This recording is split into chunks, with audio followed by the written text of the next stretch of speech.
Well, salutations. Good morning, good afternoon, and/or good evening, wherever you may find yourself orientated within this universe, and welcome back to another broadcast. We are Ultrasonic Blur. We hope that you find yourselves well, and if not, we hope whatever is ailing you is easily fixable, and if not, well, we hope we can offer some entertainment in these trying times. First and foremost, thank you very much to Sophia Jack for the follow. Greatly appreciate it. We hope you enjoy your time here, and as well, salutations to Sunshine, who has blessed us with the very rare Golden Kappa. So we greatly appreciate all things with that. What are we doing today? Well, we are back for the finale now. Hopefully the finale. It should be the finale unless something goes very wide on this. But the finale of the Trials and Tribulations of Phoenix Wright Ace Attorney Trials and Tribulations. What did we do last time? Well, we realized that there may be someone who seems to be very much looking like Dahlia Hawthorne, but that can't be right because like 6 years ago they were, they were, well, let's just go ahead and say they were found guilty of murder. So not 100% sure whether the death penalty carries for this lot, but either way they've been incarcerated for like 6 years, so that's a whole thing.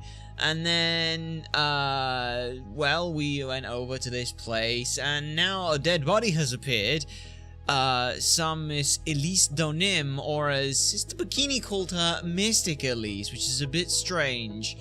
There's something going there. Also, Goddo seems to have disappeared. Pearls has also disappeared, so there are a lot of things that we've got to figure out here.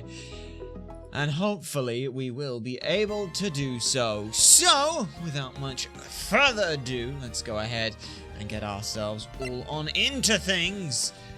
Just figure out, how do we make a controller again? Looks something like that. Yeah, it's like a weird banana-y shaped thing. Does it look something like that? Yeah, it looks something like that. Hopefully, if we just give it a moment. And there it. Oh no. Okay. Well, that exploded. That's interesting. That's never happened before. Let's hope it doesn't happen again. Hang on a sec. We gotta do a thing. Hang on. It's so scuffed. Don't worry about it. It's fine. It's fine.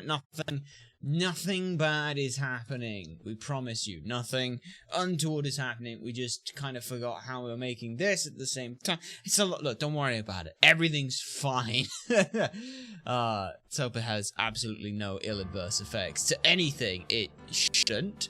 So with that, yeah, that's about there. And then, come on. It's just, come on, just, Well, eventually we'll get it to work. Ace Attorney. Show that specific window, please, and then open it. Come on, you can do it. You can do it. Come on, find the thing. Find the thing. Find the thing. You can do it. Hang on, maybe if we just we'll go. No, that's this one. Let's go here, and then let's see. Is it gonna work now? Okay, we'll figure something out. Let's take you and just make you instead then. Let's see if I can get either one of these to work. Come on. Hey, there we go. Right, now we'll just, grab you. Shrink you there. Look at that. Ta-da! Nothing happened. It's the first time that's happened. But anyway, we have our investigation to look into now. We managed to prove that at least this case requires some more this case just requires more investigation than had happened, so at the very least we've gotten that. So let's go ahead and begin the Bridge to the Turnabout Investigation 3-1. February 9, 3:43 AM, Hottie Clinic Intensive Care Unit. Jeez, Phoenix was in the ICU? Bloody hell. ICU with a cold. I'm still up at this hour, reading through the trial record of a certain case. It's the first case my mentor, Mia Fey, had ever handled in a court of law. The horrifying truth that I refuse to accept is holding me hostage here within these pages. Dahlia Hawthorne. What I have read, I don't want to believe.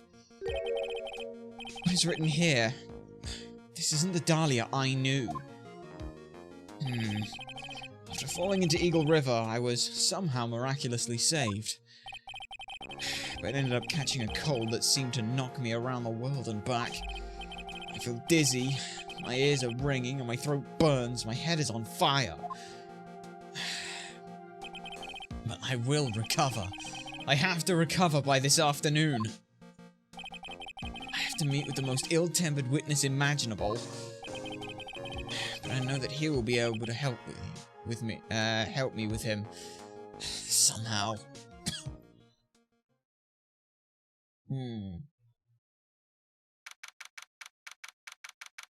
Wait. So you fell into the river, got a cold, and are now just gonna actually take over the investigation? I thought this would be more with Edgeworth, but, you know, like, okay. Right. Are you sure that you're well enough to be doing this? You still look a little green in the face. Well, maybe Viridian in art to speak. Actually, my fever has gone down quite a bit. Besides, it'd be nice having a fever being up here in this Arctic weather. How's your temperature now? It's only 102.2 degrees. Nothing to worry about. Let's see, that is around 38 degrees Celsius-ish, something like that, if we remember correctly.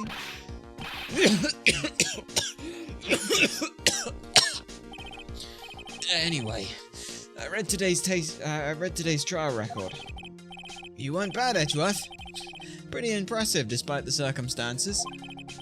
We're not in the clear yet. The main point of contention tomorrow is going to be the murder weapon. Yeah.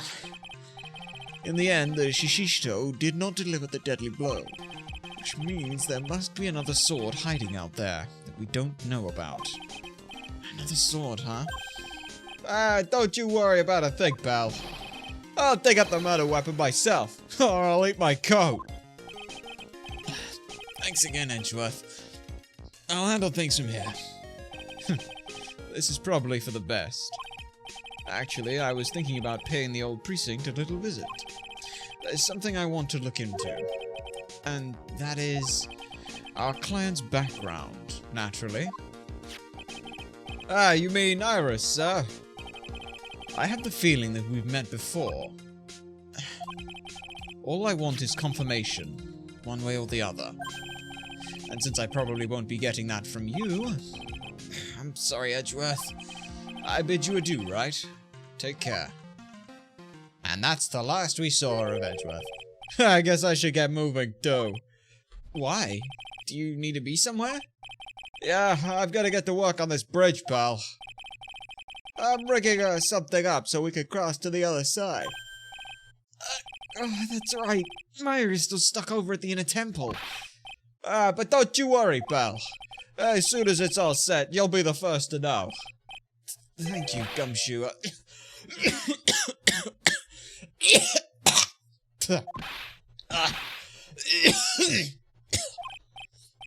No problem, pal. Just try not to give me that cough of yours, okay? Alright, I'm off. Gotta figure out how to actually do something about this. First of all, a bridge built in 101. Hang in there, Maya. We'll get you out, I promise. But in the meantime, I've got to continue collecting evidence. Alright then. So, first things first, where do we want to move? Let's have a look at the main gate, see if there's anything of relevance here. Come on, please! It's for God's sake, I swear! There's only one guy I know who would be this persistent and high-strung. I'm talking about the heroine here! The heroine of my book! Oh, it'll make you famous! Enough! A fool's fool fools fools who foolishly accepts the foolishness of a fool's fool. Wouldn't you agree, Herr Wright? Me? Wait a second. I know you. You're, Ow! Your reflexes and mind need to shape up. My brain's frying like a sunny side up, and you want to grill me over a name? Franzi, you can't do that! Even as we speak, Nick's on the brink of death. Oh, so I'm told. Whip a dead horse. Isn't that one of your American sayings? No, it's not. I'm not on the brink of anything. Severe hemorrhaging from being whipped too much. Oh, come on, Nick. Tell her, would you? Tell her she needs to model for my new picture book, Francie's Whippity Whip Trip. Yeah! Before you ask me to model, learn to give at least semi-coherent testimony. And before that, you'll have to learn how to live a semi-coherent life, Larry. I don't care what anyone says. I'm telling the truth. I saw what I saw. She flew, I'm telling you. Whoosh. Just like that dude with the red underwear. Don't think I'm gonna forget you guys when you come. Don't think I'm gonna forgive you guys when you come crawling back to apologize. Off he goes. It's amazing how little has changed with you in the past year, Wright. Yeah. Hi, Franziska. Have you been in Germany all this time? That's right. Extending my perfect win record, naturally. Oh, joy. Sounds like she hasn't changed a bit then. Has it really been a year since we first met? I am Franziska von Karma, the prodigy. I see. I gave up a promising career in Germany to come all this, and came to this country for one sole reason. Revenge. Franziska was born and raised in Germany and became a prosecutor at the age of 13. Her father was the legendary prosecutor Manfred von Karma. He had a perfect win record for 40 long years. But now, he's gone from this world. Oh, he is dead then. So he's gone as in, like, it only takes 2 years for that situation? In which case then, that's very interesting. Should be the same for Dahlia then. Don't tell me you still hold a grudge against me. Because of what happened to your father. Herr Wright, you will fall before me. This I promise. But it will be for my sake, not my father's. Are we clear? Yeah. Crystal. So today's trial then. In truth, I was shocked. I came back to America with the intention of defeating you. Instead, it was my little brother who was leading the defense. Edgeworth. Come to think of it, Edgeworth was pulled into being a prosecutor by Manfred von Karma as well. Yeah, he was. Miles Edgeworth told me something very interesting, you know. He said his case has a special significance to you. That's because it does. And that's precisely why I am here. Your personal involvement will make crushing you in teensy-weensy pieces all the better. It's probably the fever, but she's so openly hostile that it's almost kind of cute. Ow! No smirking! No whipping the sick! That foolish fool doing such a foolish favor for such a foolishly foolish fool. Edgeworth. Make no mistakes, Wright. I came here for one thing, and one thing only. To pulverize you. It's not like I thought you were here to bring me some Cold Killer X, you know. Anyway, what happened? I went over the whole case file on the flight over. You read the whole thing? Yeah, every last word of every last sentence of every last paragraph of every last page. All the ridiculous things that you did made it a very interesting read, you know. Attempting to cross a burning bridge. Did you even consider the dangers? No. The only thought in my mind was, I have to get across. A fool who doesn't think is more foolish than a fool who foolishly thinks. You said he'd let me know when the bridge was repaired. Maya, she's gotta be okay. I just know it. Plus, I need to ask her about what really happened at the Inner Temple that night. Well, thanks, Franziska. You were most helpful. Is there anything else in here, though?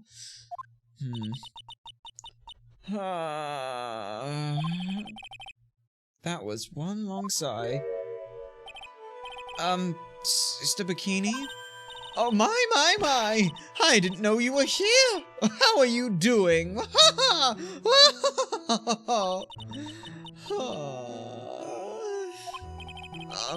You don't have to pretend to be in a good mood for my sake.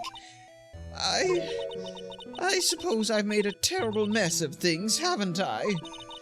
I let Mystic Elise die, and now there's Iris as well. Mystic Elise? Now that I think about it... There's an acolyte stuck at the inner temple, and that poor little girl has gone missing too. That little girl? You don't mean Pearls, do you? Yes, I'm afraid I do! She hasn't been seen since the morning after the incident. Pearls? She's missing? Why didn't anyone tell me about this? Alright. I must be getting old. I think I've seriously lost faith in myself. Are you talking about your performance at the trial today? You believe me, don't you? I'm not a liar. I would never lie. I know what I saw. I saw Iris pull that sword from Mystic Elise's body that night. I'm certain of it. At least, I was until this morning.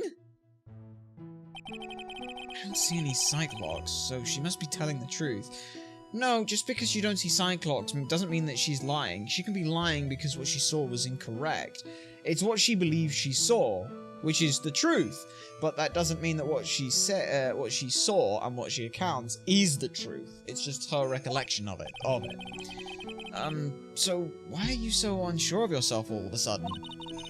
You know that artist who testified after me? I saw Iris flying, her white hood fluttering. I felt like I might start flying myself. When I saw that man testify so fervently about something so impossible, I started to wonder if I had acted like him when I started to wonder if I had acted just like him when I was on the witness stand. I wouldn't take that guy too seriously. He's an artist, but all he draws is trouble, and nothing else. If both Bikini and Larry are telling the truth, that can only mean one thing. They both didn't see what they think they saw. And the inner temple? On the night of the incident, you met Iris at the inner temple, is that correct? That's right. I'm sure it was Iris. But Iris claimed she was in her room at Hazakura Temple. I knew I shouldn't have come back here that night. But because you did, Maya is stuck at the, all by herself at the inner temple. I am so sorry. The drafts in that place are nothing to shake a stick at. Winter is especially bad. Yeah, I'll bet. The training hall looks like it's about to fall down at any second. Eagle Mountain has always been prone to earthquakes, just so you know. Oh, well, good thing Edgeworth isn't here then. Earthquakes? Yes, I wouldn't be surprised if the next big one levels the training hall. We've got to get Maya out of there, fast. But still, there's really no need to worry. That area on the other side of Dusky Bridge is isolated like an island. It's like an island? How so? Well, the only thing on that side of the bridge is the inner temple. No one lives out there, and it's surrounded on all sides by the river or the forest. I see. So a criminal would have been trapped should they choose to flee in that direction. And as long as the bridge is out of commission, he or she will have to stay there. That's not as reassuring as you think. That means Maya could be stuck out there with a murderer and with no way to escape either. Oh dear, yes, I suppose it does. Please, Gumshoe, get that bridge up fast. I'm curious about a few things if you don't mind answering some questions. Oh, do you need to know my measurements for your investigation or something? No. I wanted to know a little more about the victim, Miss Elise Donim. I'm afraid I don't know her waist size, or her bust size, for that matter. No, I'm wondering why she came to stay at a place like this to begin with. I mean, she told us herself that she wasn't here for spiritual training. My! You make it sound like this place is some sort of dump, Mr. Wright. Mystic Elise was here to soak up the natural beauty of Eagle Mountain, if you must know. There, you did it again. Sister Bikini, I noticed you always refer to Miss Donim as Mystic Elise. Oh? Yes. Now, why is that? After all, she's not here as an acolyte. We addressed all our visitors as Mystic. It makes their experience feel authentic. And anyway, she's older than me. You must respect your elders, you know. How do you know that? How can you say for sure that she's older than you? Okay, what have you got here? Oh, it's a 5. Okay. Seems Miss Elise O'Nim was no ordinary visitor after all. Yeah. And then there's Pearls. She was with Miss Donim on the evening of the murder, and now she's vanished? It's all got to be connected somehow. But how? Why did Pearls have to get mixed up in this mess? Please, Mr. Wright, I know you're worried, but try to keep it together. No, man. It's throbbing so bad, it's killing me. Pearls. She was with Miss Donim on the night of the murder, remember? Yes, but I have a temple to run, you know. I was busy preparing for the training. I didn't see the little darling ever since after we finished eating dinner. Murder. It didn't take place right in front of her innocent eyes, did it? According to the detective, she hasn't turned up at her home either. Oh, come on, keep calm. There's one place left where Pearls could be. She just has to be there. Come on, Gumshoe. Tell me you'll be done with the repairs soon. Yeah, that's the best we can do. I guess for now, the only other place we can go is the courtyard. Anything here? This is where Sister Bikini witnessed the incident. It's hard to imagine she was lying on the stand, so maybe there are some clues that have yet to be found. Let's do some examining then. The Shishito. That's the right. It's there in Mr. Kami's right hand. But it was proven in court today that it wasn't the murder weapon. Given the design, it must have been used for some pretty gruesome things in the past. Yeah, we had that. We've got the main gate's on the other side of that stone wall. The difference in elevation is almost 10 feet. That's how still this heapside is. How steep this hillside is. And there's also the height that's also the height the body fell from, according to the autopsy. Is it possible that Miss Donim was pushed from the top of that wall? Maybe. But even so, Miss Donim's staff. I definitely remember there being a crystal sphere attached to that staff. I guess Larry eventually found this sphere near the foot of the Dusky Bridge, but what was it doing all the way out there? Yeah, and then we've got Miss Donim's room. That building up there is the main hall. It was where we were staying. It's kind of funny because it was built on a very steep slope. If you enter from the main gate side, these rooms are above me, are on the ground floor. Apparently, Miss Donim was staying in the corner room. I guess that's where she was pushed from that night. Being pushed from doesn't make too much sense. Alright, where else have we got? We got Heavenly Hall. Hey! Oh, what was that jarring, inconsiderably loud yell? Hey, so this is where you've been. Keeping nice and warm, I see. Bitch, I got a cold. Shut up. Detective, have you finished your repair? Yeah, at the bridge? Yeah, I did. I told you I'd let you know. Well. Then I'll come along with you and... Sorry, ma'am. No unauthorized entry. Access is restricted to people involved in the case. What was that? I'm involved, aren't I? You couldn't get much more involved than me. Well, yeah, but that's not what I meant. It's been a while, Scarfy. Come on! Sister, please leave the investigation to me. My. Well, you certainly seem to have everything under control. I'm on your side. I won't do anything you wouldn't do. As you work to pin the guilt on Iris. What are you daydreaming about, Phoenix Wright? Ow! That hurts you. Silence! I, Franziska von Karma, will personally guide you through your investigation. So you will follow me. She's not seriously gonna follow me around, is she? Alright, well, come along then. Alright, let's get the hell out of here and move along to the suspension bridge. Oh, not bad. Not bad. How did you manage to find a piece of wood that was that long? Anyway, let's just head along to the inner temple. This is the most important shit we've got. Alright, what do we got in here? Things have certainly become a lot more hectic than before. They must have commenced with the investigation. Oh, Mr. Nick! Pearl! That voice! Pearls! Mr. Nick! Mr. Nick! So you were here ever since that night? I was so lonely. I thought I was going to die.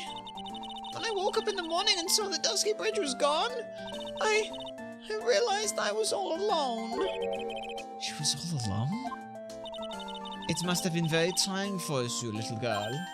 Ah, you're... I'm Franziska von Karma, the prodigy. There's no need to worry now that I'm here.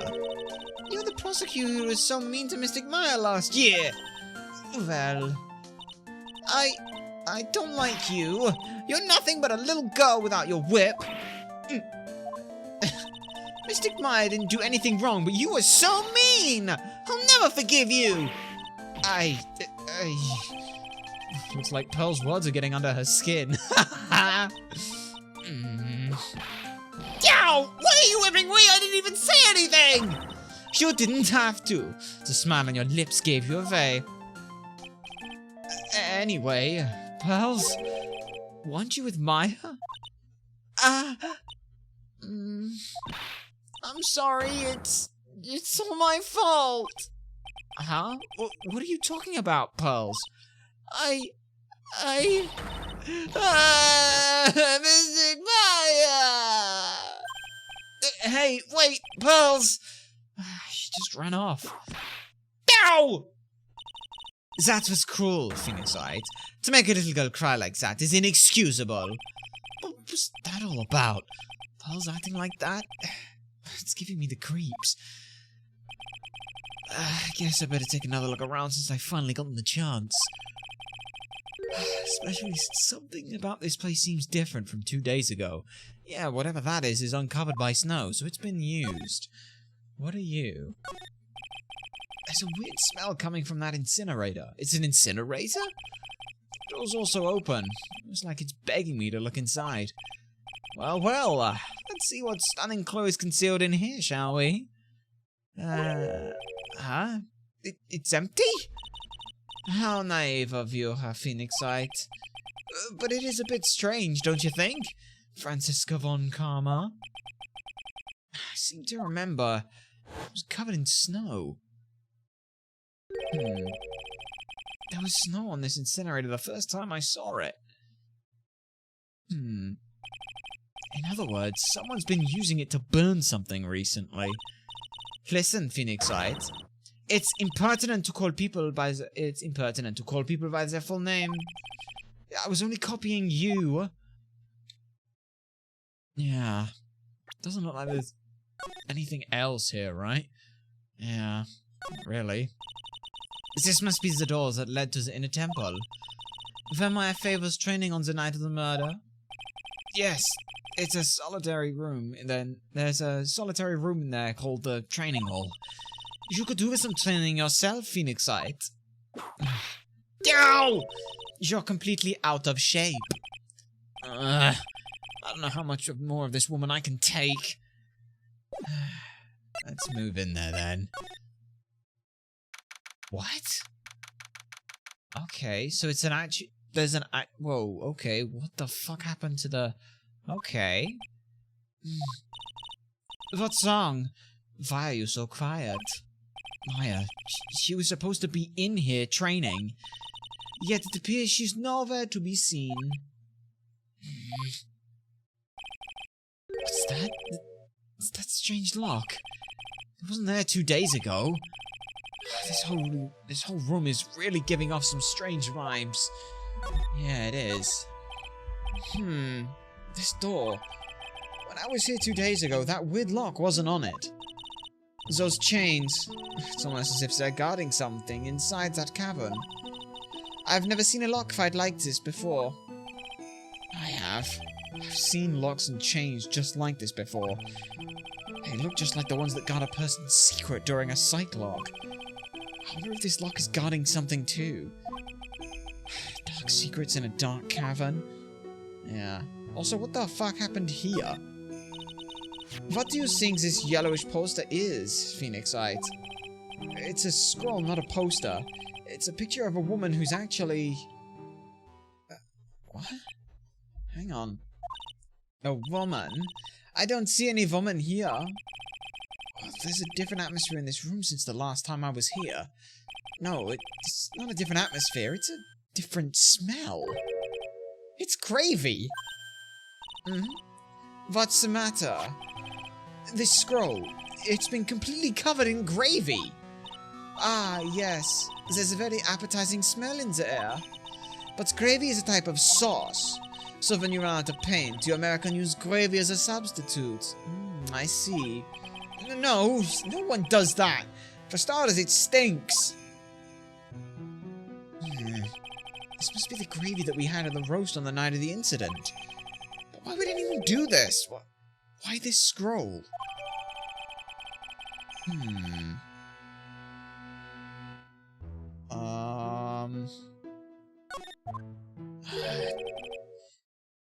What took you so long?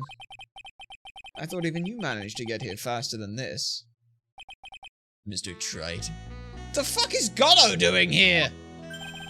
Prosecutor Goddo? I didn't know you were here. Prosecutor?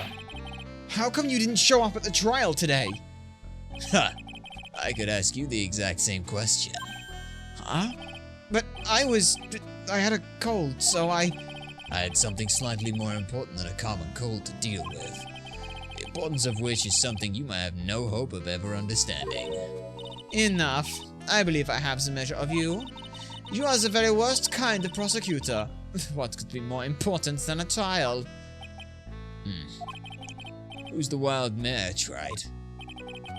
This is Miss Von Karma. She was the acting prosecutor in your absence today. Ha! Well, I guess I owe you one then.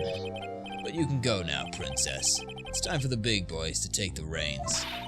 Just who do you think you are? This case is my... Hey, Philly. Know your role and shut your mouth. I can't stand women like you. I'm only gonna say this once, Lady von Wittenberg. Go home. Phoenix Wright! Why are you hitting me for? You deserve more cracks of the whip than that, Wright. What? You still don't get it, do you? You don't realize that you've set something in motion that you'll never be able to undo. There's something different about Goddo today. I'm getting such a strong sense of something from behind that mask of his. Is it anger? Or is it sorrow?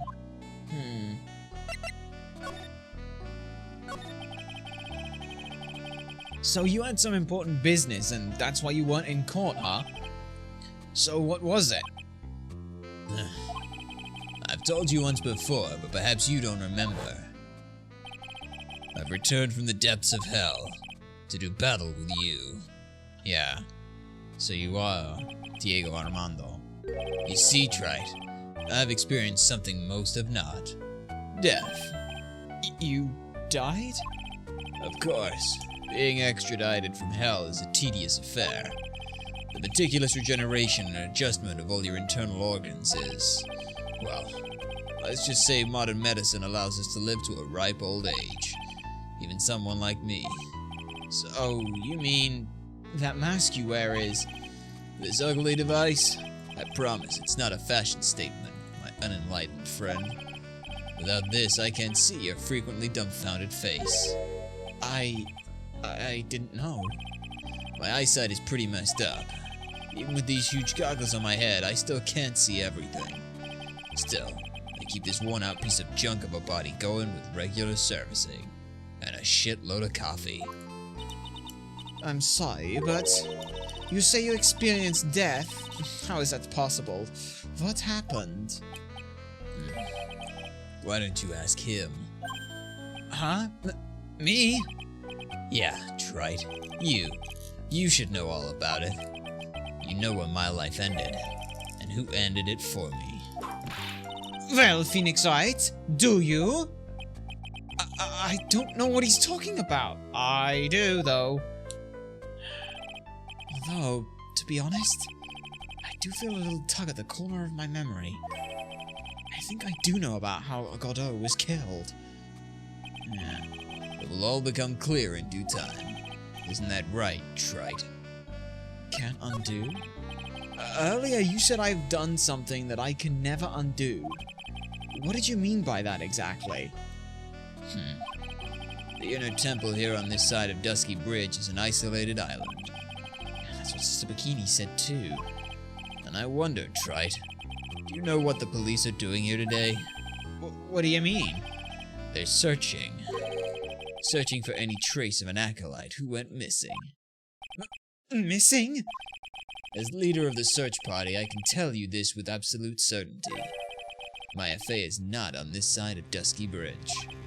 Huh? But that's impossible! She came here that night and...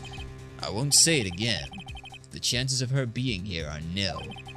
Excluding, of course, one very unique place. One? Where is that? The Sacred Cavern, the entrance of which we are standing at right now. This is the only place that the search party has yet to explore. So they haven't searched that cavern yet, huh? Be aware, though, that the temperature inside frequently falls below freezing. Even if she were in there, the chances of her being found alive are slim at best. No! Which means, Trite, that you sent Maya Fey to her death. What? No! What? How the fuck you fool! If that's the situation, why aren't you in there with the search party right now? You must have blinders on, my equestrian angel. Don't you see the big lock and chains? It's a trick lock. I'm making preparations to open it as we speak. Fuck that! Cut the fucking chains! Well, Trite, once again, a woman dies because of you. Once again? What are you talking about? Don't tell me you've forgotten. It was only 2 years ago, after all, when the last unfortunate woman died because of you. Because of me? And do you know who that was? It was Maya Fey's sister. That's right, Mia Fey. Mia? You killed her! No, that's not how it was!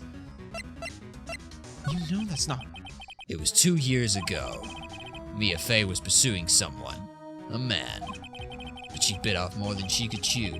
She made some very dangerous enemy. Yeah, that was one case I'll never forget. But I got that guy, personally! Sure, Miss Fey's murderer was caught. But that won't bring her back. Well, no, but... You were with her at the time, and you and no one else. It was your responsibility. You should have protected her! I had no... She was staying late at the fucking office! You say Mia Fey was your teacher. Well then, I'd say you learned nothing, Trite. You robbed her of her life, and now, you've let her sister suffer the same fate. I haven't sentenced Maya to death. No!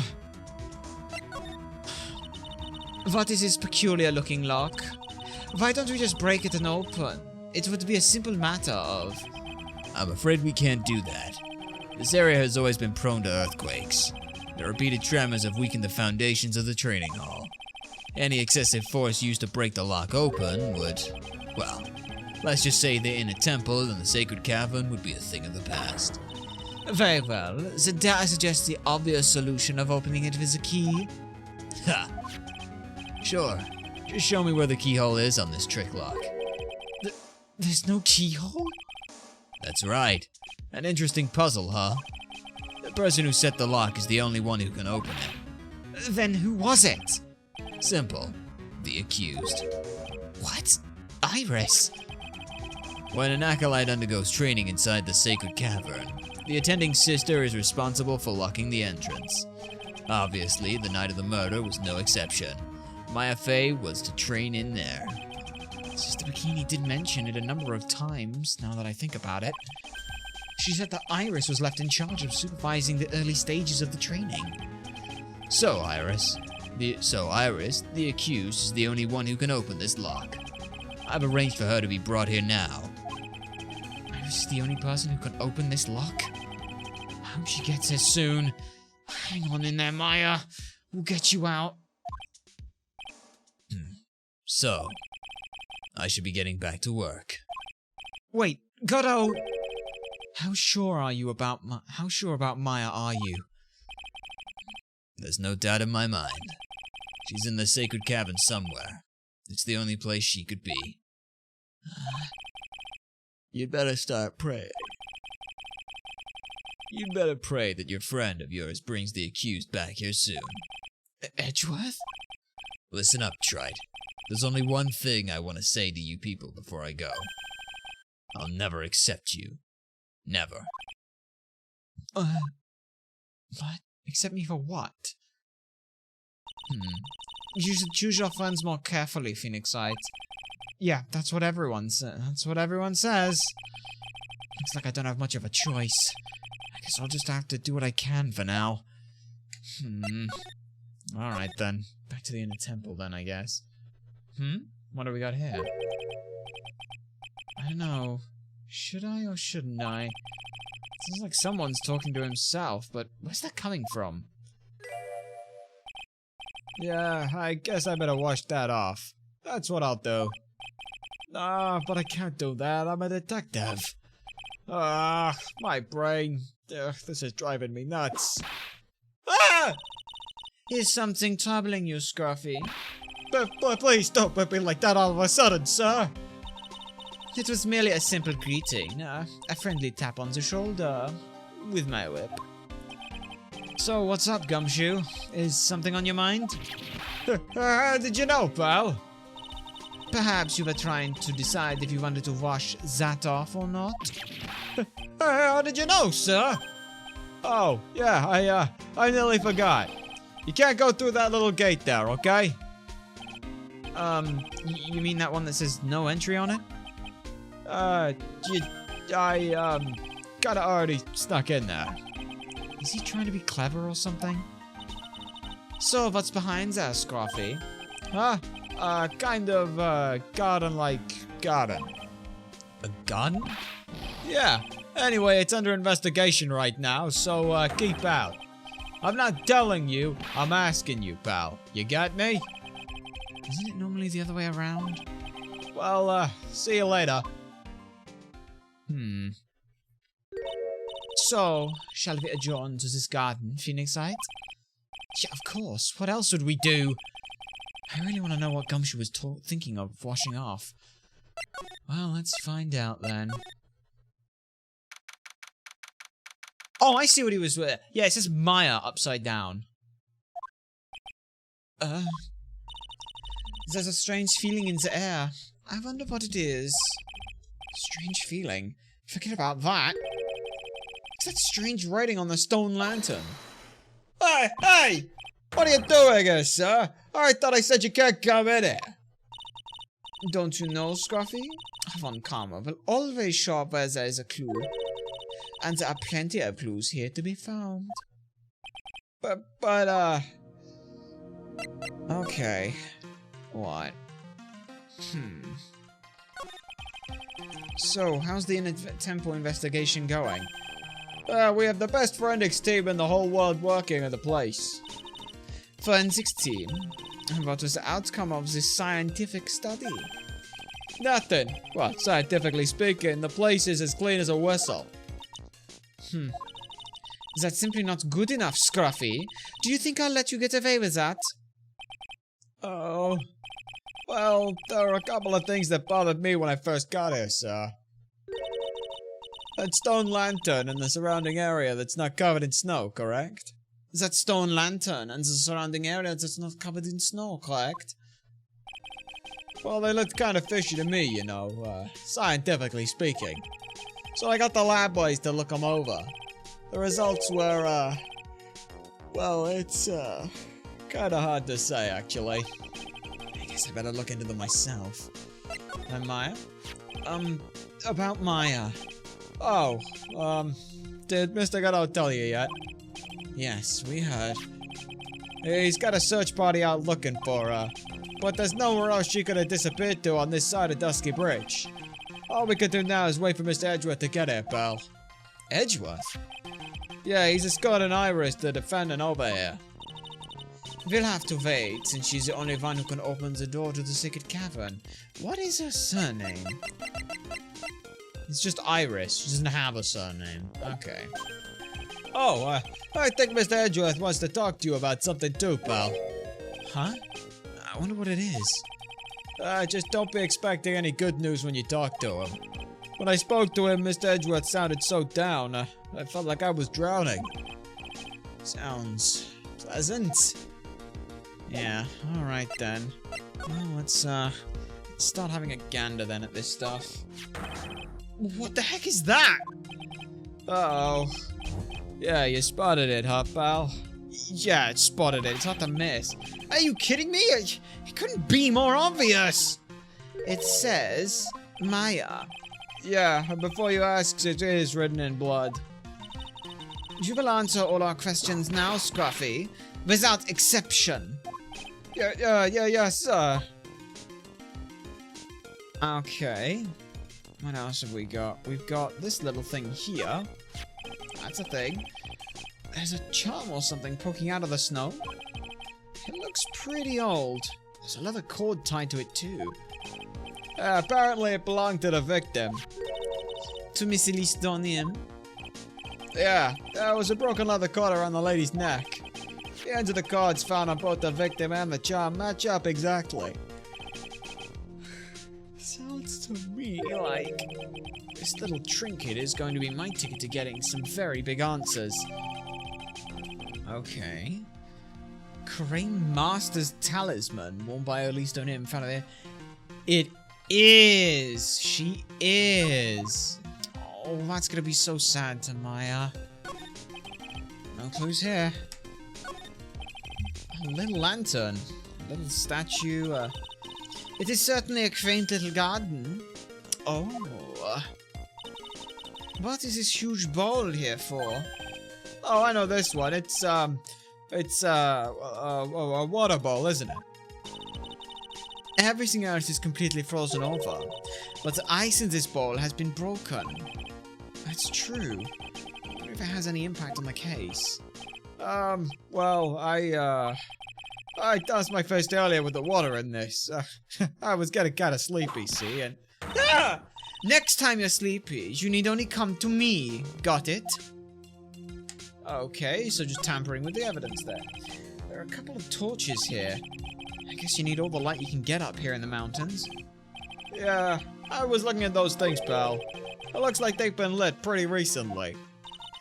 Recently? And how recently are we talking about? Well, as recently as the night of the murder. I was training here on the night of the murder, so it's not unreasonable to think that they were lit at the time, I guess. Yeah. Anything else? No, we've already seen the little lantern, the little statue, and the little bird thing. Okay then. So, everything else is frozen over. Yeah. We just... What we need... Yeah, we've done that. Anything else to examine? We've done the stone statue, the lantern. This bit, though. Well, this is odd. There's no snow on the ground here. And it's almost a perfect rectangle. That couldn't have happened naturally. Yes, it appears as though someone has carefully cleared away the snow. No doubt it was you, wasn't it, Scruffy? No, it wasn't me, sir. It was already like that when my men and I got here to start the investigation. If it wasn't the police, then who did it? Oh yeah, there's something I need to tell you. Just between the three of us, okay? And what is it? It's top secret. You can't tell anyone, got it? Understood. Well, when I was a kid, I got knocked out at the local wrestling contest, you see. I was so disappointed I just picked up my mouth guard and cried all the way home. Man, I got in so much trouble when I left it on the couch. What? Is that it? Yeah, that's it. Ah! Whoever cleared the snow away must have had a reason. Although I can't even begin to imagine what that reason could be. Yeah. Anything else? We've got a broom, we've got recently lit torches, we've got this. That appears to be everything here then. So yeah. Anything else to talk to you about? The bloody writing. Maya. So these letters are written in blood, huh? Yeah. What's worse is it's the victim's blood. Huh? That's Miss Alisto Nim's blood? We haven't done a detailed analysis yet, but that's the looking that way, pal. Most interesting. Phoenix Wright, I presume you know, don't you? Why Maya's name is written upside down? Yeah, because it was written from behind. You know what? That was really bothering me too. But I just came up with the answer. The result of my own special gumshoe investigation. Really? Do tell. Well, on the night of the murder, that stone lantern was upside down. Ahem. Anyway, there's really only one logical explanation to this mystery. Miss Alisto Nim wrote these letters herself in her own blood. You must be joking! That's impossible! From the writing on the victim's blood and the other clues left behind, it seems pretty likely that this garden was the scene of Mr. Alisto Nim's murder. At least, that's our current theory on how the events took place, pal. What? The true crime scene. So Mr. Nim was killed here? However you want to look at it, that's what people are saying now. Then, what Sister Bikini saw in the courtyard in the main temple was... Well, what was it? If that wasn't the scene of the crime, what did she see? What do you think, Miss Von Karma? Surely a special gumshoe investigation would reveal the answer, no? But wait a sec, the bloody writing and all the other clues here. Someone could have just easily set that up after the murder, right? Sorry, but that's not an option, pal. Why not? How quickly you forget, Phoenix Wright. Ever since the incident occurred, this place has been completely inaccessible. Because Dusky Bridge was completely burned out. I was overseeing the repairs to the bridge the whole time. No one came over here before me and my men. Which means no one could have planned all this stuff here, pal. I can't think of a counter-argument to that. Well, okay then, but... Here's the thing. Both pearls has been missing and was found over here. Did you see Mr. Godot show up here? Did anyone actually see Godot arrive here? Because if he was over here, what the fuck is... Hang on, what the fuck is going on? I knew it. I should have washed the blood off the lantern as soon as I got here. If this really was the scene of the crime, then I need to figure out exactly what it was that Bikini actually saw. Yeah. I don't think we've got anything else here then, so let's just head out of here. See if we can't do anything with the Sister Bikini and the stuff over there at the main hall. Alright, we're back at the gate. What do we got? It seems you have a visitor. Oh, Mr. Wright. Iris! I'm really glad to see you. Godot managed to mobilize the police by claiming a state of emergency. Not him again. Never mind him. We've got to hurry and unlock the sacred cavern. I'm sorry, Mr. Wright. It's my fault someone is so important to you is locked in there. Mr. Edgeworth, can we finish our conversation later? Alright. Let's hurry to the inner temple then. I'll see you later, Wright? Alright. Wait, Edgeworth! I'm coming with you guys.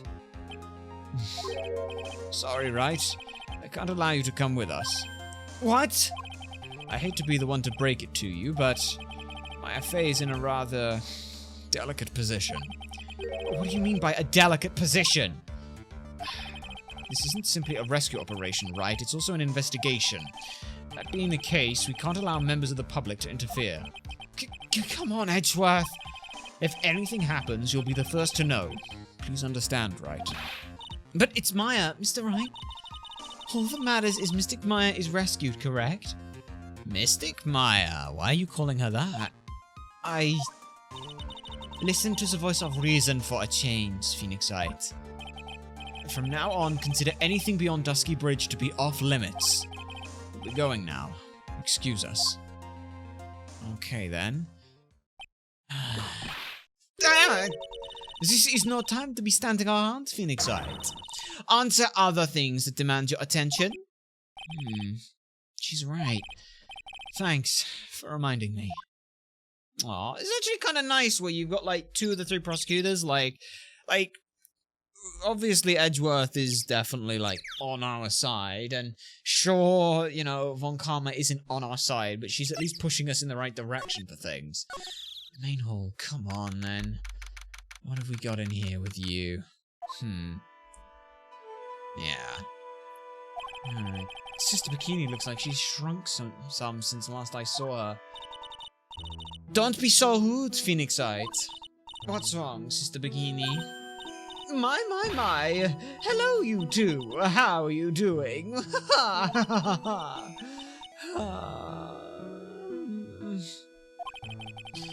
The sounds of that sigh, I'm guessing she's still pretty down. Iris was just here, you know. She was accompanied by that handsome crimson-clad prince. Is she talking about Edgeworth here? Yeah, Edgeworth seems to have that effect on some people. A few people, to say the least. It was just a courtesy call. I wasn't allowed to talk with her at all. Oh dear, it's all my fault that this has happened. Poor Iris. She was worried about my back, would you believe? What have I done to her? Only what you had to do, sister. You bravely and truthfully testified about what you saw. There's no shame in that. And we'll see to it that your testimony wasn't made in vain. Well, I don't hear anyone else saying that. Mr. Blue Suits doesn't seem to share your opinion, I see. Me down! Oh, yes. You did great, Sister Bikini. Absolutely spectacular! Ow. You two are the only ones who said that to me. I can't shake the feeling that it just became a shill to a shrew. Do you have a problem, Phoenixite? Sure, she was brave to testify so truthfully like that, but I know she's still hiding something. So it's time to break those cyclops of hers. Alright then, let's see what we can do then.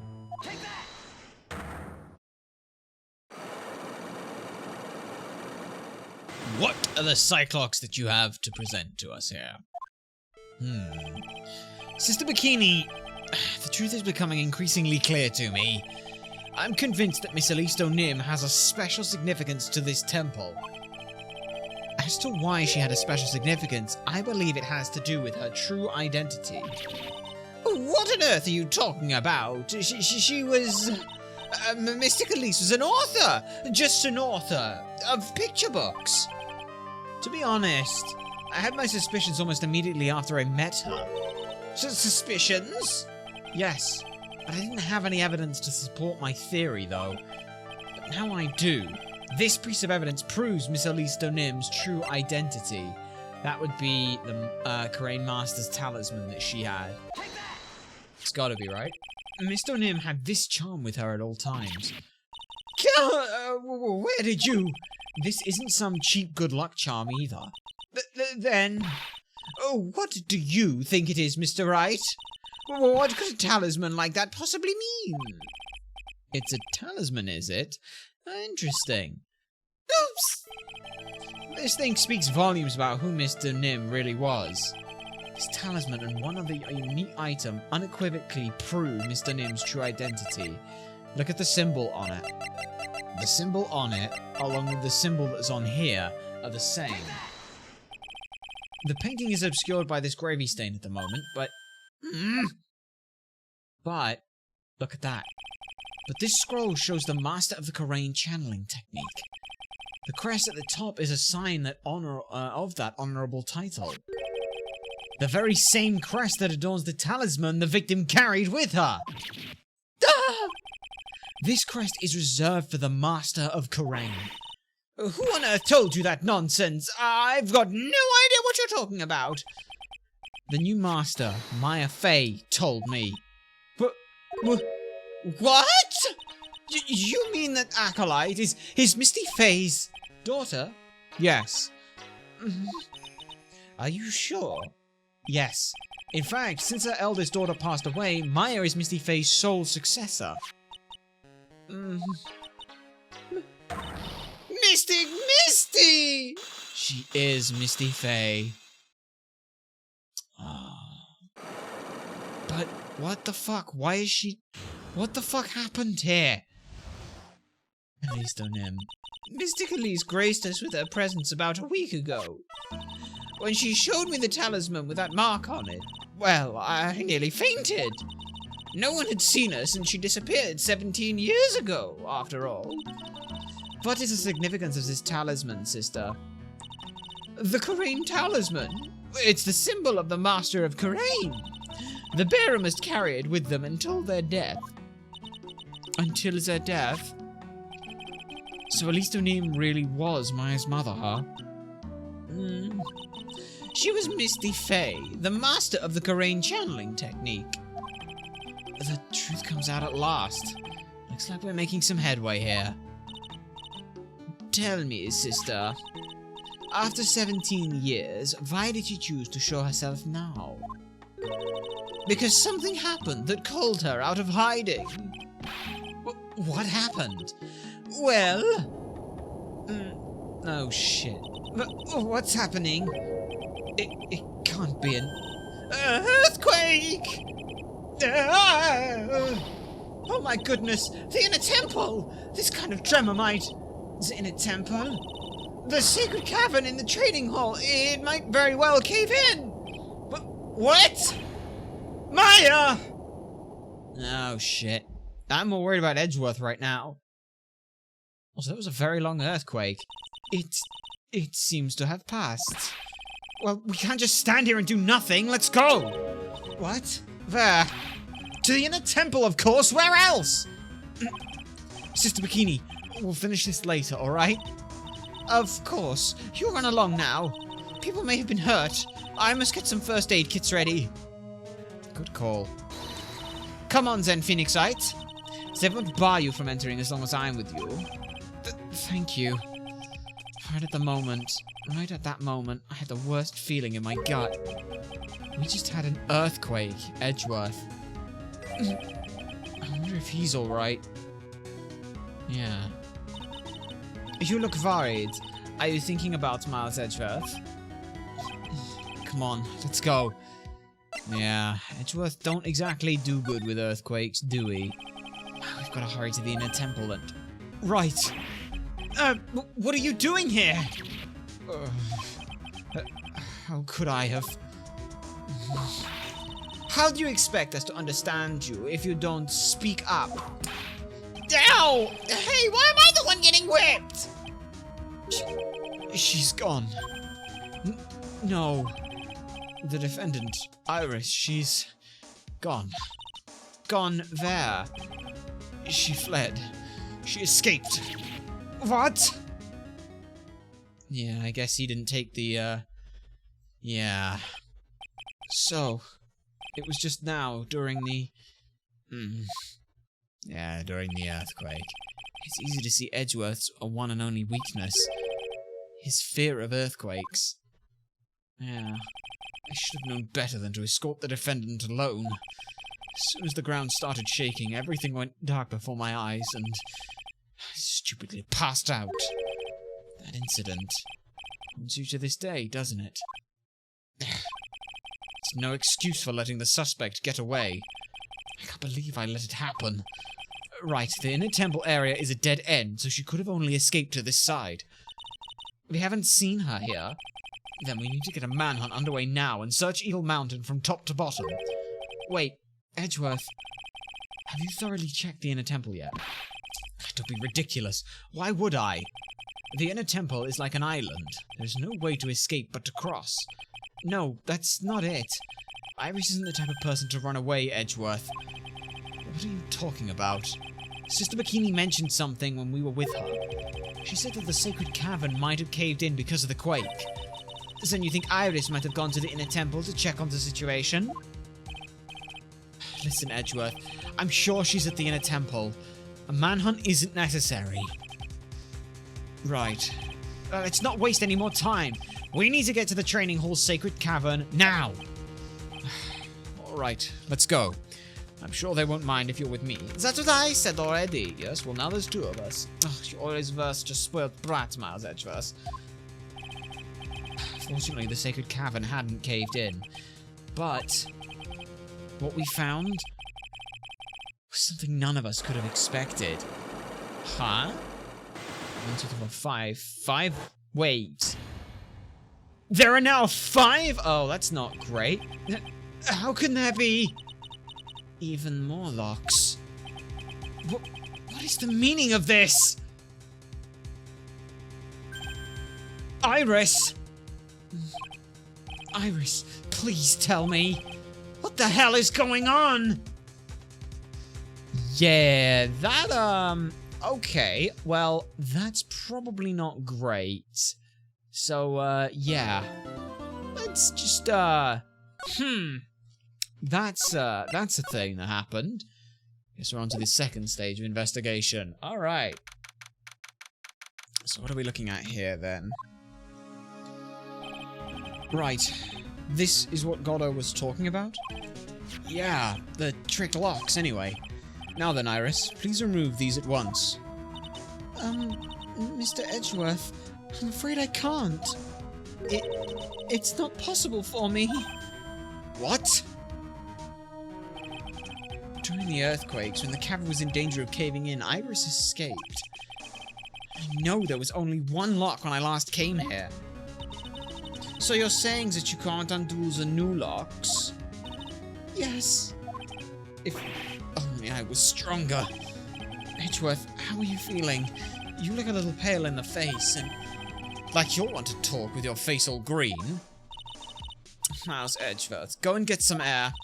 I'll watch over the suspect. You go and get a grip on yourself.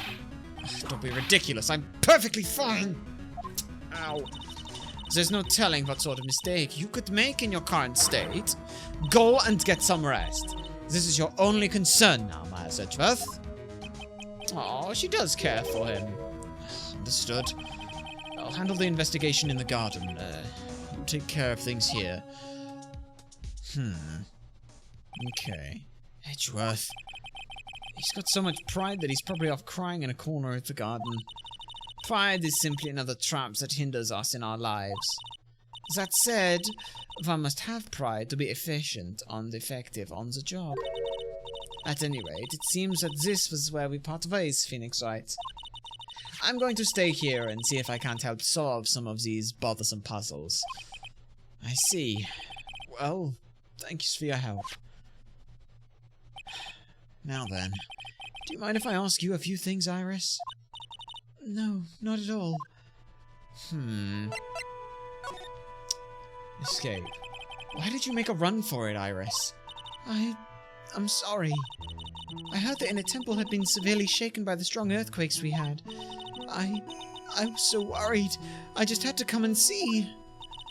In other words, you didn't run away to escape the law. At least we're clear on that. I can't tell you how relieved I was when I saw the sacred cavern was all right, but... But what? And then I saw these chains here. I saw all these extra locks that someone had put on the sacred cavern's door, and... Who in the world would do something like this? Yeah, the trick lock. These trick locks are a sacred treasure of the terrain tradition. There are hundreds of ways to set them. That's why only the person who set the lock can open it. And you aren't the one who sets these locks? I don't think it's that simple, Francisco von Karma. When we were here the first time, there was only one lock. But now, somehow there are 5 of them? What does that mean? It means that someone wanted to secure the place even more. And they wanted to secure it before you got here, Iris. Presumably because they wanted to make sure Maya couldn't get out. That means that Iris can only open one of these locks. The first one. Yes, that's correct. What? Iris, try to think, please. Isn't there any way around this? Well, like I said, there are hundreds of different ways to set these locks. I suppose if I went through every combination with each one, I could remove them. But it will take time, won't it? Yes, about a day if I had to guess. A whole day? Well, that's better than leaving the locks in place. Will you do this for us? Sure, I'll do whatever I can. Well, no, you don't need to. All you need to do is go through one lock.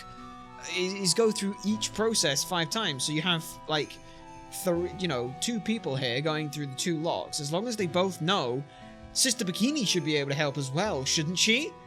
Like, get Sister Bikini here to help. She must know the sacred locks as well, so you've got 2 people. That cuts it down to 12 hours. Admittedly, you'll have to find a way to help her back, get some kind of heating in here, but that shouldn't be too much of a problem. We've got to wait another day. Hang in there, Maya. You're gonna have to call on your inner strength now. Plus also as well, surely you could call down there to Maya. If she's down there, you can just get her to, come back up. So that you can at least present food and water for her. The night of the crime. You know what, Iris? There's still one thing I don't quite get. And what might that be, Phoenixite? I think it's obvious, shouldn't it? Iris, on the night of the murder, where were you? Please, Iris, don't give me that look. You told us that you were in your room at Hazakura Temple at the time of the incident. You were seen at the same evening at the inner temple. And then, you were spotted at the scene of the crime in Hazakura Temple too. Being spotted at both Hazakura Temple and the inner temple, it's as if you've, well, Iris, I think it's about time you told us the truth. Ah, there we go. Alright then. 3 Cyclocks. Okay. I knew it. There's something going on here that we don't know about. Yeah. If you're at 2 places at once... There is technically a way it could be done, but... That wouldn't... Okay, hang on. So... Here's an important question. If Iris and Dahlia Hawthorne are twin sisters, let's say they're twin sisters right now, is Dahlia Hawthorne dead?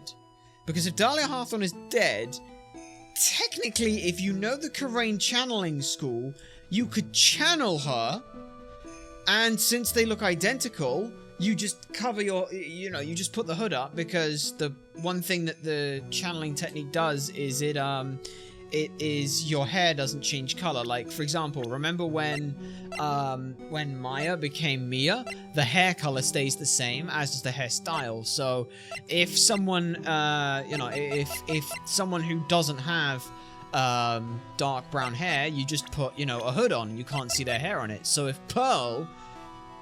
Why the fuck is Pearl channeling Dahlia? What? None of this makes any sense.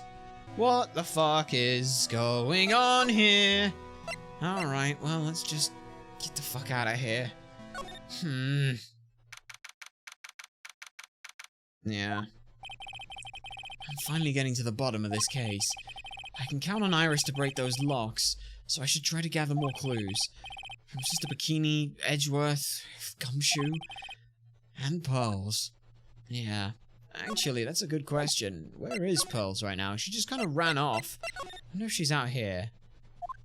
Anything here? The cops are still calming the place. They look pretty nervous. I'd be nervous too. It's got to be a tough job. Especially with someone giving you the evil eye the whole time. So how could I have done something like that? Wow. Can't believe it's still bothering him. Edgeworth? Hey, don't you dare run away! What do you want, Wright? What do I want? If you came in to laugh at me, then get on with it. Go on, laugh away. I was ready to hug it out with him, but he's just the same prideful Edgeworth. You went back to the Criminal Affairs Department, right? You said you wanted to look into something concerning Iris. Yes. And thanks to what I found, I was reminded of something terrible. Okay, what did you learn? The investigation. You guys are putting up a lot of effort in the investigation on the garden here, but there's a high chance this is the actual scene of the crime. That's why. You mean because of the writing in blood and the talisman in the snow? Exactly. As you know, those things couldn't have been planted here after the murder. But surely you don't suspect Maya, do you? We have to treat everyone as a suspect. Maya as well as Iris. It's our job, right? Alright. So, I guess you still haven't gotten over your fear of earthquakes? No. Though, thankfully, my nightmares have stopped. But still, if the ground gives even the slightest tremor, I find myself short of breath. 17 years ago, when we were little school kids at the same elementary school, Edgeworth found himself in the middle of a murder. It was because of an earthquake. Yep. It all started with that big quake that hit the courthouse. Yep. It knocked out the elevators in the rooms below. Yanni Yogi. Yeah. Yes, I was stuck in the elevator with my father, who was a defense attorney. We were deprived of oxygen and we passed out. That's when it happened. That single gunshot shattered my whole life. Well, there were technically 2 gunshots, but I lost everything that day because of that earthquake. My dreams, my family, myself. It's been more than 17 years now. And that case was finally resolved 2 years ago, right? You think I don't know that? I was there, but it was still such a shock. I could never imagine I could be so wrong about myself and my life. I'm sorry, Wright. There's nothing else I can say. Not after you chose to become a lawyer for my sake. And not after you saved me. Edgeworth, you're stronger than you think, so no more self-pity, okay? And about Iris, then. There was something that still bothered me the moment we met. I felt like I'd seen her somewhere before. No, wait. Not somewhere. It felt like I'd seen her in court before. So you went back to the Criminal Affairs Department to look for her file? Yes. I checked over every case file I've ever worked on. And I was right. I had seen her face before.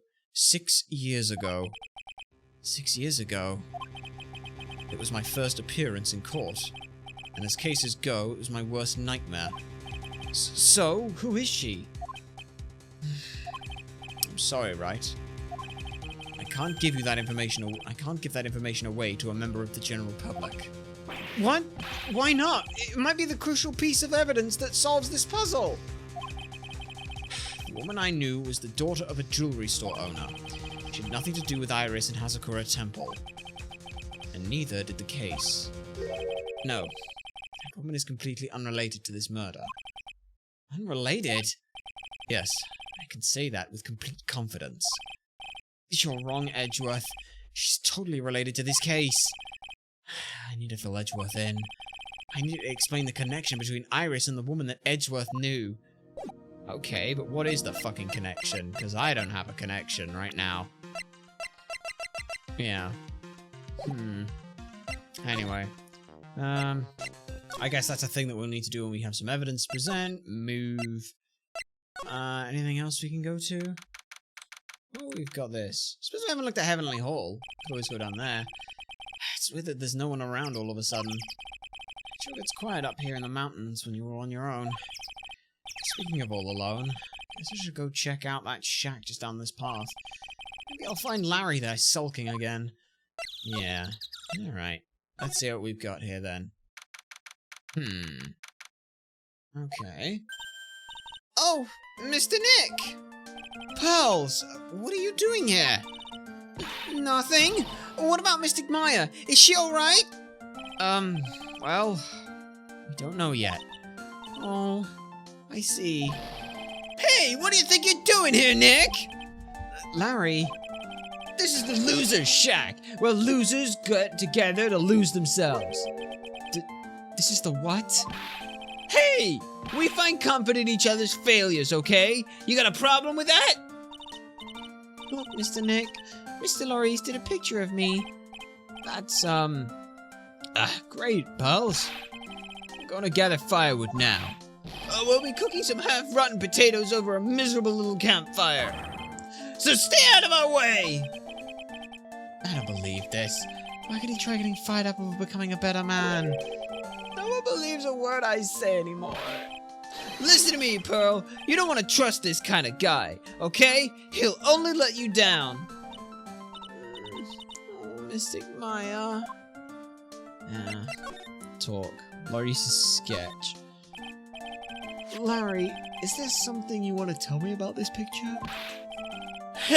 I've got nothing to say to you, Nick. My life's here and now with Pearl. Just two losers cooking potatoes together forevermore. What am I gonna do with him? Alright then, what do you think about this picture, Pearls? I think it's really well drawn. I can't draw at all, so I think it's really amazing. See? Someone appreciate it. It's tough getting the flames just to look like that, you know? I suppose it's supposed to be Sister Iris flying through the air, isn't it? I love it! It's like a dream, a wonderful fantasy. No, it wasn't a dream. She really flew. I'm telling you, Iris really flew that night. But Mr. Maurice... not you too. Please don't look at me like that, Pearl. Don't look at me like I'm some kind of nutcase, I beg ya. I guess this picture really is a representation of what Larry thinks he saw. So I was half asleep when I was here that night, okay? But I was wide awake after the lightning struck. And I saw what I saw. It was exactly like I drew in this picture. It looks like I don't have any choice but to take this sketch at face value. Hey! What's with that look of doubt on your face? Yeah. Also the light of the crime, huh? Pearls? Yes, Mr. Nick? I've been meaning to ask you about the night of the murder. Where were you and what exactly were you doing when it happened? I was just, well, I'm just a kid, you know? I'm sure it doesn't really matter what I was doing. Does it, Mr. Nick? Sorry, Pearls, but yes, it does. On the night of the murder, you were supposed to be in Mr. Nim's room reading a book together. But Mr. Nim was murdered and you, Pearls, were at the inner temple. Just what exactly happened that night, Pearls? I'm really sorry, Mr. Nick. Uh-oh. Oh, no. 5? I've been a bad girl. That's why I'm being punished. What are you talking about, Pearls? My spiritual power. It has disappeared. What? Her powers have disappeared? What do you mean by that? What do you mean your powers have disappeared, Pearls? It's all over for me. A spirit medium who can't channel spirits is like a painter who can't paint. Hey, what are you looking at me for? Pearls, Did you try to channel someone's spirit right here at Hazakura Temple? Tried but failed, perhaps? Oh, way to go, Nick! You made her cry! That was really cool of you! Just as I thought. Gonna have to break her Cyclops to get the truth out of her. Yeah. We don't have anything to do right now. Alright. Well, I'll let her calm down, I guess. I guess the other place we can go is probably the main hall, really. It's about all we've got, isn't it? I wonder if Sister Bikini is back at the main hall yet. I haven't seen Gumshoe around for a while either. Maybe they're having a cup of tea together somewhere. I bet Gumshoe is Sister Bikini's type. Yeah, probably. Let's have a look in the main hall. Ah, you're here. Well, what's the damage? How is the sacred cavern? It looks like it survived, but we have a bigger problem now. Yeah, we got 5 locks on there. I told Sister Bikini all about it. About the 5 locks that were stopping us from getting inside the sacred cavern. But who could have done that? The only people who know how to set these trick locks are those of the Korean tradition. We have Iris at the sacred cavern trying her best to open them for us right now. Actually, there's something I've been meaning to talk to you about, Sister Bikini. Oh yes, we were in the middle of a chat, weren't we? Yes, you were telling me about the master of the Koreans disappeared 17 years ago. I want to know why Misty Face suddenly appeared at this temple. It was about a week ago when Mystic Elise... Mystic Misty arrived. After she showed me the talisman that proved that she was the master, she said... Someone is trying to destroy the Korean tradition's main family line. I am here to put a stop to them. Someone was trying to destroy the main family line? There is only one heir to the title of master at any time, and it's usually the eldest. That child becomes the new master of Korean, and her daughters the main family. All other mediums become branch family members with no hope of controlling the clan. That's why nothing has changed throughout the history of the clan. Branch families always have and always will plot to erase those of the main family line. Is the power of the master worth this much bloodshed? Yeah, seems like it. I mean, that was the whole point of Morgana in the second game. But she's... What the fuck's going on here then? You believe in the technique, don't you, Mr. Wright? You know its power is real. Yes, I do. It's been 2 years since I first met Maya. In that time, I've seen her channel the spirits of the dead plenty of times.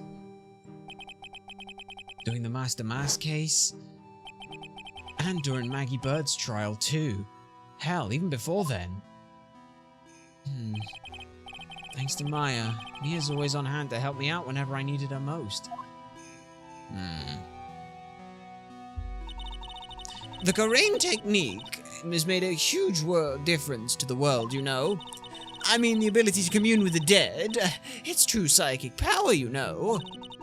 Members of the tradition have always been there, behind every important leader. Who wouldn't respect such a tremendous skill? I suppose so, but with all that power and influence, I kind of expected you'd be really rich by now.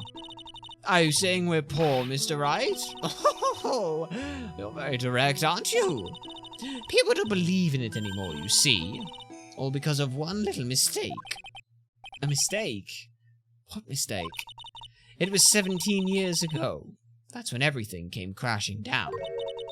All because of that incident. That incident? Is she talking about what I think she is? I'm sure the records still exist if you're interested. Locked up, of course. It was called the DL6 incident. That's the name of the file. The DL6 incident. I knew it. Yeah. The DL6 incident, huh? I know it well. I handled a related case just 2 years ago about it. Ah, That's right! So it was you who was the defense attorney on that case? Indeed we were. A murder that took place 17 years ago. Yeah. It was the first time in the country's history the police ever used a spirit medium. The idea was to channel the victim's spirit to learn the identity of the murderer. And the medium who performed the channeling was Misty Faye, Maya's mother. Though through Mystic Misty's channeling, the name of a certain man surfaced. Armed with that as evidence, the investigators were spurred into action.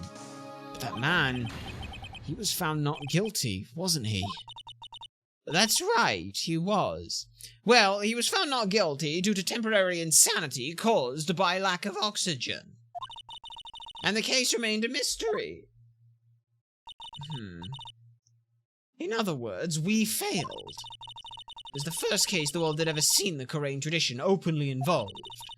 It was all over the media, the public, the judiciary, the people of the Korean village. Everyone judged her.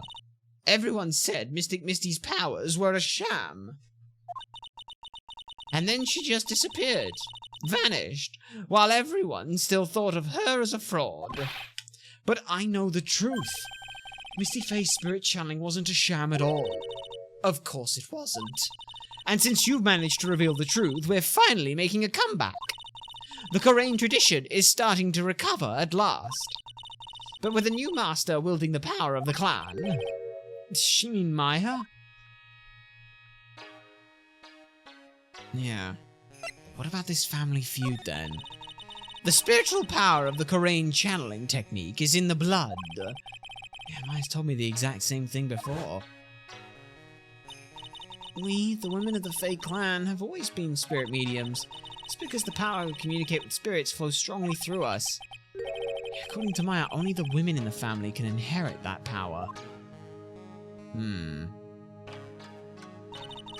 main family's bloodline stems directly from Mystic Army. But with each new generation, only one daughter becomes the new master.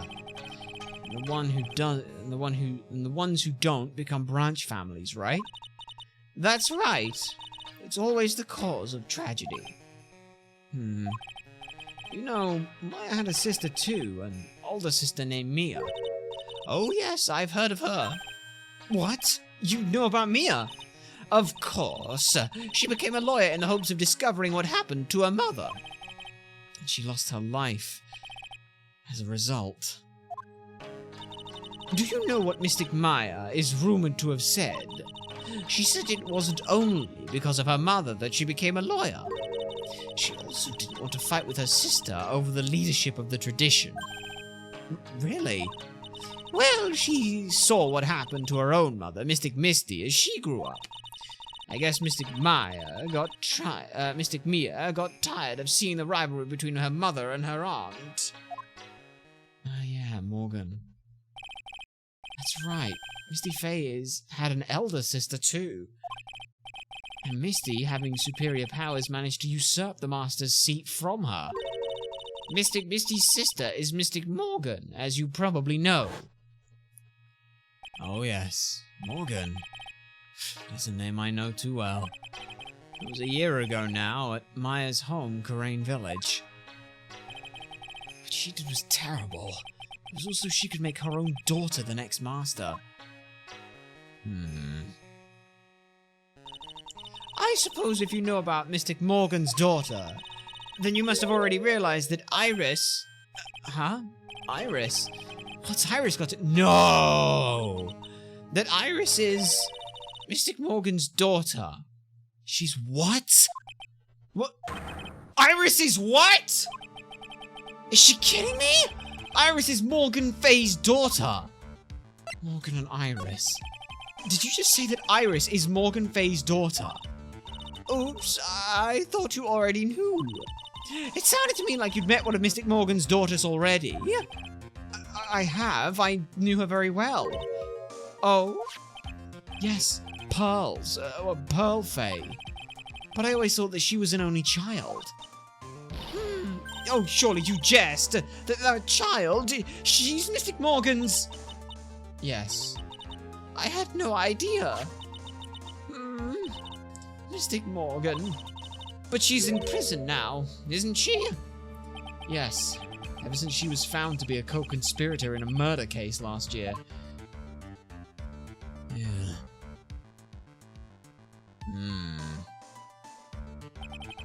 It's all done to set Pearls up as the next master. So what the fuck is going on here then?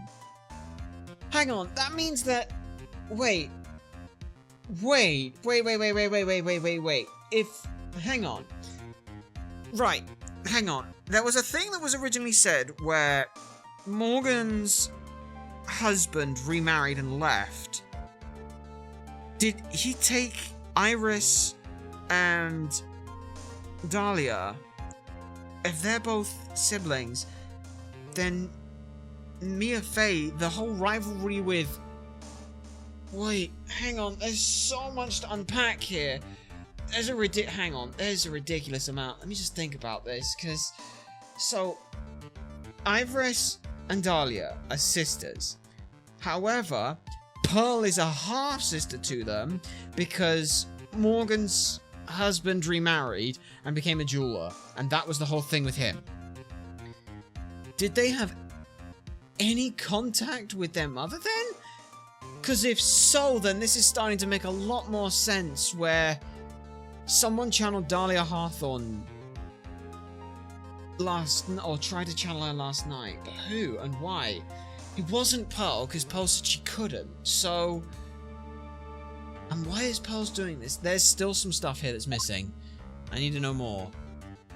Who channeled her, and why? I see.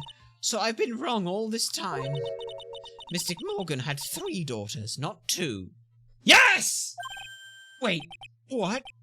3? Yes. Iris, her twin sister, and Mystic Pearl. What? Twin sister? Oh, didn't you know? It happened 20 years ago.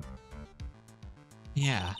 After the clan leadership was taken from her by her sister, Mystic Morgan's life crumbled. It wasn't many years later that Corain's reputation hit an all-time low. When Mystic Morgan's husband realized his wife had never become the master, he left her in the village, taking their twin daughters with him. How awful. He was a jeweler, you know. In the end, he remarried, and that's when it happened. He decided to give one of his girls up, to be looked after by us here at the temple. Iris? That was Iris, you see.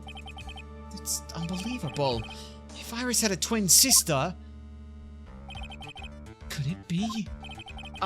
Could you tell me one more thing, Sister Bikini? What was the name of Iris's sister? I'm sorry, Mr. Wright. I just can't remember. All I recall is that her father was a jeweler. Well, that's a clue, I guess. Jeweler. Thank you very much. You've helped me clear up a lot of details. Pearl's had 2 older sisters, huh? Yes, that's right. No doubt it was all because of Mystic Morgan's anger towards the main family. Anger? What do you mean? Her twin daughters were taken from her by her jeweler husband, but even that couldn't destroy her dream that a child of hers would one day lead the clan. That's why she had pearls? It seems that the incident here was a result of Mystic Morgan's anger. Was able to break free of her bars that confine her. So Iris has a twin sister. Plot thickens. But this information will be useless unless I can flesh it out a bit. I need to ask some more questions and get some more info. Yeah. Alright. Let's have a look at the courtyard if there's anyone here. Maybe Gumshoe's around? Sounds like someone's happy. What is the tune they're humming? No motive, no crime. No motive, no crime. Sing it with me. No motive, no crime. I remember when we used to search in the channeling room in Corain. Oh, whoop! I love my job. Who cares if the clues I find are no good? That's not what investigating's all about. The investigator investigates for the love of investigating. It's a passion. Good cases we have, good cases we've lost along the way. Never guessed that Gumshoe was into reggae. Every case is gonna be airtight. Every case is gonna be airtight. Oh, hey, pal. Huh? Who, me? How long have you been there? I just got here. Oh, okay. So what are you up to, detective? I'm investigating, pal. I made a promise to Mr. Edgeworth. I promised I would find the real murder weapon. The real murder weapon, huh? That barbed sword thing turned out to be false lead, right? I'm giving it my best shot here, but I still haven't turned up any clues. I just found these weird scraps of paper. It looks like it's a letter or something. Doesn't seem to have anything to do with the case, though. A letter? Show me the letter, show me the letter, show me the letter. So how's the investigation going, Detective Gumshoe? Well, I don't know if I should be telling you, pal, but, I guess it can't hurt. It looks like the murder took place at the Inner Temple Garden. Yeah. And they're taking that bloody writing on the lantern pretty seriously back at HQ. No shit they would, yeah. What? You mean that... Yeah, I don't have the details, pal. Sorry about that. But, that's all I do know, is they're at least taking it seriously. All I know is if you don't find Maya down in the sacred cavern, we're gonna be faced with one ugly situation. Yeah, what kind of ugly situation are we looking at here? Well, you got me, I don't know. They're not my words, pal. Then who said it? That was Mr. Gatto.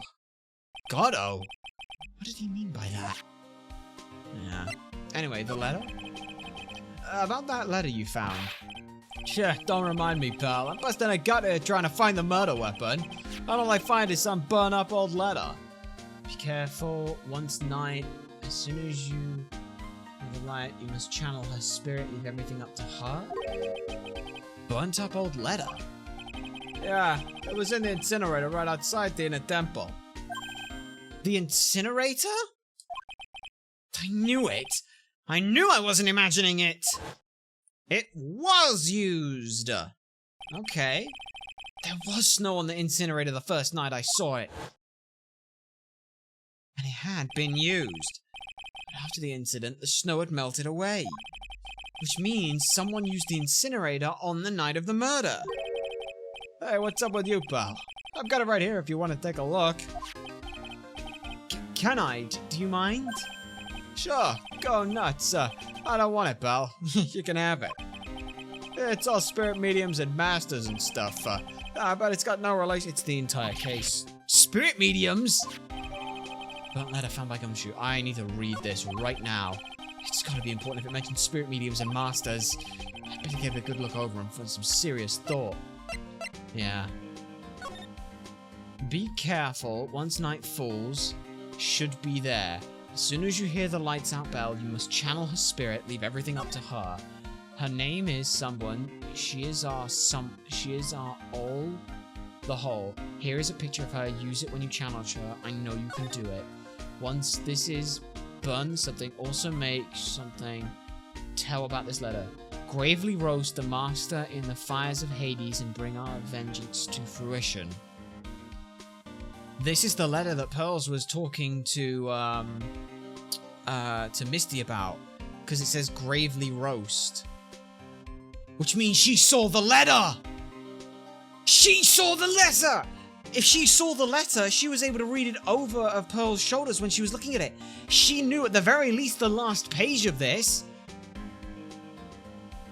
If she saw the picture and knew the name, could she have channeled the spirit? Hang on a sec. But that doesn't make sense because then it's still Dahlia Hawthorne who's trying to... What the fuck is going on here? That doesn't make any sense. Someone has channeled Dahlia Hawthorne. Which... Hang on a sec. Think about it. Someone channeled Dahlia Hawthorne. Let's say that it was Misty Faye who channeled her. If it was Misty Faye who channels her, she goes to the Inner Temple, just like Sister Bikini saw. Iris must have been in on the situation and knew what was happening. No, wait, hang on. Something doesn't make any sense here. That's why she left there? Was she supposed to try and keep watch for something? I don't know. Okay. So Misty Faye goes to the Inner Temple as Dahlia Hawthorne. Right? That happens. She's then killed there as Dahlia Hawthorne. No, that doesn't make any sense, because if she was there to try and stop it, she'd need other people, and she only has Iris, which still means that Iris killed her. Anyway, so something's not making sense here. Yeah, make sure you chuck it in the trash when you're done. Littering's a crime, pal. Yeah, murder weapon. So what do you know about the real murder weapon so far? Well, it wasn't the shishishto like was found impaled in the victim's body. Mr. Edgeworth proved that in court today. Yes, that's true. In which case, it must have been another blade. And that's what you're running around like a headless chicken looking for now, huh? Yeah, and man, is it tiring work. But let me tell you something, pal. I'm no chicken. We got the feathers of forensics in our cap these days. We're using the department's secret weapon on this. You got Missile with you again? How is Missile doing? It's been 2 years. I hope he's doing well. Secret weapon? What secret weapon would that be? What is this secret weapon of yours? Ah, you want to know? You gotta think scientifically, okay? Alright. The murder weapon was a sword. Swords are, well, scientifically speaking, made of metal, right? Any questions so far? No. I know what he's going to say, but I'll let him look smart. So, what's the perfect tool for the job? Ta-da! A metal detector. Raise your hand if you didn't see this coming from a mile away. Well, you want to give it a scientific investigation a go? Huh? Me? I've been using this thing for hours now. Gets pretty boring after a while. Why did you give it a try? I don't know. Should I help Detective Gumshoe out or not? Play forensics expert. Sure, why not? Come on, pal. It's good fun, I'm telling you. Alright then. Guess I'll give it a go. Like I said, this is the department's most advanced gadget. It's the absolute best. It's so sensitive, it can make you cry. It's so high-tech, you could skydive off it. Oh, bother. So, now I'm gonna tell you how to use it. It's possible the murder weapon is around here somewhere, right? Sure, that's what we're trying to find out at the least. Right, so first let's turn the detector on, and that's the sound of the metal detector signal bouncing off something metallic. Next, move it over there. Don't worry, this baby will let you know when you've hit something metallic. And then hit enter and have a look. This thing picks up metallic objects that are hidden from sight too. So take a good look around at everything that seems suspicious, okay, pal? Well, my first thought is this, because could someone have, used this ladder to climb over this wall? Hey, look, it's a ladder. That's a step ladder. What's the difference? Looks like a normal ladder to me, pal. Surely everyone knows the difference. I mean, they're pretty ordinary objects. I've met plenty of guys like you, always picking on the smallest little details. The vegetable store guy near me place does it all the time. He even corrects me when I ask for a head of lettuce. That's a cabbage, he says. I'm telling you, they're the exact same thing. No, they're not. Those are completely different. You have to plant both of them firmly in the ground before they can grow, don't ya? Listen, you gotta take a step back and look at the bigger picture sometimes. Otherwise, you could miss a really important clue. It's advice from a pro, pal. The last person I need advice from is this guy in front of me. Okay. So what else have we got? We've got the statue. We're just looking for anything that's not normally metallic, really. Oh. Something here.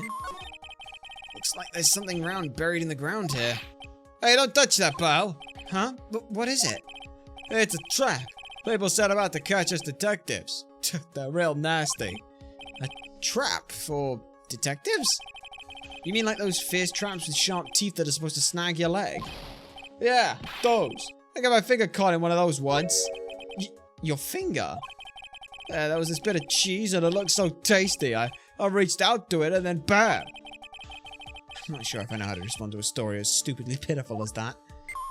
Anyway, anything else? No, really seen much. Right here? Hey, I found a dollar coin! Huh? Money? Hey, if you find money, you have to turn it into the police. Or a detective. If the owner doesn't come forward within 6 months, you get to keep 10%. The other 90% goes to, I mean the police department. Don't get so close to me, detective. Give me some space, will you? Here's the coin. Happy? I definitely made the right decision becoming a detective. Yikes. Talk about a serious case of denial. Okay. Oh, what was that here? This looks like a wallet? Aha! That's where it's been. Is this yours, detective? I'm always dropping it, so I put a bell on it. But you still dropped it anyway. Yeah, but now I found it again, pal. Your wallet is completely empty. Well, I drop it all the time, so I don't put money in it anymore. It's actually sad, but smart. How come the metal detector picked it up? Yeah, it must be because of the bell, I guess. Okay. It was buried shit in the snow. Oh. Ah, it's the sled. Okay. Anything else buried in the snow? Huh? This is Mr. Neem's staff, isn't it? Scientifically speaking, they're usually made of wood. But the detector is reacting to it. Yeah, but however you look at it, the thing's made of wood, right? Don't bother investigating anything unless you want to make it, unless it looks like it might be metallic. Isn't the whole point of a metal detector to find metal where you can't see it? It's weird that this thing is causing us a racket, though. Here, let me take a look at it. Hey, hands off! Examining evidence is a job for the top is coming off. Hey, look what you've done! You've damaged a really important piece of evidence. Sorry. Wait. What? That's a sword. Inside the staff. Is this... Could it be... the murder weapon? Oh, shit. So, hang on. Misty Faye was killed by her own weapon? What? I'd never have guessed there'd be a sword concealed in the victim's staff. Well, they call this kind of thing a sword cane, pal. This was a real gem. The workmanship is really something else. Thank goodness it wasn't a cane sword, or else the victim would have stabbed their own foot. I officially give up on trying to figure out how Gumshoe's mind works. If the real scene of the crime was the inner temple garden, then why was the sword used to kill the victim found in the main hall courtyard? Hey, Gumshoe? Who knows about the hidden sword? No one. Even the police didn't know about this until I discovered it just now. Well, as they say, there's no team in Gumshoe. Doesn't look like there are any traces of blood on it. Then I guess it isn't the murder weapon, huh? No, I'm sure it's just someone's just wiped it off after the murder! Yeah, of course. This thing is definitely the murder weapon. Good job, pal. This is about the same length as the Shishito, too. This must be the murder weapon. Okay, I'm gonna run over to forensics. There's gotta be some traces of blood left, even if most of it has been wiped off. See you later, pal. Every case is gonna be a time. Every case is gonna be a time. Wait up, detective! Huh? Oh, what is it, pal? I'm a pretty busy guy right now, you know? You're going to get that stuff analyzed, right? Would you mind holding off for just a while? Huh? Well, what are you talking about, pal? Please, just... until we find Maya. Maya? What's this got to do with her? I don't know, but I'm starting to get a really bad feeling in the pit of my stomach. Oh, how so? Look, Maya's trapped inside the inner sacred cavern right now. Well, we don't even know if she's okay or not. The more evidence and testimony I hear, the more uneasy I feel. Yeah, you don't think that, Maya's been Please, detective, just wait until we can get inside the sacred cavern, please. You're, kind of looking Viridian there. Okay, just stop with that face, pal. One more thing, though. It's Staff's secret trick. Let's keep it between you and me, alright? If it gets out that we knew about it and didn't say anything, we're finished. I understand.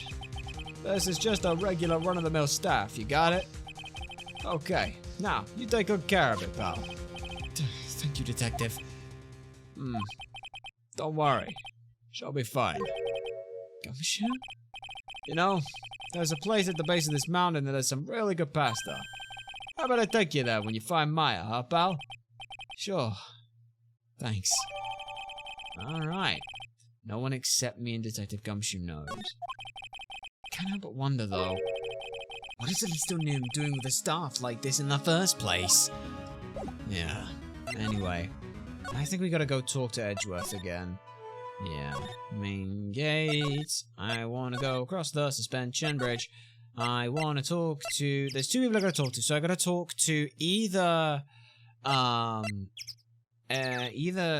to you, but I think I can talk to Edgeworth first, because it's probably gonna be easier to go with. Hey, you. I got a question for you.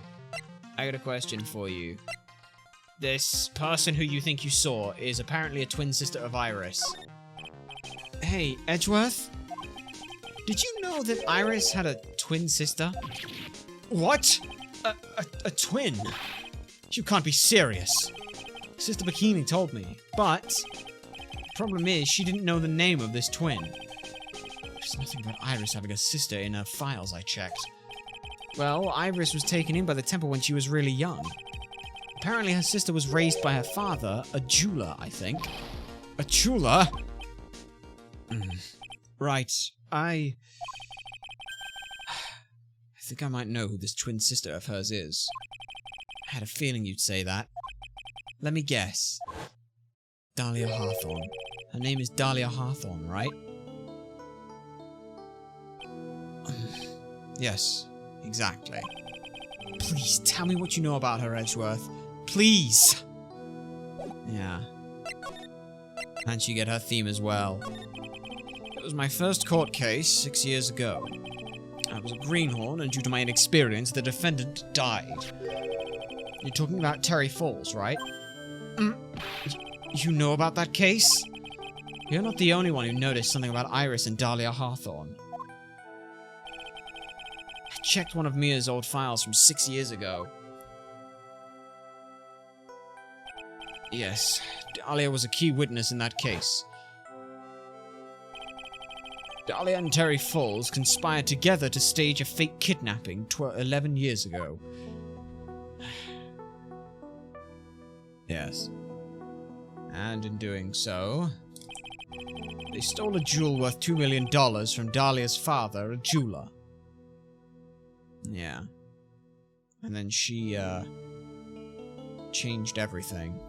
And 5 years after that, she murdered her own sister, Valerie Hawthorne, to keep her from talking. And then, a year after that, she murdered someone else. Her sister? Well, her stepsister, actually. They weren't blood related. Valerie was the only daughter of Dahlia's father's second wife. Oh. And this is when she entered my life. Did she now? The woman who tried to kill me. Yep. With deceit and poison. So Terry Falls died. After Terry Falls died, what happened to Dahlia? Did you check that out? Does it really matter? Like I said, Dahlia isn't connected with this case. Why are you so sure about that? It's simple. Dahlia Hawthorne is dead. What? Well, her metabolic processes are a matter of interest only to historians, so to speak. Dahlia's death. What do you mean by Dahlia Hawthorne is dead, Edgeworth? That's very important. Right. I must confess that in reading her file, I came to know of the murder case you were involved with during your college years. Yeah. Dahlia Hawthorne was found guilty, thanks to the persistence of Mia Fey. Mia Fey. Mia Fey. Yeah. So they both have a grudge against the Fey family. At that time, Dahlia... It's like she was possessed by a demon or something. It's been almost 5 years since that guilty verdict was handed down, and the sentence was finally carried out. She was executed last month. Executed? Shit. Last month. I'm sure that's a bit of a shock to you, right? And for more reasons than one. But do you understand now?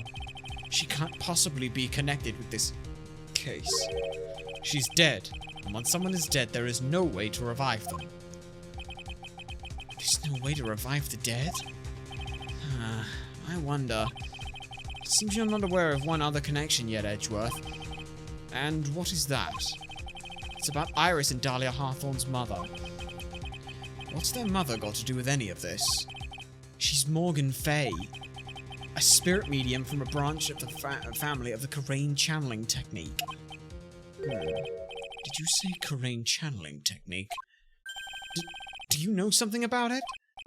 Oh yes, I know it's connected with that fraudulent spirit medium. Fraudulent? I was involved in another nightmare 17 years ago. Ah, yes. I was caught up in the middle of a murder investigation. The police didn't have any leads. They were stumped, and that's when they called in her. She was a very famous spirit medium and the master of the channeling school. Did you know what happened? As a result of her efforts, an innocent man was accused of murder. She and her powers, they were all fraudulent. Edgeworth, go to the police records room. It's all in there. All you have to do is check the DL6 case file and you'll know. Of course. How can I forget? Edgeworth was the victim in that case. Well, one of them. Edgeworth, you'll understand someday. And then, you'll see that the Karain channeling technique is real. Okay. We haven't got any plans here, but I wonder if we can see anything from you. Can I present the, Magatama to you? Maybe? We've got a... Maybe? I mean, there's you and Pearl. So, you've got 3, so it's probably easier to deal with you. Night of the crime. I think it's time you told me the truth about what you were doing on that night. You said you were in your room at Hazakura Temple the entire time. Do you still claim that to be the truth? Yes, that's where I was. Iris, I believe you're innocent. That's why I want to believe what you're telling me too. But because this person saw you somewhere else on the night of the murder, I can't believe that yet. Yeah. I'm talking about Sister Bikini, of course. Sister Bikini? Her testimony in court today was very clear. She saw you with your hood. That night I was helping an acolyte with her training in the inner temple, but, well, as you can see, my back likes to act up. Violently. So I left Iris to help the acolyte and returned to Hazakura Temple. Sister Bikini didn't just see you, she spoke with you. You two talked about Maya's training that night. So you see, Iris, you were at the inner temple on the night of the murder. That's very impressive, Mr. Wright. The acolyte's actual training was due to start after 10 o'clock that night. I left the main hall early, so I wouldn't be late. What time was that? Let me see.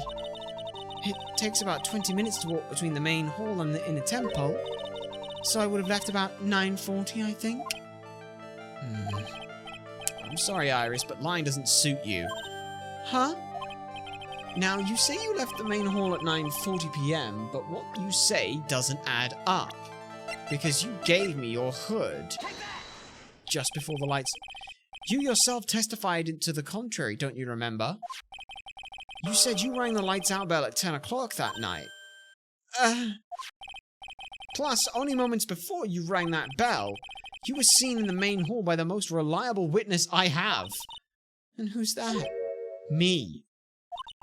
Mr. Wright, we even spoke a little that evening. That's when you gave me this. Surely you haven't forgotten. Wait a minute. Hold on. How could you have forgotten? How could you make such an obvious lie like that? There were two of you that night. Which one of you am I speaking to right now? That is a very dangerous question we have to ask. Because the question is then, who is channeling you? If it's not. No, that's right, I remember. And that brings us to another puzzling fact, Iris. At 10 o'clock on the night of the murder, you were seen in two places at the same time.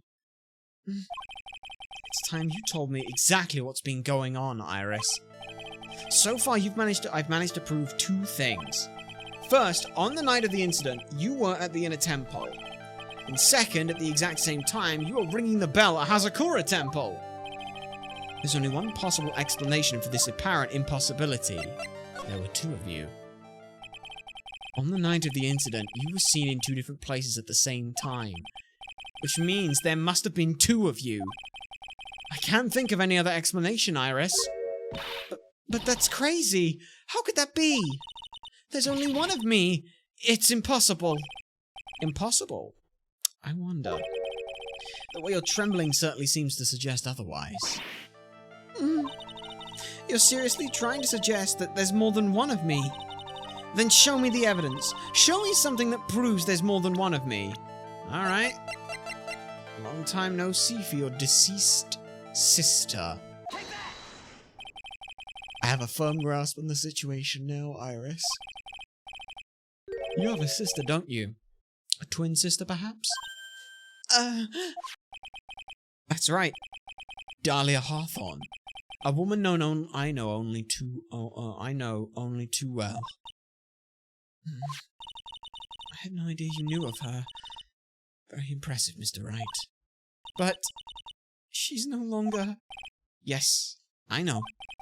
Her sentence was carried out recently, wasn't it? I'm sorry.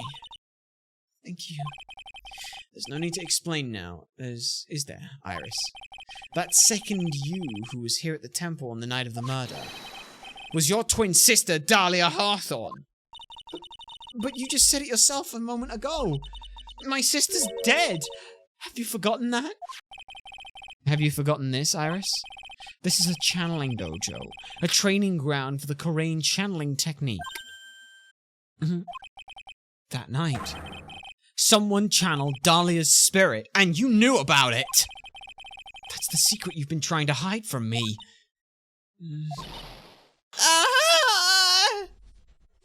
Yeah. I don't know if you're Dahlia being channeled right now, though. That's the thing. Night of the crime. I was in my room in the main hall that night. As soon as I heard that I'd been spotted in a temple, I knew it was my sister. Dahlia, the other half of me who passed away last month. Just as I suspected. The Iris that Sister Bikini saw at the inner temple on the night of the murder. It was Dahlia Hawthorne.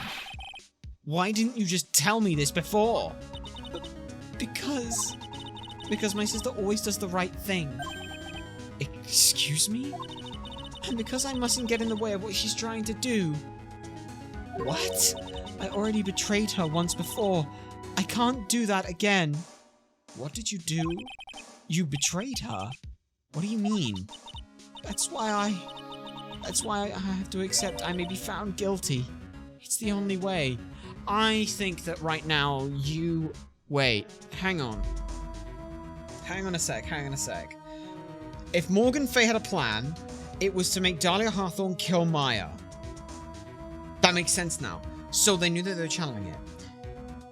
If that's the case, Misty Fay would have channeled her, and she went to the inner temple that night.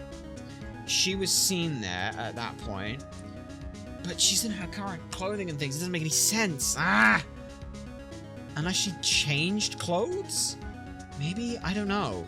I don't know what happens if someone who's channeling a body dies. Like, do they revert back? I'd assume they do, but... Huh. Pearls couldn't channel her because someone else was channeling her, right? If that's the case, it was Misty Faye who went over there. Iris then knew about it. But then... Let's say that Dahlia Hawthorne was stopped. She was killed. She then reverts her body back to Misty Faye. But then that doesn't make sense because she's over at fucking Hazakura over the island temple, which means that Iris couldn't be the one who killed her because she was over the other side and put the body back. But it also doesn't explain how the fuck the body got back either. So someone was over... There's got to be like at least one more person who knows about this. And then now, to protect... If Pearls was trying to channel her ever again and Dahlia got back and tried to kill Maya, the only way to protect her from doing that is if Maya is channeling Dahlia Hawthorne right now. Which means there is a moment of time where Iris and Dahlia Hawthorne being channeled are... They're unknown. And that was when these new locks appeared and the other one was put on there. I think the other one was put on there so that Dahlia Hawthorne, as Maya, couldn't get out, and then Iris shows up. I think I'm talking to Dahlia Hawthorne right now. Puts those other ones on the thing so that it takes even longer to get through, so that no one can see there's two Dahlia Hawthornes right now, or two people who are identical right now, because you have the same hair color. Oh, look at this! Look at this! Look at this! Look who's got similar hair colors. I mean, it doesn't matter that Misty Faye has the same hair color. She's got a hood on, so it doesn't matter. But Iris looks the same as Dahlia Hawthorne. The only difference is their hair color. However, Maya has dark enough hair to where you'd be fooled that they're the same person. Okay. What is she talking about? The betrayal, though. What do you mean by that? I knew about it. You know about it, don't you, Mr. Wright? About the fake kidnapping that took place on Eagle Mountain 11 years ago? Yes. That was the start of it all. It was the start of her down... It's what started her down that twisted path. Uh-huh. Uh-huh. Yes. She started to commit crime after crime, and in the end, she lost her life. Yes, she did. Right, as expected in that. It's all because I betrayed her. What? How did you betray her, Iris? It is no coincidence that Eagle Mountain is where the exchange was to take place. After all, I helped plan the whole thing. You were involved as well? What? Huh? But I got scared, so I ran away. What are you talking about? Why would you help her? Stealing $2 million from your own father, that's awful. But I promised that I'd help her. And she didn't do it for the money. Huh? It was revenge on our father. Revenge? What? Okay. What do you mean by revenge? He was a hideous man. He threw our mother away and then sent her to hell. Her mother? Morgan Fay. Her mother was the eldest daughter of the main branch of the Fay family. The main family had a lot of influence in many business and political circles at the time. As the eldest daughter, our mother was set to inherit all that was of that as the next master. That's the reason our father married our mother in the first place. For power. But his plan backfired. Awfully. Because our mother's sister took it all from her. She took over as the master of Karain. That would be Misty Faye, Maya's mother. Maya's mother, yeah. But before long, the credibility of the Karain tradition hit rock bottom. The new master, Misty Faye, made a terrible mistake. It was during the investigation of the DL6 incident. Why does everyone know about this? After that happened, our father took me and my twin sister away, leaving our mother and our home behind. He hated the place. He said it was a hick dive, that he had no reason to stay there. And that's when you came to Hazakura Temple? Yes. The woman my father took as his next wife already had a daughter, Valerie. I had no place in his new family, you see. Oh. And I haven't seen my mother once since then. Having the Master's seat stolen from her and being rejected by her own family? I've heard she's been very battered, spiritually and emotionally. I think I'm finally beginning to see how the pieces fit together. I have asked her everything I can in my capacity as a prosecutor. This incident, everything related to it, goes back to the history of the Fey clan. That's exactly what it looks like. Yeah. Iris, there's just one more thing I want you to tell me. What is it?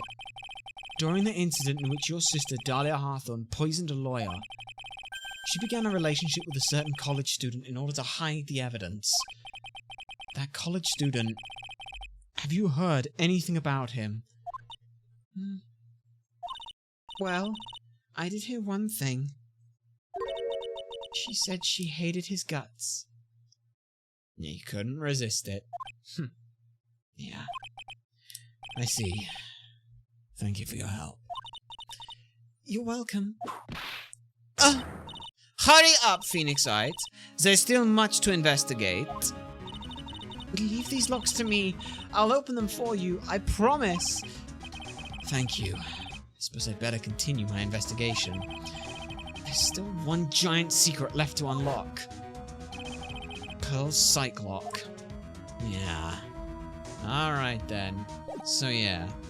Everything here, we've just gotta go back and figure this out. What happened with Pearl then? What happened with Pearl? Alright, February 9. Here we are. Look at that! They really did make a fire. Right in front of the shack. Oh, wait, hang on. Right in front of the... Oh! Mr. Nick! Ha! You're too late, Nick. If you came here for one of our potatoes, we've already polished them off. I think I pretty much got all the evidence I need. Now I just need to find out what Pearls is hiding. Alright then, Pearl. It's time for you to present. Let's have a look at this. Let's see what's gonna happen here. You're 5. I like how they move the position of the 5th one, because Pearl is so short. After dinner on the night of the murder, you were supposed to be in Elise Dunham's room reading a book together, correct? Oh, Misty was trying to stop her doing it by distracting her. That makes sense. Yes, I was so happy when she invited me. But I didn't go in the end. You didn't go? No. There was somewhere else I had to go instead. I was so worried I had to go. I didn't know what to do with myself. I was so nervous. Suppose I never went to Miss Dunham's room, huh? Because she was too worried about something or someone else. Pearls? On the night of the murder, you went to this place, didn't you? You went to the Inner Temple. You went here, didn't you, Pearls? Looks like she still has not, she's not going to open up to me. This is where you went because you were so worried, right? Then the next question is, who or what were you so worried about? Now I'm going to take a guess and you can tell me if I'm right or wrong, okay? You mean you know? If I'm right, will you tell me the whole truth? Okay.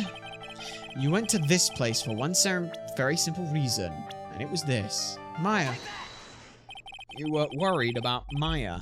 It's obvious why you were so worried. It's obvious what you were so worried about, Pearls. It was Maya, wasn't it? You knew the training Maya was undertaking was dangerous. After all, it was the special course. I signed up for your special course. My. Quite brave of you considering how cold it is. Young people can be so reckless with their health, you know. Don't blame me if you become one with those you channel. Oh. Sister Bikini scared you with what she said, didn't she? And because it was you who introduced Hazakura Temple to Maya in the first place, you feel responsible. You felt responsible, didn't you? Thinking about what could happen to Mystic Maya made me more and more worried. I couldn't sit still at all. That's why I decided to go and find out how she was doing at the inner temple. Then we're clear now that you went to the inner temple that night, Pearls. What's not clear is what happened after that. About what time was it when you headed over to the inner temple? It was probably around 9:30 when I left the main hall. I heard the real training was supposed to start at 10. I wanted to get there before it started. But there was so much snow, so I didn't get there until after 10 o'clock. Until after 10? How did you know what time it was? Because I heard the bell ringing for lights out. She heard the lights out bell. The Hazakura Temple's bell is pretty small though, isn't it? You must have really good hearing. I was really trying to pick up the sound of that bell, that's all. I didn't want to miss it. That would be terrible. She was trying to hear that bell. Oh, sweetie. Once night falls, as soon as you hear the lights out bell, you must channel her spirit. Name's dying. Here's a picture of her. Use it for when you channel her. I know you can do it. Yeah. Yeah. Tell me, Pearls, why were you so worried about hearing that bell? Huh? Oh, I think I know why. The reason you were so worried about the bell is because of this. You were given some instructions to follow for that night, weren't you? I presume you recognize these pieces of paper. Where did you... In the incinerator at the inner temple. Pearls, you were following the instructions in this letter that night, weren't you? That's why you couldn't afford to miss the sound of the lights out bell. I'm speechless, Mr. Nick. You're amazing. Damn right. These instructions were found in the incinerator. I believe they were written for you, Pearls. For me? No. As you can see, a large portion has been burnt, but the last section is still fairly legible. As soon as you hear the lights out bell, you must channel her spirit. Who was it, Pearls? Whose spirit were you supposed to be channeling? Taking into account the author of the note and the purpose for writing it, whose spirit would Pearls have been trying to channel? Don't overthink this, Phoenix. It's pretty obvious who Pearls was supposed to channel. The person you were trying to channel that night, Pearls, was Miss Dahlia Hawthorne. It was Dahlia Hawthorne, wasn't it? That was the name that was in the letter. Yep. It's just as I suspected. It wasn't Iris whose Sister Bikini saw at the inner temple that night. It was Dahlia Hawthorne. Do you know anything about her, Pearls? Do you know what kind of woman Dahlia Hawthorne was? No. I've never heard of anyone by that name before reading these instructions. I thought so. Pearls doesn't have a clue. She doesn't know that Dahlia Hawthorne is her sister. Half-sister. About the instructions in the letter I found, Pearls. Who wrote them? Whoever it was asked you to channel the spirit of someone you'd never heard of. You must have had quite a lot of respect for them.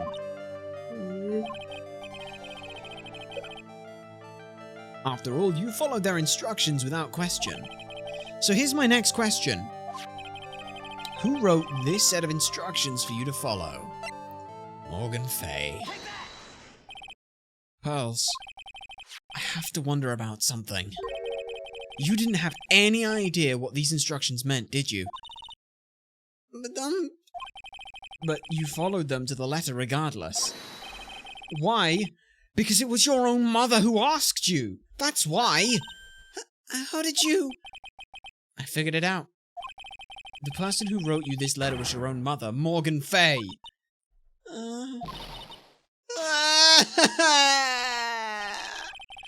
Alright, Pearls, it's time you started telling me the truth. That's why there's gravy on the picture! Gravy roast! Gravely roast. The master in the fires of Hades and bring our vengeance to fruition. Yeah, gravely roast. There is gravy from a pot roast on it. Mr. Nick! Why is she holding back from me? I don't like this. Don't underestimate me, just because I'm a child. Huh? If you're trying to say that I followed these instructions, I'd like to see some proof. What? Because I don't think you have any. Ugh. I should say anything rather than admit to carrying out these instructions. I guess I'll have to produce some more evidence then. One more thing should do it. Alright, Pearls. We both know someone carried out these instructions on the night of the murder. But you're right. There's no evidence that proves it was you. I knew it! However, I do know that whoever did it was a child. Huh? How do you know that? It couldn't have been an adult. No adult would have made a simple mistake like that. Simple mistake? What do you mean by that? I'm sure you thought that you were carefully following the instructions you'd been given, but you misunderstood some of the words, and this is the evidence that proves it. Yeah. It was you who splattered gravy on this hanging scroll, wasn't it? What? Why would I do something like that? Do you remember what was written on the letter? Gravely roast the master in the fires of Hades and bring our vengeance to fruition. But you didn't know how to read the words gravely and roast among others, right? How do you know that? Remember the conversation you had with Mr. Nim on the night of the murder? Yes. Perhaps we can read some books together. Really? I'd love to. I'm not very good at reading.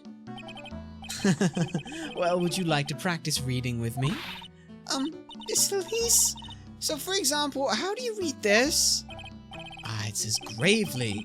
It's kind of a tough word. As soon as she saw that letter, boom, she knows there's a problem. Which means she was also trying to prevent Pearls from being convicted of murder if she'd have channeled Dahlia Hawthorne. Yeah. Wait. Surely Mr. Nim taught you how to read gravely and roast. But what she didn't teach you is what they meant. Gravely sounded like gravy to me, and the only roast I could think of was the food. And that's why you did it. That's why you covered the picture of the master in gravy from that night's pot roast. To be honest, I did think it was a bit strange. I guess I really did get the wrong idea. Just a tiny bit. I really am useless. I couldn't even burn the letter properly as my mother had asked me. That's surprisingly very useful, though. Such a simple thing, and I couldn't even do that right. Nah, that's very good that you couldn't do that right. I'm gonna be honest with you right now, Pearl. That is incredibly useful that you could not do that right. So the night of the crime, then. After dinner that night, I did go to the inner temple with a pot full of the leftover gravy. The gravy? I saw the picture in the hanging scroll near the sacred cavern. I was sure it was the master of Karain, like it said in the letter. I see. And then? Wait, hang on a sec. Here's a really important question. Did your mother tell you about the... Oh, of course, that's how she could plan it so perfectly! Morgan Fay was the person who told you about Eagle Mountain, who told you about all of this stuff. She was probably the one who happened to let you see that letter. And in the process, that's what pushed you to send her there. You went there, and of course Morgan would know about it. That's how you can plan this assassination. If they're both in prison, she spoke with Dahlia. She told Dahlia her plan. If she can get Pearls to do this, then she'll know exactly what's there. She'll know the time, she'll know the place, she'll know everything about it by getting Maya into the special training that was signed up for by Pearl. It was Pearl who found it. If she was given to that by her mother, then that's the entire point of that. At which point then she can talk to Dahlia. She talks to Dahlia and she talks to her and is like, hey, guess what? When you die, you're going to be brought back. You're going to be brought back at Eagle Mountain and things. Go here, kill Maya. She'll be in that chamber. She'll be there. You will get your revenge. It was planned on both of them, wasn't it? That's what it was. That has to be what it is. I see. And then? Well, it was already way past 10 when I got there because of all the snow. So I went to the Inner Temple guest area. The guest area? Yeah, I thought I could wait there until the training was over. Why didn't you just go to the training hall? Because Mystic Maya's main training had already started, and I couldn't interrupt it. So I just stayed where I was and prayed for her to get through it. But then Pearls, did you fall asleep? I'm sorry, I didn't mean to. I just couldn't help it. Hey, don't worry about it, Pearl. Who cares if you fell asleep? I fell asleep waiting for Iris too. It happens. Anyway, when you found yourself trapped, then you found yourself trapped at the Inner Temple. Yeah. When I woke up, it was morning.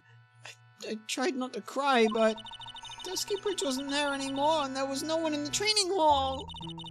I thought everyone had left me because I overslept. I threw the letter into the incinerator, then heated up the leftover gravy and let off some steam by chucking the gravy on the scroll while you cried? No, I ate it! Yeah, it must have been pretty scary for you, Pearl. I know what it's like. Nick used to leave me behind when I fell asleep at school, too. Oh, don't equate something so trivial with her experience, Larry. Anyway, you mentioned something about your lost powers? It was written right there in my mother's letter. It said as soon as you hear the lights out bell, you must channel her spirit. I was on my way over to the Inner Temple when I heard the bell ring. So you channeled Dahlia Hawthorne's spirit? No. I tried, but I just couldn't do it. You couldn't do it? I never failed at channeling someone. This is the first time it's happened. I tried and I tried and I tried. Yesterday, this morning, the whole time. So Dahlia is still being channeled. But I just couldn't do it. Don't let your guard down, Pearl. It'll all work out. If you want, I'll come flying through the sky for you. Whoosh! Just like that. She never managed to channel the spirit. Important question. Can a spirit be channeled by two people at once? If so, then this whole theory blows itself out the water. But if not, is that why you think your spiritual powers are gone? Yesterday, I don't know what to do. Isn't there an explanation for why you couldn't channel a spirit? I suppose there's one other possibility. It's not very likely, though. And what is that? Come on, please. Someone else is channeling her. It could happen if someone else is already channeling the same spirit! But you hang on. You said you tried this morning. After the whole incident. Dahlia Hawthorne is still being channeled. We fucking gotcha, bitch! The person who is with Franziska von Karma is Dahlia Hawthorne, and that is Maya channeling her. It has to be. It was the only way that Dahlia Hawthorne could keep her, or Maya could keep herself safe from Dahlia Hawthorne, is if Dahlia Hawthorne thinks that that's there.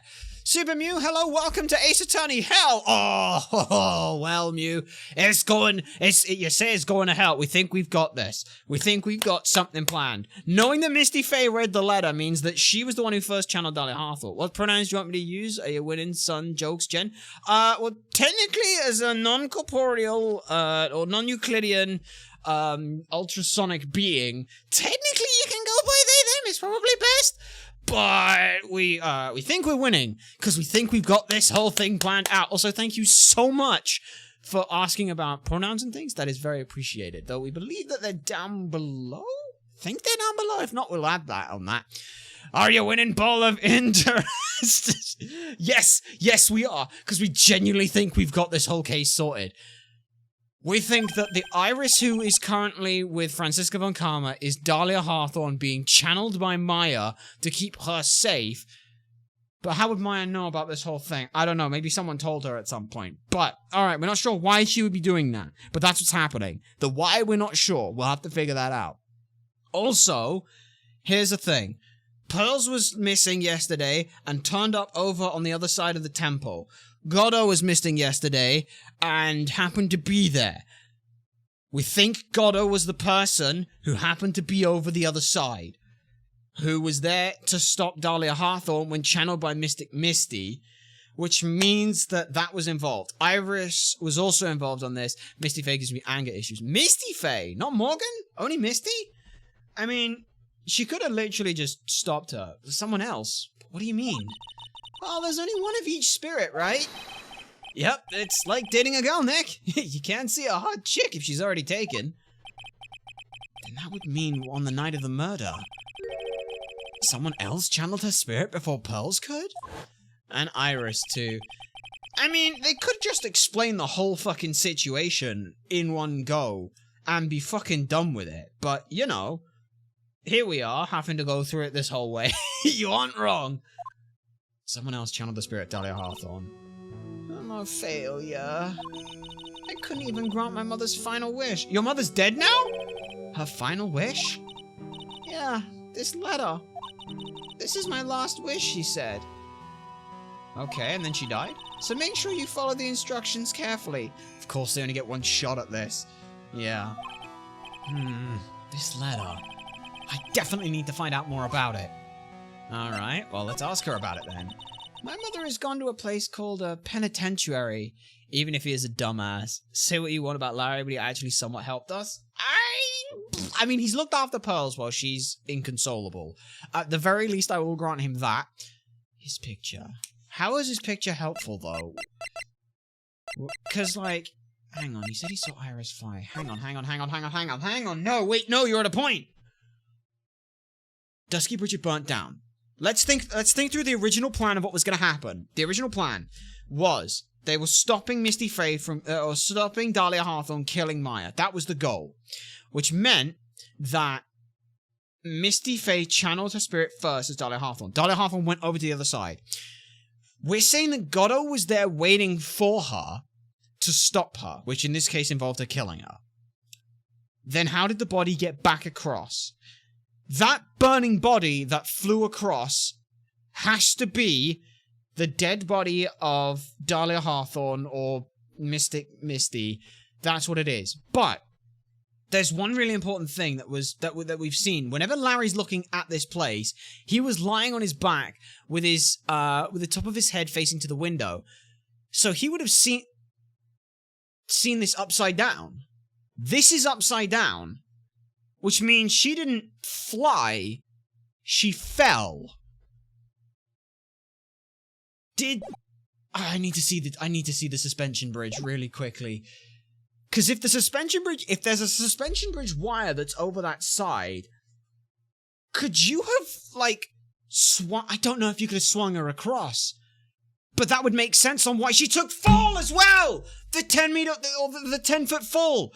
Obviously, swinging across that thing's gonna have some impact, and if the wire's longer on one side, then did she swing across? Did they swing across a dead body to move it there? No! How the fuck do we present this in court and make it sound plausible? Larry's picture actually proves something. Holy shit. Okay, now we gotta prove this in court. Yes, I know, Pearls. I visit her every month. And last month she told me... Ah, yes. The time we've been waiting for has come, Pearl. There's something I need you to do for me. I had a letter for you at our home before they brought me here. You planned this out?! What?! You planned out a murder 2 years, like a year a year in advance, because you knew that what? This is insane. The moment you knew that one of your daughters was going to be executed, you hatched a plan to use her spirit to kill someone else. You're a genius, but you're fucking insane. But yes, almost Christmas means it wasn't Christmas. Once again, Larry in the final case has proved somewhat fucking useful.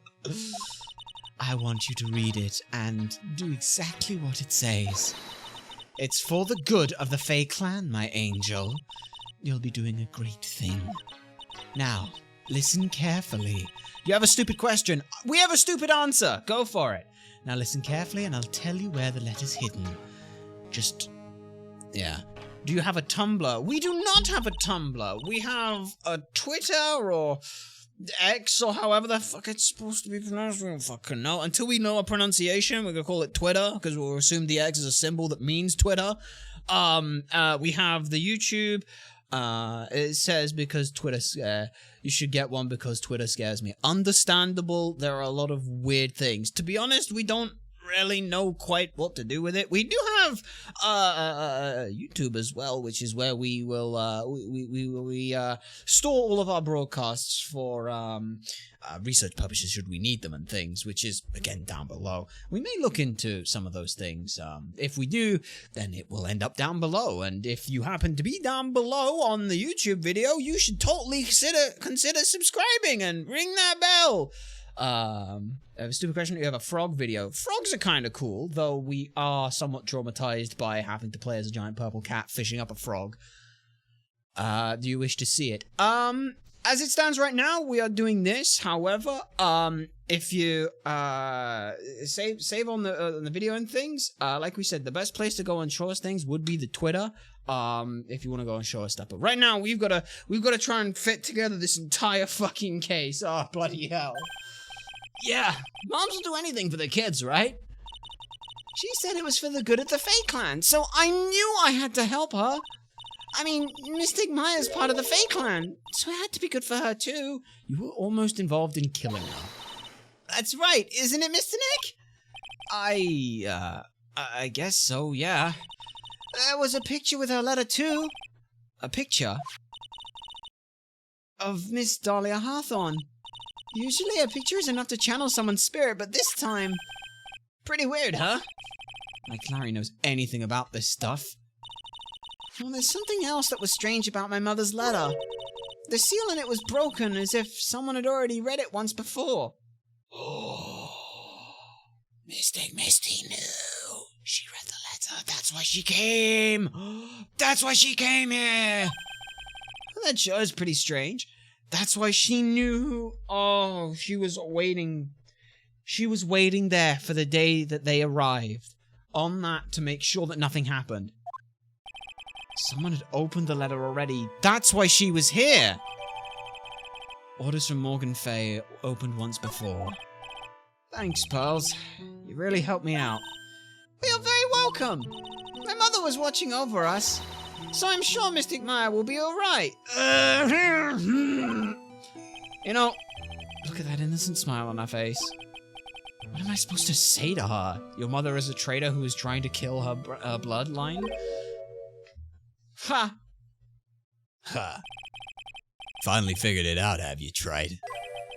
You finally realized how terrible of a crime being painfully oblivious is. Gato? The entrance to the sacred cavern looks like a freaking puzzle workshop. Guess he's talking about Iris and the lock-breaking effort. But it's all a waste of time. Why are you saying that? Because Maya Faye isn't coming back. What? I don't know what you're talking about. How can you say something like that?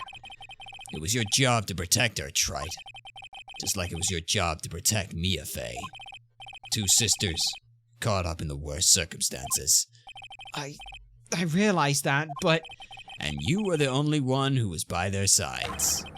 You were the only one who could have saved them. That's what this is all about. That's what you... Oh, no. Of course, he wakes up from the depths of hell after being poisoned. Goes to find out what happened to Mia. and finds that she was dead. Oh, I'm so sorry. And you're just looking for your soul heart. I'm so sorry. But I didn't know anything about what was going on! Ha! What did I just say, Trite? Being oblivious is a heinous crime in and itself. Tomorrow, we'll settle everything in court tomorrow. Once and for all. He blames us. Mr. Nick, is what that man just said true? It'll be alright, Pearls. I'm sure Maya's alive. You'll see for yourself tomorrow. Yeah, that's right. I know I can trust you, Mr. Nick. Hopefully. Ah, blimey. My dear Pearl, you've done so well, my child. My Pearl. It's better that you don't know what you've done. I knew this day would come for you. The blood of the main family is no more. Now finally, after all this time, the master's seat is yours. My last great wish. It seems I was just in time.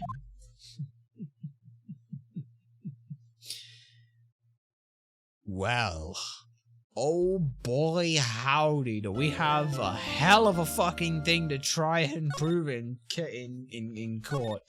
Bloody hell. Oh gods. Oh boy, oh boy, oh boy. I don't think that should be doing that. Just a moment. Something is very dangerously, maybe on the verge of exploding, so, give us a, hold on a sec. Give us just a moment. We'll be right back. Okay. Minor disaster averted, thankfully. Yes, may have, left an experiment running that, was done. Still, though, we've got a little bit more to go, so let's go ahead and continue on with the trial. How long is this trial going to take? We don't know, but we're in here for the long haul, so let's figure that shit out.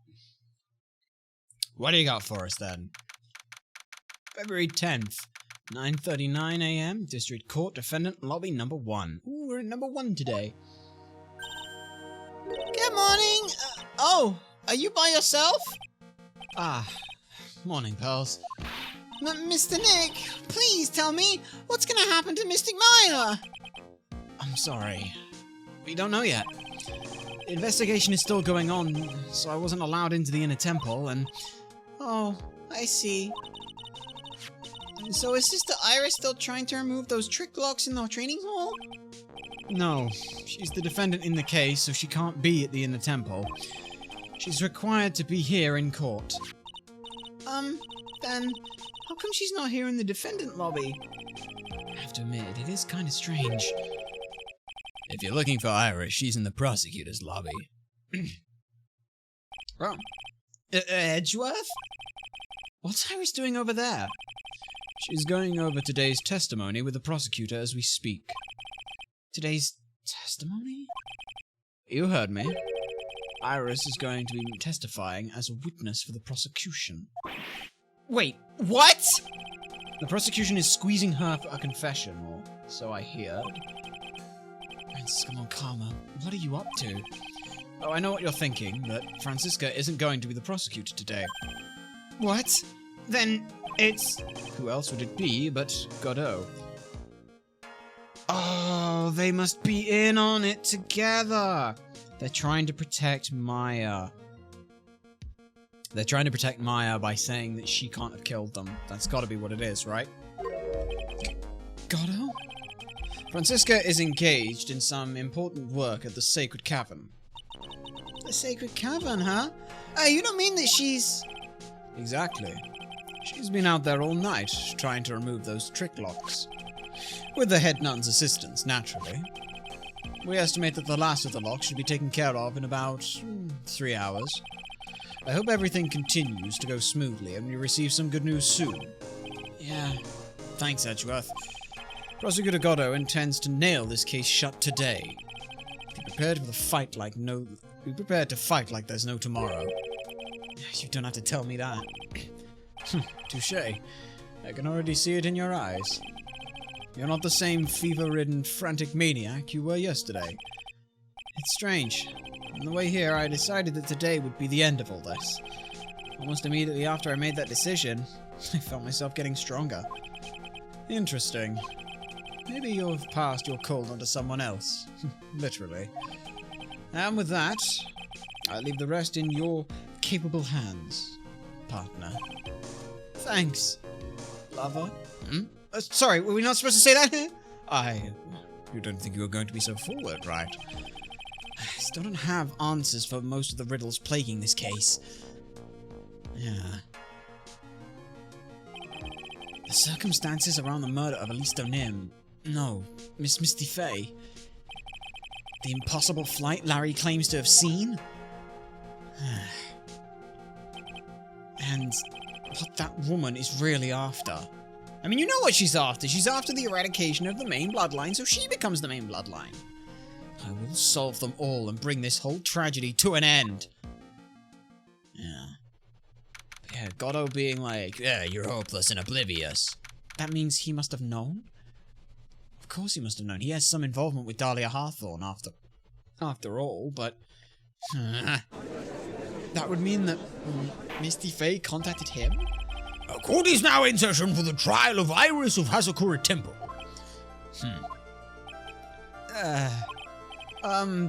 Your Honor, what are you... Who, me? Well, my little brother came to visit me in my chambers earlier this morning. All of a sudden, in the blink of an eye, he developed a scorching fever and fainted. Therefore, I'll be standing in for him. I see, Your Honor. So they're brothers. That actually explains a lot. My poor brother. He looked a bit pale, not to mention sad that he couldn't be here. Yeah. It is impossible to predict what the future has in store for any of us. This is precisely why people feel the need to judge the past. And we of the court have been charged with the solemn duty of passing such judgment. Well said, Mr. Godot. I understood exactly what you said. Well, at least up until the end, anyway. Now then, Mr. Godot, please proceed with your opening statement. Humans are fragile, fickle beings. Our hearts change with the shifting of the tides. There's only one thing that remains a constant in this crazy world. The bitter darkness that lies at the bottom of this mug. So then you mean... Oh, forget it. What do you mean? During yesterday's trial, the accused refused to admit her role in the crime. But today, she's had a change of heart. Sister Iris of Hazakura Temple has a confession to make. Confession? Well, the defendant? Alright, we got this. Iris, why didn't she discuss this with me first? Very well. This court will now hear the defendant's confession.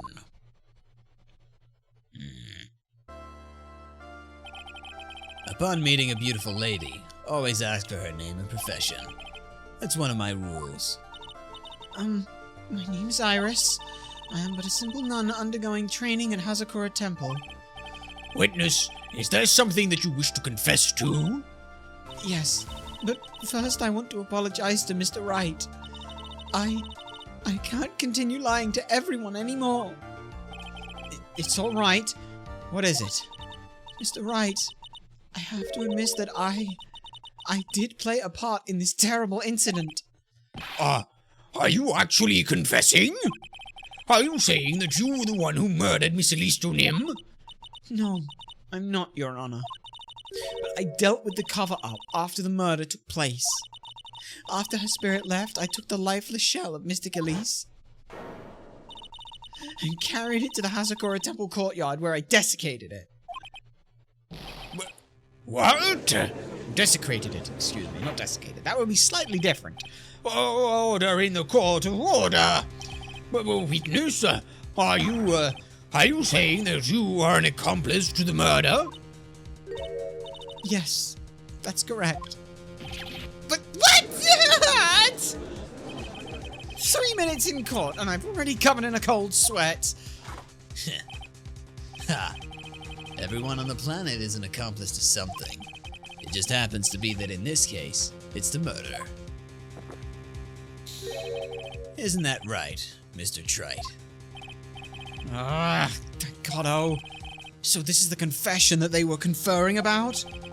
It pains me to say this, but it looks like Iris's testimony was all a lie. Crumpled up and shoved into her pocket then. Now then, little lady, if you don't mind, I've got a question for you. Whose crime were you trying to cover up by your actions? Iris was covering for someone? Funnily up without a paddle or even a life jacket. I've been at Hazakura Temple since I was a little girl.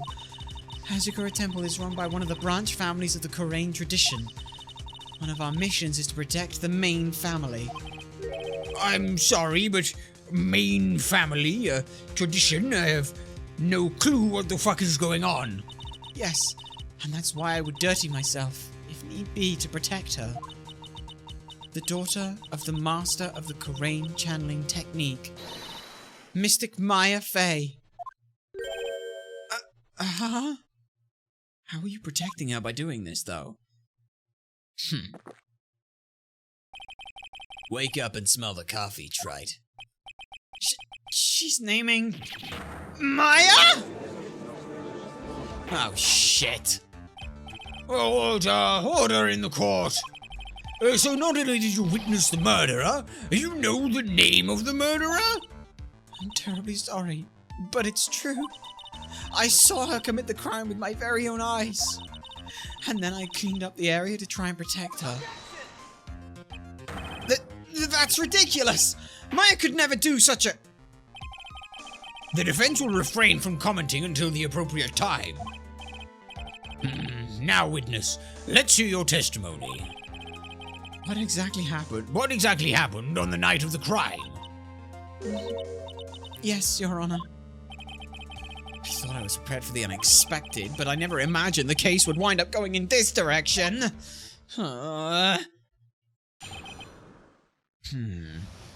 Alright, what have we got then? I went to the inner temple that night and I saw it all happen in the garden. I saw Mystic Elise strike Mystic Maya with her staff.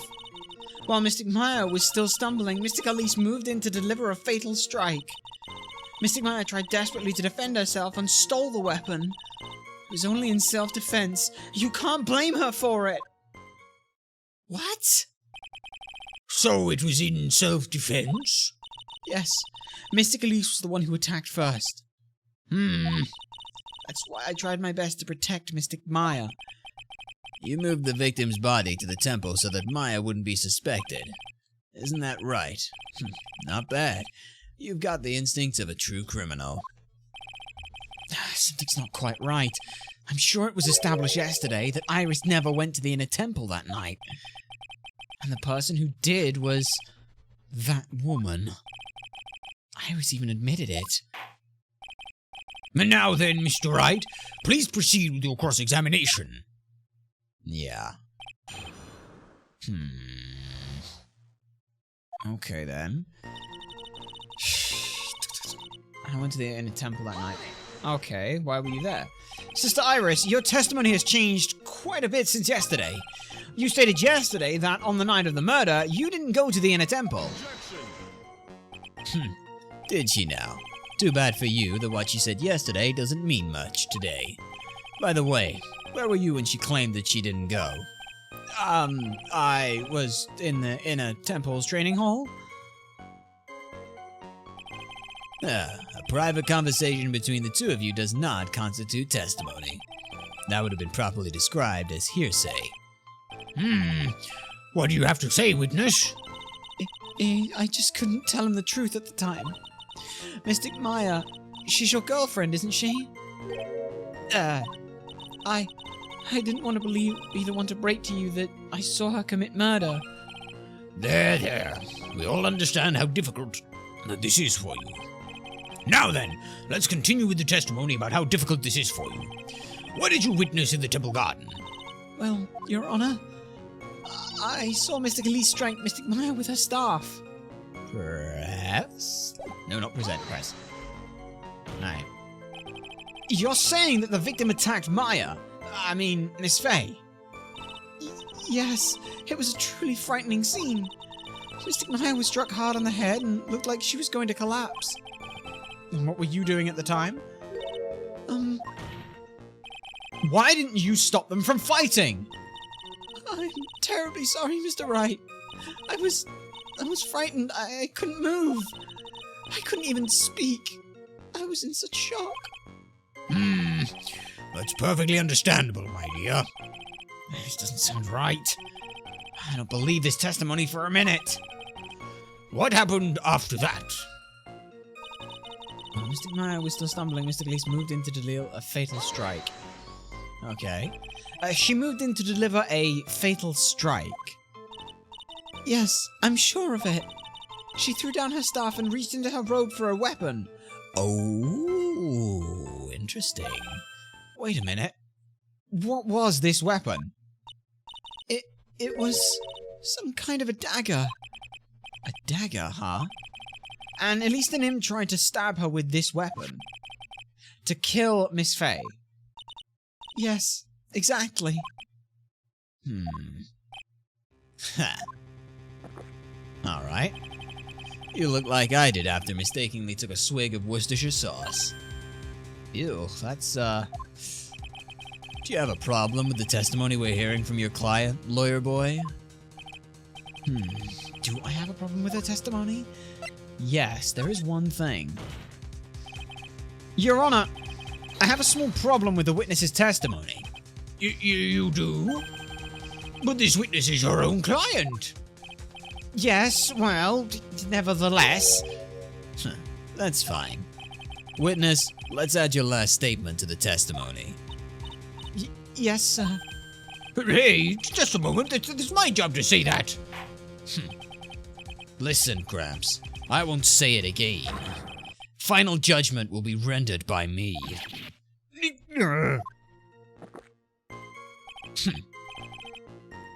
Okay, now, let's continue. She threw her staff away and pulled a dagger from inside her robe. Why would she pull her dagger, throw her staff away when it has a sword inside of it? That would keep her at a much safer distance and would help the entire thing. There is no way that she would do that. Sister Iris, there's something strange about your version of events. Huh? Mr. Nim throwing her staff away makes no sense at all to me. But all you can do with the staff is hit someone. Naturally, you wouldn't know this, Sister Iris, but the victim's staff had a special feature about it. As you can see, it's a sword with a really, really shit hilt now that we think about it. How are you supposed... Yeah, where the fuck is the hilt supposed to be on that? Wait, was the little amethyst supposed to be a pommel? Like, straight up, it was a pommel! If Elise Nim really had wanted to kill Maya Faye, she wouldn't have needed to use a separate dagger. Not when she already had a beautiful blade in her hands already. Well, Sister Iris, what do you have to say?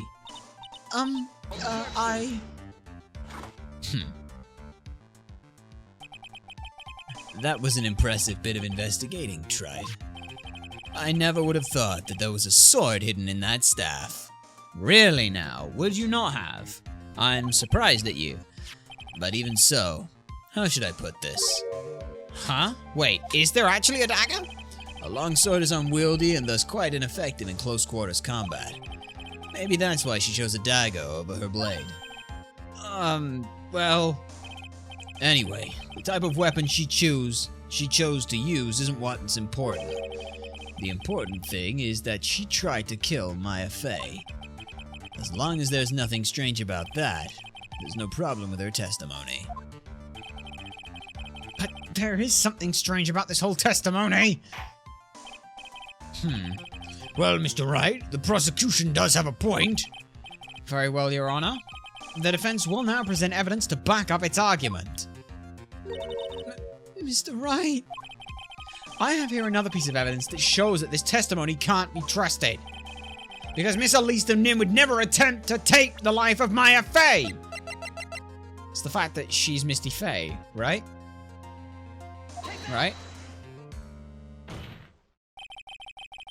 Elise Nim would never have attacked Maya Fey. How can you be so sure? Because the victim's real name was not Elise Nim. Her real name was Misty Fey. Fey? No. Not Mystic Misty Fey. Who is Misty Fey? Is she related to... Misty Fey is the master of the Korean channeling technique.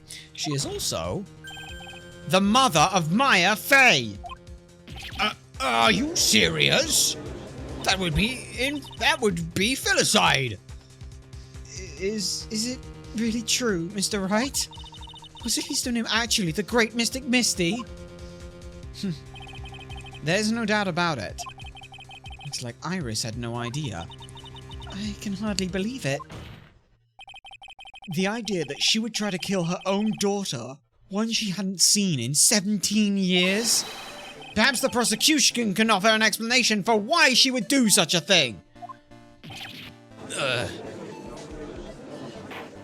Yes, we would like that. Order in the court. Upon first hearing the witness's testimony, it seemed natural enough. However, in light of some facts that have just been presented, one, that the victim supposedly threw away a sword during a fight, and two, that the two people battling to the death were mother and daughter, despite the facts being believable when taken on their own. When taken together, the entire story seems difficult to believe. Listen, there's nothing in this world that is impossible. Except for one little thing. Yes, and what is that one little impossible thing? Ha! You still don't get it. What are you on about? You think maybe my beans are under roasted, but you have no idea, Gramps. Could you get to your point? I heard this witness's confession this morning, just as I had taken the first sip of my 8th cup of morning coffee. You're going to ruin your health, my friend. Anyway, after hearing this woman's confession, I had a detective who loves to investigate sent to the crime scene. And he discovered this little beauty. Is that the dagger the witness testified to seeing? Oh, of course. Hang on. That would be... Of course. How the fuck was she gonna kill Maya Fey if she didn't have a weapon? That's the weapon that Dahlia Hawthorne was going to use. Wait, what the fuck was that then? Obviously, Your Honor. But do you not notice something else? Now that you mention it, if you look closely, there appears to be blood on it. Yeah, whose? Where did you find that? I didn't see it when we investigated the crime scene. Did you investigate the pine tree at the crime scene? The pine tree? This dagger was stuck in the backside of the pine tree, where the last blow was struck, ending the violent battle between the two women. This little baby was thrown in the direction of the back of the pine tree. Which means the blood on this dagger belongs to the victim, correct? Were you even listening, old man? I first heard this confession this morning, just as I had taken my first sip of my 13th cup of morning coffee. Objection! You said it was your 8th! Didn't you say it was your 8th just a few minutes ago? I didn't have enough time to get the blood analyzed on such short notice. Well, in any case, the court will accept the dagger as evidence. Find out whose fucking blood's on it! Go do that now! Do that now! Furthermore, I order that the blood be tested to be performed on it immediately. This is my sweetheart. Make sure you treat her right. Bailiff, get this piece of evidence to the crime lab for testing immediately. Fantastic. Now then, the testimony we've just heard has numerous unbelievable aspects to it. However, after having found the very dagger that the witness spoke of, I believe we can consider her testimony to at least be credible. Alright. Cute girls never lie. Ever. Except the time that the cute girl lied, killed a police officer, then killed another guy, then had her partner killed, then also tried to kill another guy, and is now also dead. But cute girls never lie, ever. In any case, witness, could you please testify once again to this court? About what, Your Honor? What about the incident you saw? The battle between the two women? Yes, Your Honor. Alright, let's hear it then. What have you got for us, huh? Mystic Maya stumbled briefly after being hit over the head with the staff. But then she dodged Mystic Elise's next attack and stole her weapon. Suddenly, Mystic Elise was the one on the defensive with her back to the stone lantern. Okay, and then they stabbed, right? Yeah. That's when Mystic Maya stabbed Mystic Elise. Hang on a sec, but this doesn't make any sense because where's the autopsy report? She was stabbed in the back. Stabbed in the back. She couldn't have been. What the fuck are you doing? Mystic Elise managed to fling the knife away, but then she collapsed. Yeah, but you're saying she was stabbed on the front with her back to the stone lantern? What the fuck? Come on. That was a very heartbreaking story. I don't know if there were any bad feelings between them, but it had been 17 years since Mystic Misty's disappearance. Perhaps they simply didn't recognize each other anymore. That's literally... No, That seems reasonable. Now then, Mr. Wright, proceed with your cross-examination. Alright, what do we got then? The battle. Okay. Mystic Maya stumbled briefly after being hit over the head with his staff. Iris, where were you standing when you witnessed all of this? What do you mean? Well, if either of them had noticed you, they might not have continued their battle. I wonder if that was true. The two of them, they were standing near the garden's stone lantern. I was watching the whole thing from behind. From behind what? It was dark where the two of them were, so... I think that's why they didn't see me. So it was dark in the garden when the murder took place. Tell me, what did Miss Maya Fey do after she was struck? She grabbed the weapon and went on the offensive, didn't she? Yeah. Yeah. What happened after the victim's staff then? I'm not sure. The area was very dark, so I really couldn't see. I think it got knocked away somewhere as the fight escalated. That makes sense. That would explain the need for the dagger. Mystic Elise raised the dagger to strike, but Mystic Maya dodged it at the last second. The dagger struck the lantern and fell to the ground. And then at some point Mystic Maya picked it up. Nothing sounds especially strange yet. Now what did the victim do when the weapon was stolen from her? Sadly, Mystic Elise was the one on the defensive with her back to the stone lantern. That's when Mystic Elise stabbed. Yeah, it's gotta be there. It's gotta be right there. Like, there's no way it's not that. Yeah. Something about you just isn't right today, Iris. Until now, I didn't think you were the type to make such a careless mistake. However, the testimony you just gave contains quite a few contradictions. What do you mean? What's wrong about my testimony? According to you,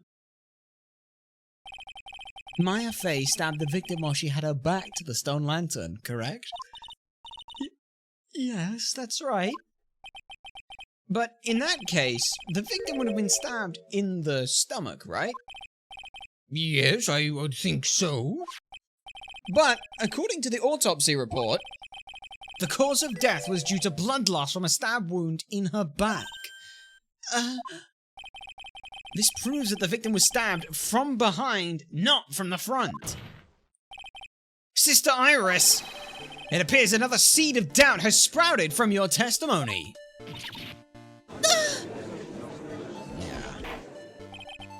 What is the meaning of this, Mr. Wright? It's simple. People are like books.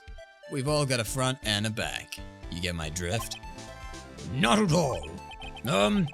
Is that all you have to say? can also say that darkness loves to play with the human mind. Oh, fuck off! Could you please knock it off with the cheesy proverbs and illogical metaphors already? The point is, too much of this testimony just doesn't make sense. Throwing away a useful staff, the people fighting being mother and daughter. And now she falsely claims the victim was stabbed in the stomach. There certainly are some inconsistencies. Well, Iris, how about it? Well, it's just... If you ask me, you're being too naive about the whole thing. What do you mean now? What have you got for us then? There are 253 distinct types of bitterness in coffee, but to pick out each one requires total concentration and the use of all the senses. Were you really concentrating on what this witness actually said? Prosecutor Goddo, explain yourself. The witness is quite unambiguous about her own ambiguities when she said that the garden was dark and she couldn't see clearly. So how can we confirm that any of this is true? Oh, you've got to be shitting me. A human needs one thing to see clearly, and that is light. Light? Well, and working eyes, I suppose. Ooh, sorry about that. By the way, did you know? Azakura has a rule that on nights when an acolyte is at the inner temple training, the stone lantern in the garden must be kept lit. I did wonder what that stone lantern was there for. Well, if that's true, shouldn't the witness have been able to see the crime more clearly? Normally less, Your Honor. But according to the head nun, Sister Bikini, on the night of the crime it was impossible to light that stone lantern. Impossible? It hadn't been used for such a long time and the wick was no good. In other words, it had been nearly pitch black in the garden that night. There could have been a faint light coming from the training hole, but that's about it. Most enlightening. Yes, that illuminating face has changed all the that illuminating fact has chased all the contradictions away. If the staff was dropped, it would be difficult to see. It also explains why they didn't recognize each other. We can't see the demons that lurk in the night. That's why humans are weak. Isn't that right? Trite. No! Fuck! But hang on, so let me get this straight. We're basing witness testimony on two people fighting in near pitch black conditions, and we're taking that as a credible source. What? How could it be that it was pitch black so that chases away the inconsistencies, but that in and of itself isn't a massive steaming problem for the entire fucking case? Here, Your Honor. Let me present the stone lantern into evidence. Maybe it will rekindle a flame of truth in your mind. Yeah. Okay. Why is the judge just sitting there with that look on his face? What's wrong, Your Honor? Was the flame too hot? This lantern? There's something written on it. Why, it's written in blood. No, boy. So the judge didn't know about that yet. Written in blood? It says Maya upside down. What the? Oh, yes. That's right. After being cornered and then stabbed by Mystic Maya, Mystic Elise didn't fall down right away. She must have been writing that on the stone lantern behind her. Written with the blood that was draining out of her body. What? It certainly looks that way.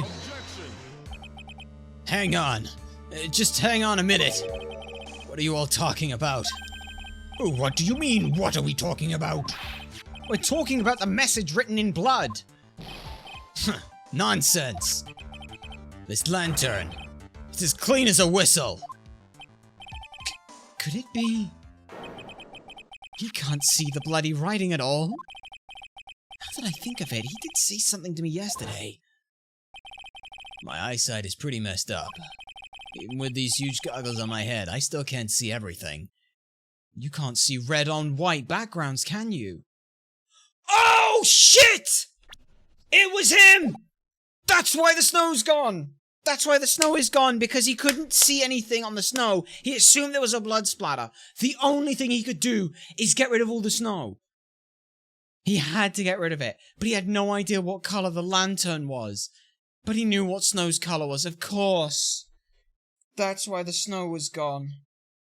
Oh, okay. Okay, so it was you. Okay. So that's what he meant by that.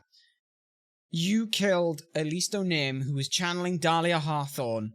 That's why this whole thing is going through. But why the fuck are you trying to pin this on Maya? That doesn't make any sense at all. In any case, this is obviously an important clue. We now know that the crime scene was dark, and that the victim scrawled this message on the stone lantern. Well, Mr. Godot, anything further? Mr. Godot? Okay then. Let's move on. God, I was literally shaking, and somehow I don't think it's from caffeine overdose. I believe it is now being established that Mr. Nim was killed by Maya Fey. That's just wrong. Now it's time to turn our attention to you. Yes, after the victim died, you did something, didn't you? Let's hear it. We're all ears.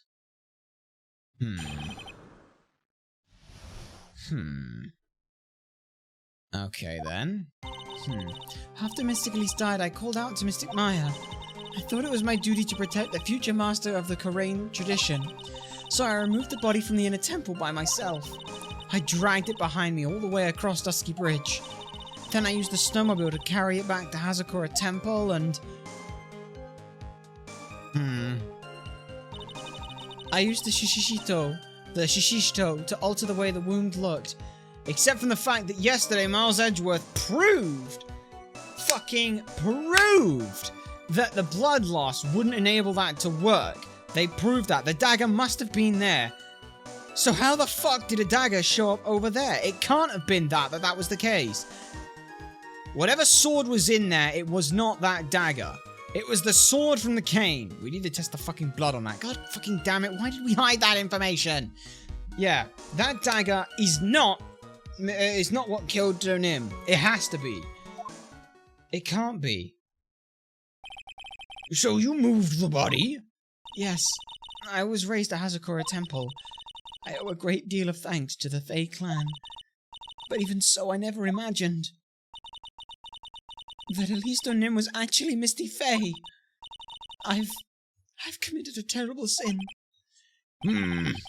Terrible trick of fate.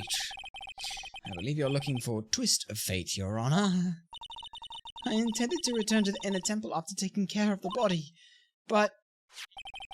You were spotted by the head nun, correct? Yes, and that's why I couldn't go back. Your story makes sense, I suppose. Mr. Wright, go ahead with your cross-examination. Yes, Your Honor. Alright, the cover-up. It's gonna be so... Like, there's so much wrong with this, but trying to pick it apart is gonna be so difficult here.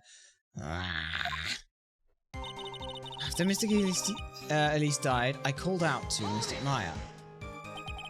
So you waited until everything was over before making a move? No, it's not like that. She saw someone being murdered right in front of her eyes. It's not surprising that she was a little timid. Yes, I suppose that's true. Sometimes when I'm watching lawyers arguing back and forth with each other, I feel so hopeless that I just sit quietly and wait for them to reach a conclusion. Isn't it your job as the judge to mediate the argument? It wasn't until Mystic Maya saw me that it finally dawned on her what she had done. I thought it was my duty to protect the future master of the Korean tradition. Yep. So then, you knew. You knew the significance of the name Maya Fey? Yes, of course I did. That's odd. I mean, Sister Bikini didn't recognize Maya's name, let alone her position. Anyway, she was a very special person indeed. So I removed the body from the inner temple by myself. How? How did you get across the bridge? Why did you do that?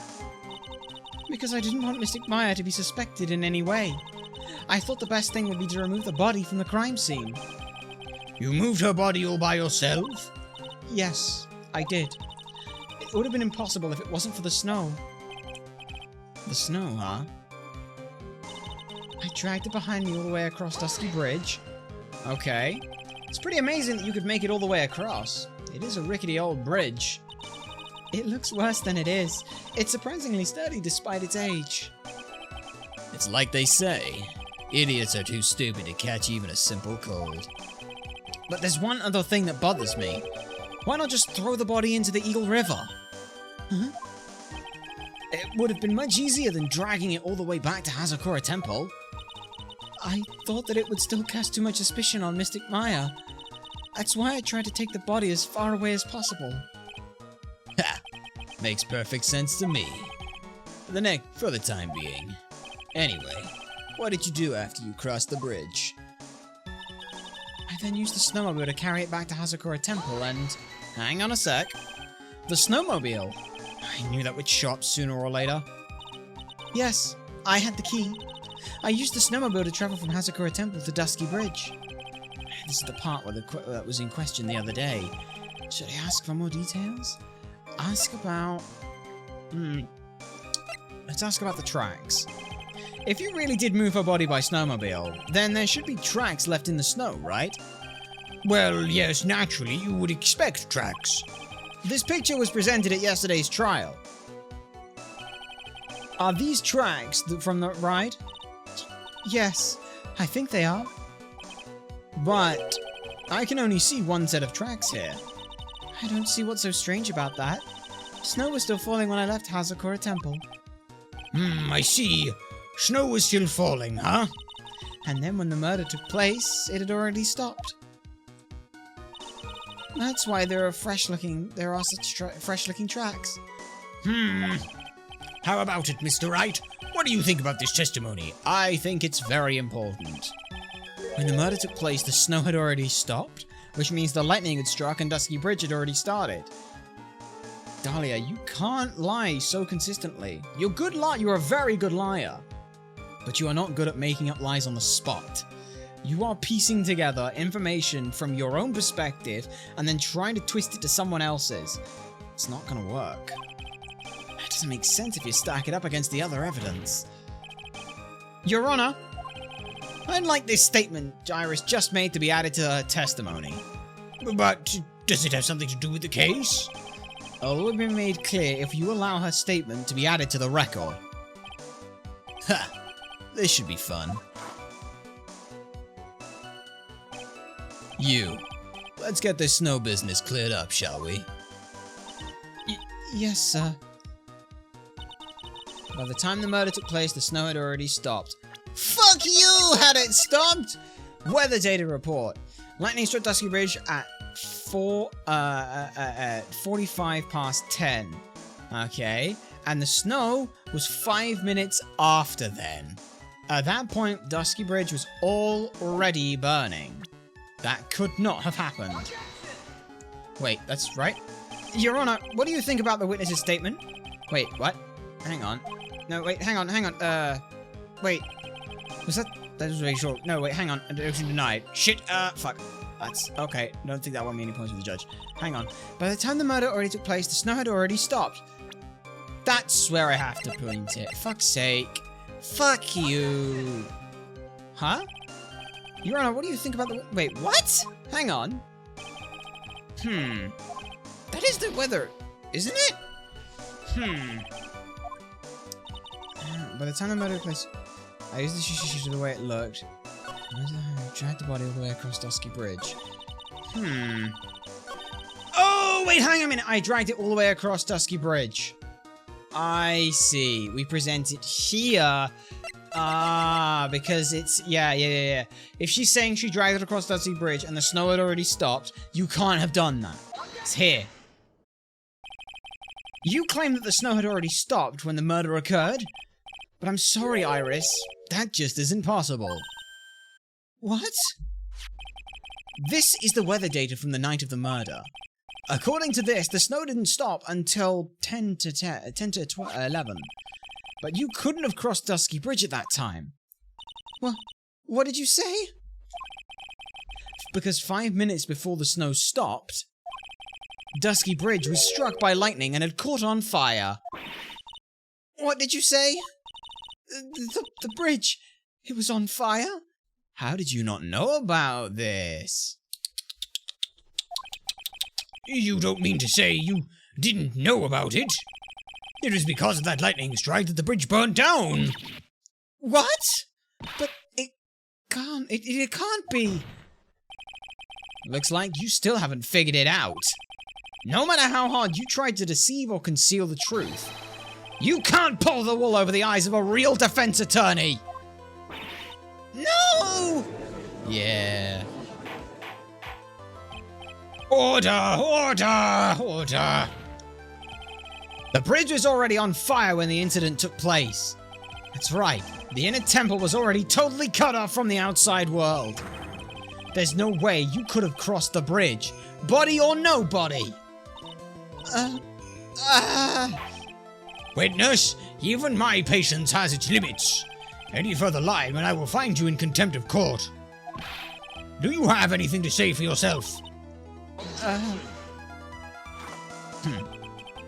The only person here that is truly contemptible is you. Trite. Old man. Oh, it's not me for once, hooray! Me? Well, how dare you? Whether this witness lied or not doesn't mean squat right now. It means everything in the court of law! What? Squat? The important thing now is to find out the truth. Isn't that right? Yeah, isn't that what we're trying to do? But isn't finding out the truth important, and therefore her not telling us the truth is important?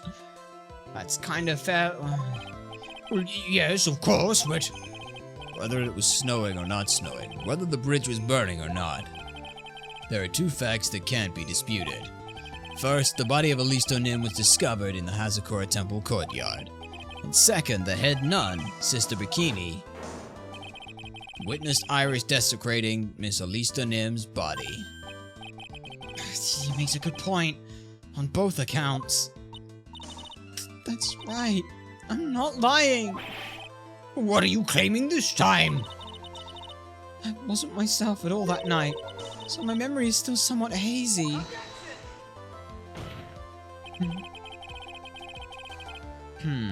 You have stood at that witness stand and testified this entire time.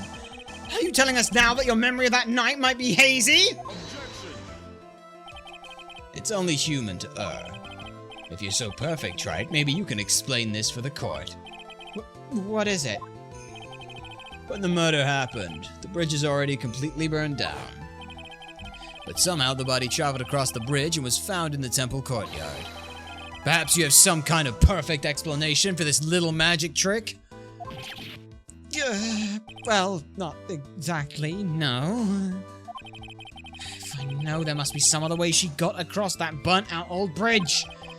Unless I can somehow demonstrate it, we'll never know the truth.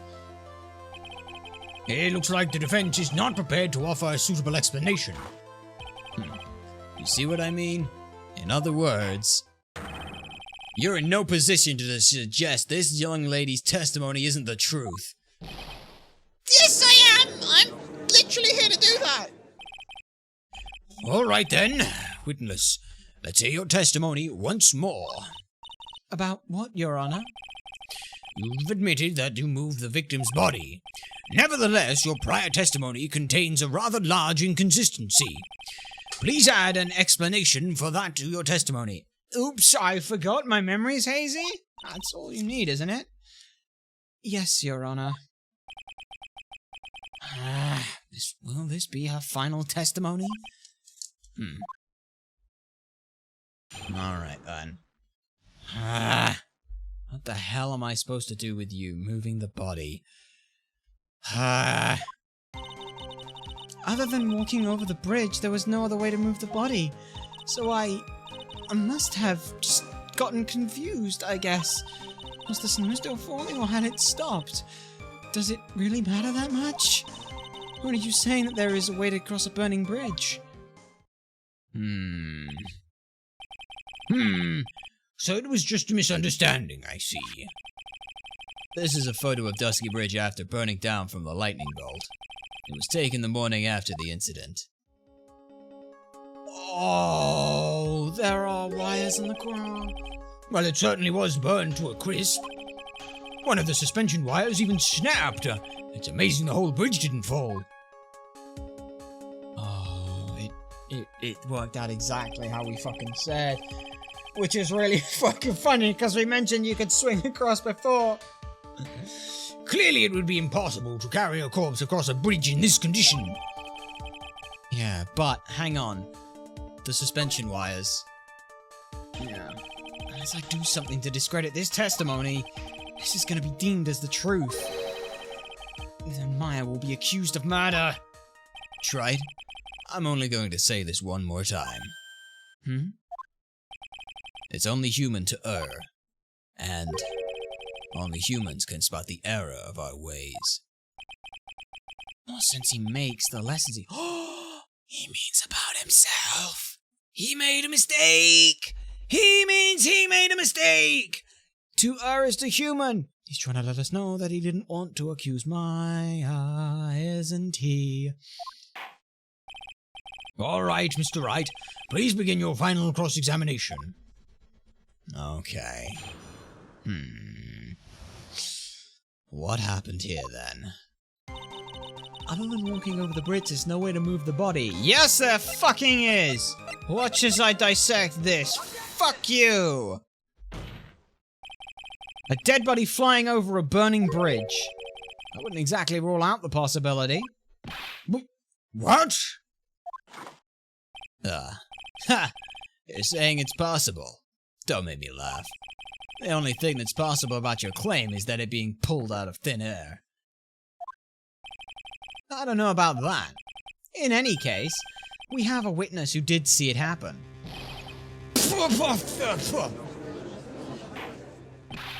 Well then, who is it? Who is this witness? Don't. I can't chicken out here. I've got to keep on the attack and go, go, go. Miss Elise Dunham's brilliant and highly gifted apprentice, Laurice Dunham. Brilliant? Highly gifted. Apprentice? Remember what he said in his testimony. That night he was at the Mountain Shack Heavenly Hall. And that is what he witnessed. That is when he witnessed the event. I think you've all seen this sketch before. It's an exact drawing of what he witnessed that night. Are you serious? Today is not April Fool's Day, is it? Mr. Wright, are you seriously claiming that the victim flew through the air? And are you using this pathetic scribble to support your argument? Oh, the judge looks like he's about to blow a gasket. Well tried. There's nowhere for you to hide now. Other than looking like it was drawn by a 6-year-old, does this sketch prove anything? Yes, I'm pretty sure it does, and I'm going to prove it. Listen, I know your tricks. You're trying to turn this whole thing upside down. Literally. Yes, I am. If you're so eager to turn this case upside down, why not start with this sketch? Upside down? Why did Gatto say that? All right then, let's hear the defense's theory.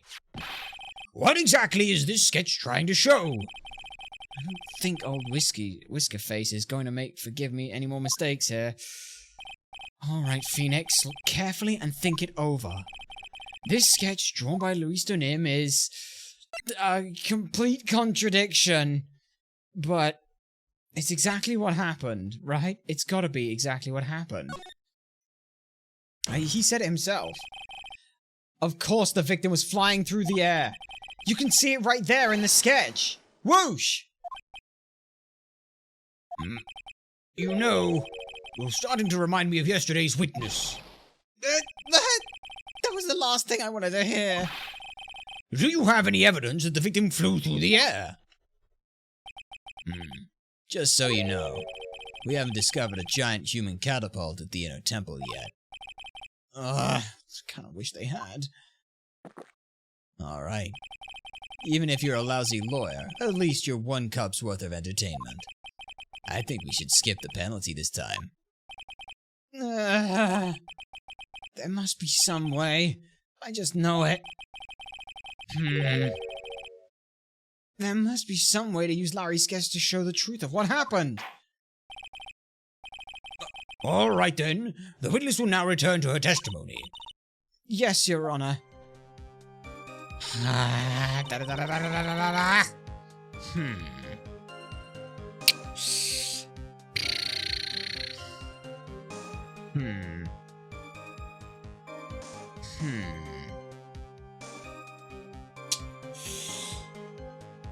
No, that's gotta be a thing. We gotta, other than that, there's still gotta be a thing with that sketch. Did we just fuck up? I think we fucked up. It's exactly what happened. I'm trying to say it was exactly what happened, but turn the sketch upside down. Do we have to say it's a complete contradiction? Yes, I think we do. Okay. Damn it. I guess that's why they made it so that it's exactly what happened isn't a problem. Yes. Yeah. Okay. Alright, Phoenix. Look it over. It is a complete contradiction. Because the suspension bridge doesn't look like that. Really? It's exactly what happened, but the Pope is upside down. It's a complete contradiction. I don't think it actually matters. It is... Something is obviously funny about this sketch. I'm no art critic, but even I can see that. No. That's not what I meant, Your Honor. Laurie Stoneham stated it over and over, that this sketch was exactly what he saw. However, if we're to believe his testimony, then the sketch contradicts reality as we know it. It contradicts reality? Well, obviously. Ha! This is getting interesting. Looks like you're back at that finger-pointing thing again. Okay, Trite. So what exactly contradicts reality as we know it? That is not how you build a suspension bridge. Is it? Yeah. It's this wire connected to the bridge. The wire? Ha! Is that the thing that contradicts reality? It is indeed. Then show us the reality it supposedly contradicts with. Show us something that will point out how the sketch contradicts reality. I will happily do, and you presented it to me. Because look at the bridge. It doesn't have bits that sit to the middle. They're the underside of it. Yeah. That's a photo of Dusky Bridge, correct? Yes, so now compare the sketch and the photo for a minute. In the sketch, the wires appear to be above the guard wires. But on the actual Dusky Bridge... Oh, jumping Jehoshaphat! The wires are below the guard wires! But... Order! Well, this sketch is somewhat different than what's depicted in the photo. However, isn't it likely that the artist just saw it wrong? Thank you, Your Honor. Or perhaps he just drew it wrong. Either way, it sounds like you're just wrong. With someone like Laurice, I admit a mistake is a definite possibility. But then that begs the question, why did he make a mistake? What was the reason? Are you saying you know the answer to that? Listen, think back, alright? Remember what Laurice was doing when he witnessed this event. He was at Heavenly Hall waiting for a lover that was never going to come, like any of his lovers. He waited, and finally he lay down. But then, lightning shoots from the sky and sets the bridge aflame. Now ponder what sort of position Laurice must have been in at the time. Also, I like that Phoenix is at least calling him Laurice, that's nice. He was lying on his back, which is why he remembers the scene the way he did. He was lying on his back? I can't see how that relates. But it does, Your Honor. That's the reason why the wires in this sketch go up instead of down. You mean... no way.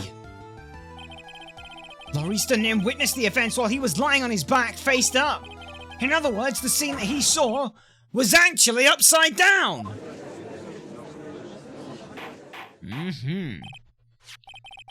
So then, this sketch should actually... I think you finally get it, Your Honor. The correct way to view Laurista Nim's sketch is like this. This is how it should actually look. The victim's body wasn't flying above the bridge, it was actually swinging below. That's right, just like a pendulum! Ridiculous!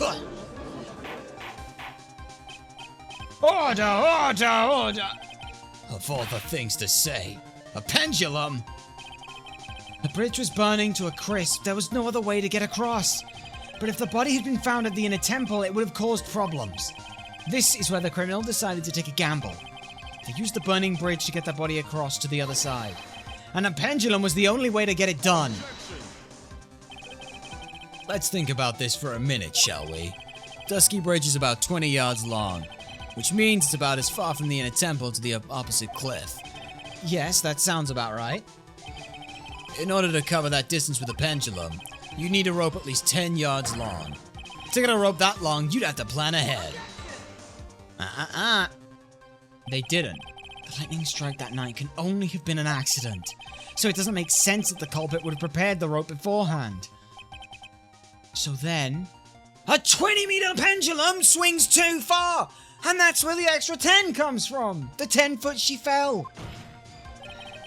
They didn't have to get the rope ready. The rope was already right in front of them.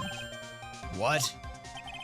I'm saying that it was just a matter of using what was already there. Well, in that case, Mr. Wright, please give an explanation to support your theory. What makes you think that the criminal had the rope on hand to create the pendulum? You wanna take a look at this? See that big long rope down the bottom? You only have to grab it, and it's fine. And the meaning of this is... If you want to know where the rope came from, it's hanging right there in front of your glorious beard. Ah, it is very glorious indeed. Well, this is one of the wires from the bridge. Exactly, Your Honor. When the lightning struck the bridge and set it on fire, one of the suspension wires came loose from its anchor.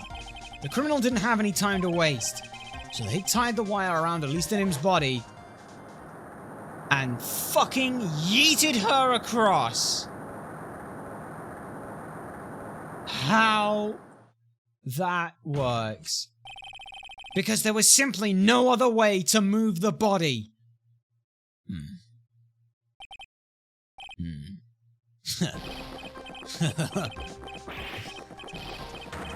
Okay, we're just gonna chug that. Mr. Godot? Seems that Mr. Godot is more focused on his coffee than answering my question. It seems that the odds of a rope being readily available were very high, so I suppose that it is not an impossibility after all. Possible or impossible? That's not the question we need to ask here. There's only one question. Did that really happen? Right. I wonder if you can prove what happened to us. Do you have any actual evidence that the body was swung like a pendulum? Yeah, look at the fucking... Just look at the autopsy report. Like, look at that. Like, she fell 10 foot after her death. That literally happened when you swung her 10 foot. Before I present my evidence, let me review what we know so far. According to this photo, one of the wires snapped. Yep. Looking at the map, we can see that this was the one in front of the inner temple. So then this was the spot where the criminal... Yes, precisely. Now let us consider the body's movement by looking at the overhead map again. If the body was pushed from this point here, it would swing over to the other side about where the crystal was found. It would drop on the opposite bank at approximately this point. Did you say drop? Well, they must have failed to catch the body on the other bank. What? What makes you think something like that happened? Because I have evidence that suggests her body dropped some distance. What kind of evidence? Take a look at this autopsy report. It says here that her body fell about 10 feet after her death. 10 feet, huh? It's most likely the height difference between the two sides. The body overswung due to the forward momentum, but then came loose and fell about 10 feet. And then, as a result of the landing impact, this crystal sphere was knocked loose. That's... Yes, this blood-stained amethyst crystal. It's the one that came off Miss Nim's staff. And even more important is the place where this crystal sphere was found. Indeed, I believe it's already marked on this overhead map, and it's... The crystal was found... Precisely, Your Honor. In the very spot where the pendulum would arrive if given the right amount of speed. Well, this explains your theory quite well, Mr. Wright. You have provided us with a way the body could have been moved that night. An impressive deduction, Mr. Wright. Most impressive. Mr. Wright! I thought this cold coffee might help cool you down. What is the meaning of this, Mr. Godot?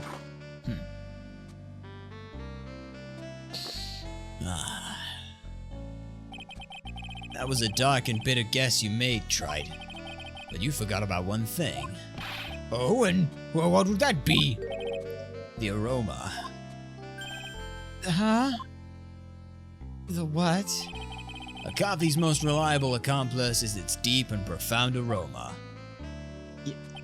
The rest of the court doesn't speak coffee-nese. Can you elaborate a bit more? If the criminal had sent the body out to the other side like you say, then naturally there must have been an accomplice lying in wait to catch it. An accomplice? The criminal wasn't able to cross Dusky Bridge, so who could collect the body? What do you have to say about that, Trite?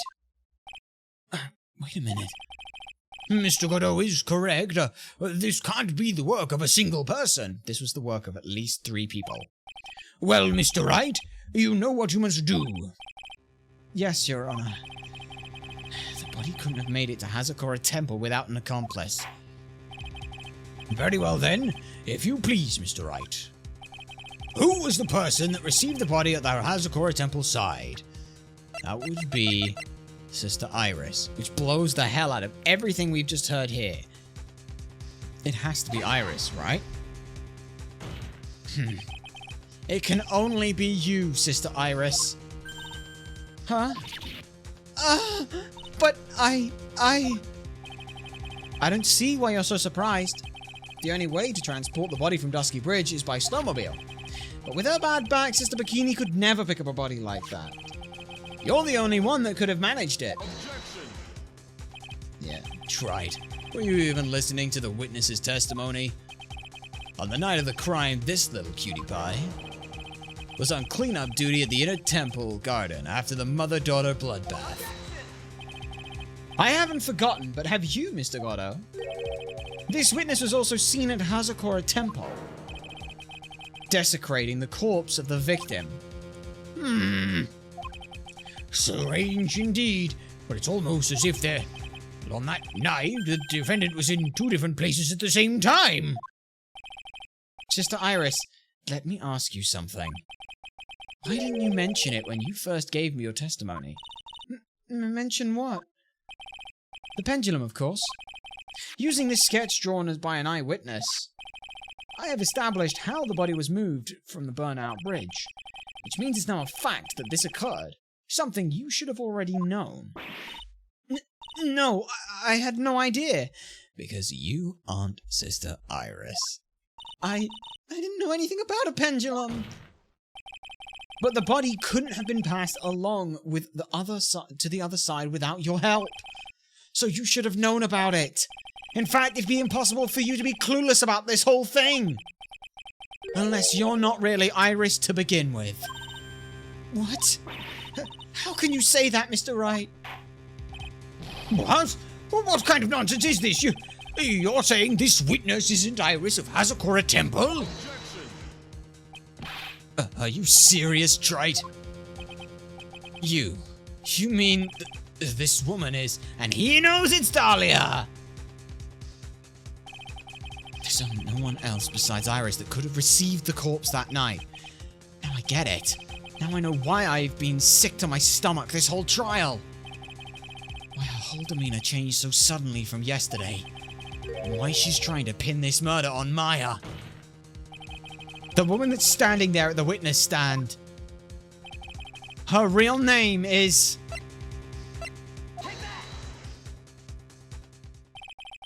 I never thought I'd have to utter your name again.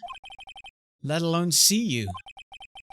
It's been a long time, Dahlia Hawthorne. Hawthorne? Sister Iris had a twin sister, you see. And you're looking at her, Miss Dahlia Hawthorne. That name rings some bells. Distant bells, but bells nonetheless. It's just your imagination, Gramps. This file contains all the relevant data about Dahlia Hawthorne. She's dead. Oh, yes, I remember now. That case, 5 years ago. My name is Dahlia Hawthorne. I just want to say, it's an honor for me to be here in your noble presence. The honor is all mine. Oh, no, the honor is all mine. But, according to this, Dahlia Hawthorne is already dead. It says her execution was carried out last month.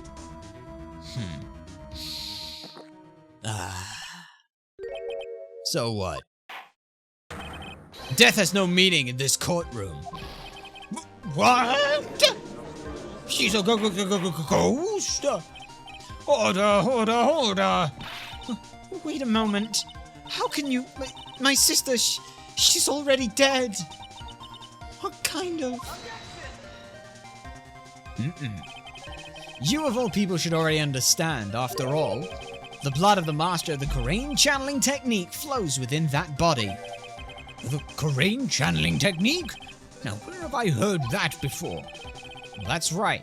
You're not Dahlia Hawthorne herself. You're the spirit of Dahlia, currently inhabiting the body of a spirit medium. Yes, you are. What an exciting story. Exciting, but quite impossible. You're asking us to buy that Dahlia Hawthorne just happened to be channeled by someone? On the very night of the murder, to a temple where her twin sister Iris was? Well, if you're gonna put things that way, then... yes. And we're supposed to believe a coincidence like that just happened? No, not at all. Naturally, it was no coincidence. The whole thing was part of a plan from the very beginning. It's all written right here in these instructions. What's that? These instructions were written by your mother, Morgan Fay. And part of the plan called for Dahlia Hawthorne to be channeled. That night, there were 2 irises at Hazakura Temple! Two of them, huh? Even the time of the channeling was planned out. As soon as you hear the lights out bell. In other words, 10 p.m. However, Iris was seen before dinner time. Well, that means that Iris was at dinner. It was the real Iris. And the Iris who gave me the hood in the main hall was also the real Iris. Meaning that the Iris Sister Bikini saw at the inner temple was someone else dressed as her, namely one Dahlia Hawthorne. Do you even know what you're saying, Trite? This whole channeling the spirit of Dahlia Hawthorne business. Yes, it's true that you found plans to talk about it. However, there's one thing that's perfectly clear. The witness currently standing on the witness stand is the real Iris. What?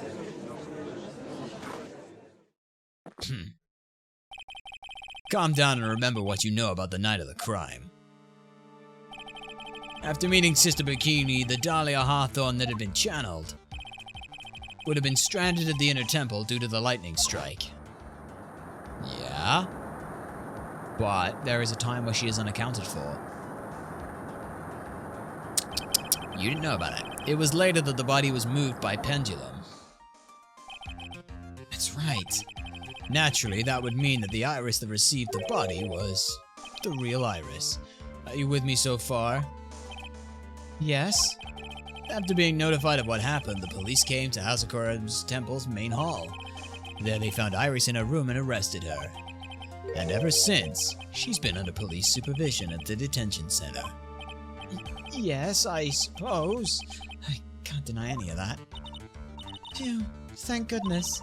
It looks like he's finally convinced. But something still seems off.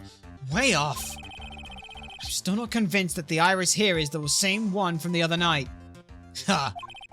I suppose you're about to say something really ridiculous? Actually, I am. Like, the real Iris and the spirit of Dahlia somehow switched places? There was one moment. Switched places? Yes, there is one moment that could have happened. To be perfectly honest, there are still quite a few things I don't understand, but I do know that unless we confirm the witness's identity, we can't continue with this trial. Iris doesn't have the spiritual powers needed to channel Dahlia, which means they must have switched places somewhere. Well, Mr. Wright, since the first time she was arrested at Hazakura Temple, have there been any chances for Iris to switch places with Dahlia Hawthorne? There has been one, but it's really fucking coincidental that it happened, so, don't worry about it. Your Honor, I think there might have been one chance. Oh? Well, do explain yourself. Yesterday, for but a few minutes, Iris's whereabouts were unknown. Unknown? What do you mean by that? What I mean is, there was a span of time in which Iris was able to move freely, unsupervised.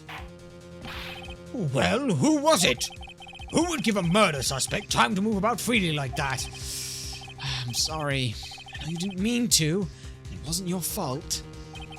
The person who gave Iris the chance to freely move about was unfortunately Miles Edgeworth.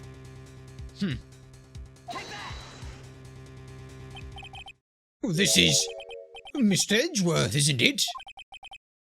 Your Honor, there was a fairly large earthquake yesterday, was there not? An earthquake? Yes, there was. Earthquake! Oh my goodness. Yes, the whole earthquake. Yes. How could I have? She fled. She escaped. But why? What was she planning to do? I don't understand this part specifically. We went to the inner temple right away. And it's true, Iris was already there. However, they had already switched places by that point in time. When I arrived at the training hall, I was met by none other than Dahlia Hawthorne. And I figured it out all from the fact that she said she hated Phoenix. That's quite enough already, Mr. Wright. Now see here. No judge in his right mind will consider the idea of spirit channeling and... Be quiet. Yeah, it is. It's been a long time, Mr. Judge. That voice... Guess I'll have to ask again. Upon meeting a beautiful lady, always ask her name and profession. It's one of my rules. Dahlia Hawthorne, and my current profession? Permanently retired. Ha! So you're not going to bother hiding your identity anymore, huh? Why should I? After all, I'm dead. There's really nothing you can do to punish me. What is going on here? What is going on here? Dahlia Hawthorne. I never thought we'd meet again. And I never thought we'd meet like this. But this time, I'll end it. For her and for myself. Damn, this is a... Yeah, this is a hell of a case. Oh boy. We got a while to go through now. Let's see what we got. We got the second half of this. But the problem is, she was the one who was killed by me, at least on him channeling her. So now the question is, who the fuck killed her? Yeah, okay. We think it's Goddo who did it. And that knife is actually his blood, and it was the sword that was used to kill her. That would be the only thing that makes sense. Yeah. Now then, let's continue where we left off, shall we? Well, witness? Yes? How can I help you, Mr. Judge? Well, it seems if we're able to learn the truth, we'll need to hear your testimony. I have no problem with that. But when you've seen what I have, sometimes the truth is better left unknown. In any case, let's hear your testimony. Tell us about the plan that was carried out that night. The plan. Okay. The whole plan began with my death. A stupid plan hatched by Morgan Fay to instill her own daughter as the next master. But for it to work, Maya Fay would first have to die. The idea was for me to kill Maya, then have the blame pinned on Iris. The plan went wrong, but it seemed to have succeeded anyway. Okay, how did it go wrong? So, that means that you're really... Wait a minute. Did you just say the plan was to kill Maya Fay? Yes. You have a problem with that? Don't give us that nonsense! There's no way that... Watch yourself, Wright. If you've got a problem, solve it during cross-examination. That's one of my rules. Mr. Godot is correct. And, by the way, that's one of my rules as well. To kill Maya? Could that be true? Yeah. I mean, that was the obvious... How the fuck did you not figure that out, Phoenix? Alright. The whole plan began with my death. Yeah. You were executed last month, correct? Yes, I was hanged. It wasn't exactly pleasant. How did you manage to discuss the plan? When did you talk with Morgan Fay? Last year. She was transferred to the same detention center as me. Since I was on death row and she was my mother, it was actually pretty easy to meet with her. I see. So that's when you discussed the plan? Are you crazy? At first that woman was planning to kill me as well, even though I'm her own daughter. All to make Pearl Fay the master of Karain? She's a cold, twisted woman. She thought she could finally regain her lost honor. The honor she'd lost when her younger sister, Misty, took her place as the master. Ever since that day, she's been working on this plan. A plan, huh? A stupid plan hatched by Morgan Fay to instill her own daughter as the next master. You're talking about Pearl Fay, is that correct? Yes, though at first she had high hopes for the two of us. You and your twin sister, Iris? That's correct. Fortunately, neither of us had much spiritual power. That's why we were abandoned by her, along with our father. Abandoned? The only person I ever really cared about in life was myself. My sister was a nuisance, so I convinced my father to leave her at an old temple. You mean Iris? Yes. My father remarried a woman who already had a daughter. The less children you have, the more money there is to go around, right? And on top of that, my father had absolutely no interest in children in general. How horrible. The really horrible one was that woman. Bitter, vengeful woman. It was her stubbornness that gave birth to that child, Pearl Fay. She was born with an abundance of spiritual power. Unfortunately for her. Morgan Fay heaped all of her broken hopes and dreams onto that poor child's back. All because of her pathetic dream to have her bloodline become the main family. But for it to work, Maya Fay would have to die first. Yeah, this is... Maya would have to die, but you know why! For our bloodline to succeed as the main family, thus making Pearl the new master, the remaining descendants of the current master had to be taken care of. But Pearls would never agree to a plan like that! She adores Maya! Oh, how sad. You still don't get it, do you? What Pearl wanted had nothing to do with it. Morgan didn't care one bit about Pearl. The only thing she cared about was the position of the master. That's all. That's ridiculous. She was willing to sacrifice anything and anyone to achieve her goal. The life of her daughter, and naturally, the life of Maya Fey as well. How could anyone do that? Yeah, it's a whole twisted, fucked up mess. The idea was for me to kill Maya, and then have the blame pinned on Iris.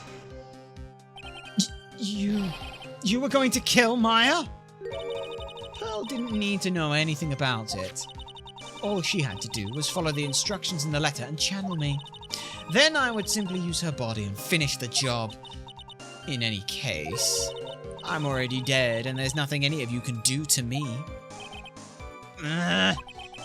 So the plan was to blame the crime on your younger twin, on Sister Iris of Hazakura Temple. She and I look absolutely identical. No one can tell us apart. If someone were to witness me killing Maya, naturally they would think that Iris had done it. Of course, as long as I had my hair covered, because I have different coloured hair. Speaking of, why is my hair black right now? It should be red. And the witness in this case was the head nun, Sister Bikini. I never would have guessed she was going to return to Hazakura Temple that night. But she wound up seeing Iris's crime anyway. But what did you do? Why did you want to pin the blame on murder on Iris in the first place? She's your twin sister, isn't she? Twin sister? Don't make me laugh. She's nothing but a backstabber. I couldn't care less about her. Backstabber? Yeah, that's why you said that she betrayed you in the thing earlier. You just couldn't help but rubbing it in and making yourself feel better, could you? You just don't understand. And you never will. Anyway, the plan went wrong, but it seems to have succeeded anyway. How do you say it succeeded? You think that the plan was a success? You heard me. Just as that woman had hoped, but Maya's not dead. Maya Fey is dead. Now the title of Master will pass on to the Pearl Fey. That's absurd. Maya is she's just trapped inside the sacred cavern. Really? You're as foolishly optimistic as ever, aren't you? My darling Feeny? Do you want to know the truth? Ever since we met, I despised you.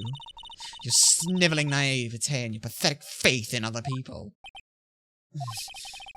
I just want to know one thing. What do you personally think of Morgan Fey's plan? I told you already, didn't I? It was a stupid plan. It had no point, no value other than fulfilling her own greedy desires. Yes, it was certainly nothing to be proud of. If that's how you feel, why did you help her carry it out? Why would you do it? Why would you kill Maya? You may not understand it, being the kind and gentle soul that you are. You may not be able to appreciate why someone like me would help a woman like that. So then tell me, why? Wasn't it obvious? I'm not like that woman. I only act in my own self-interest. The reason I helped her was for myself. For my own personal satisfaction. What did you say?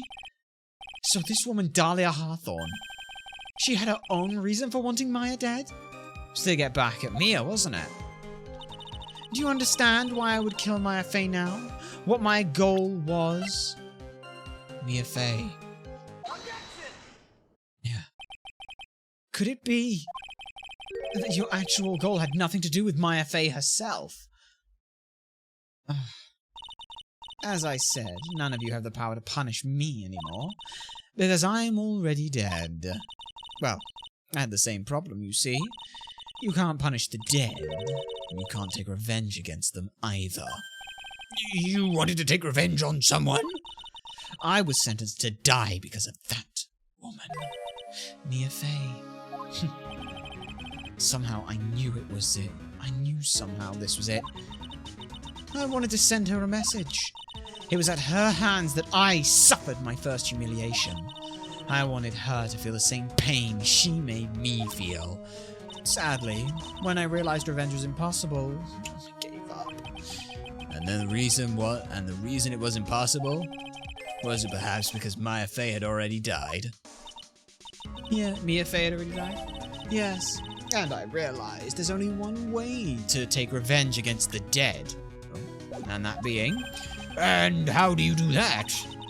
Even when the body dies, the spirit, the ego, it lives on forever. I wanted to take away the person Mia Fey loved most.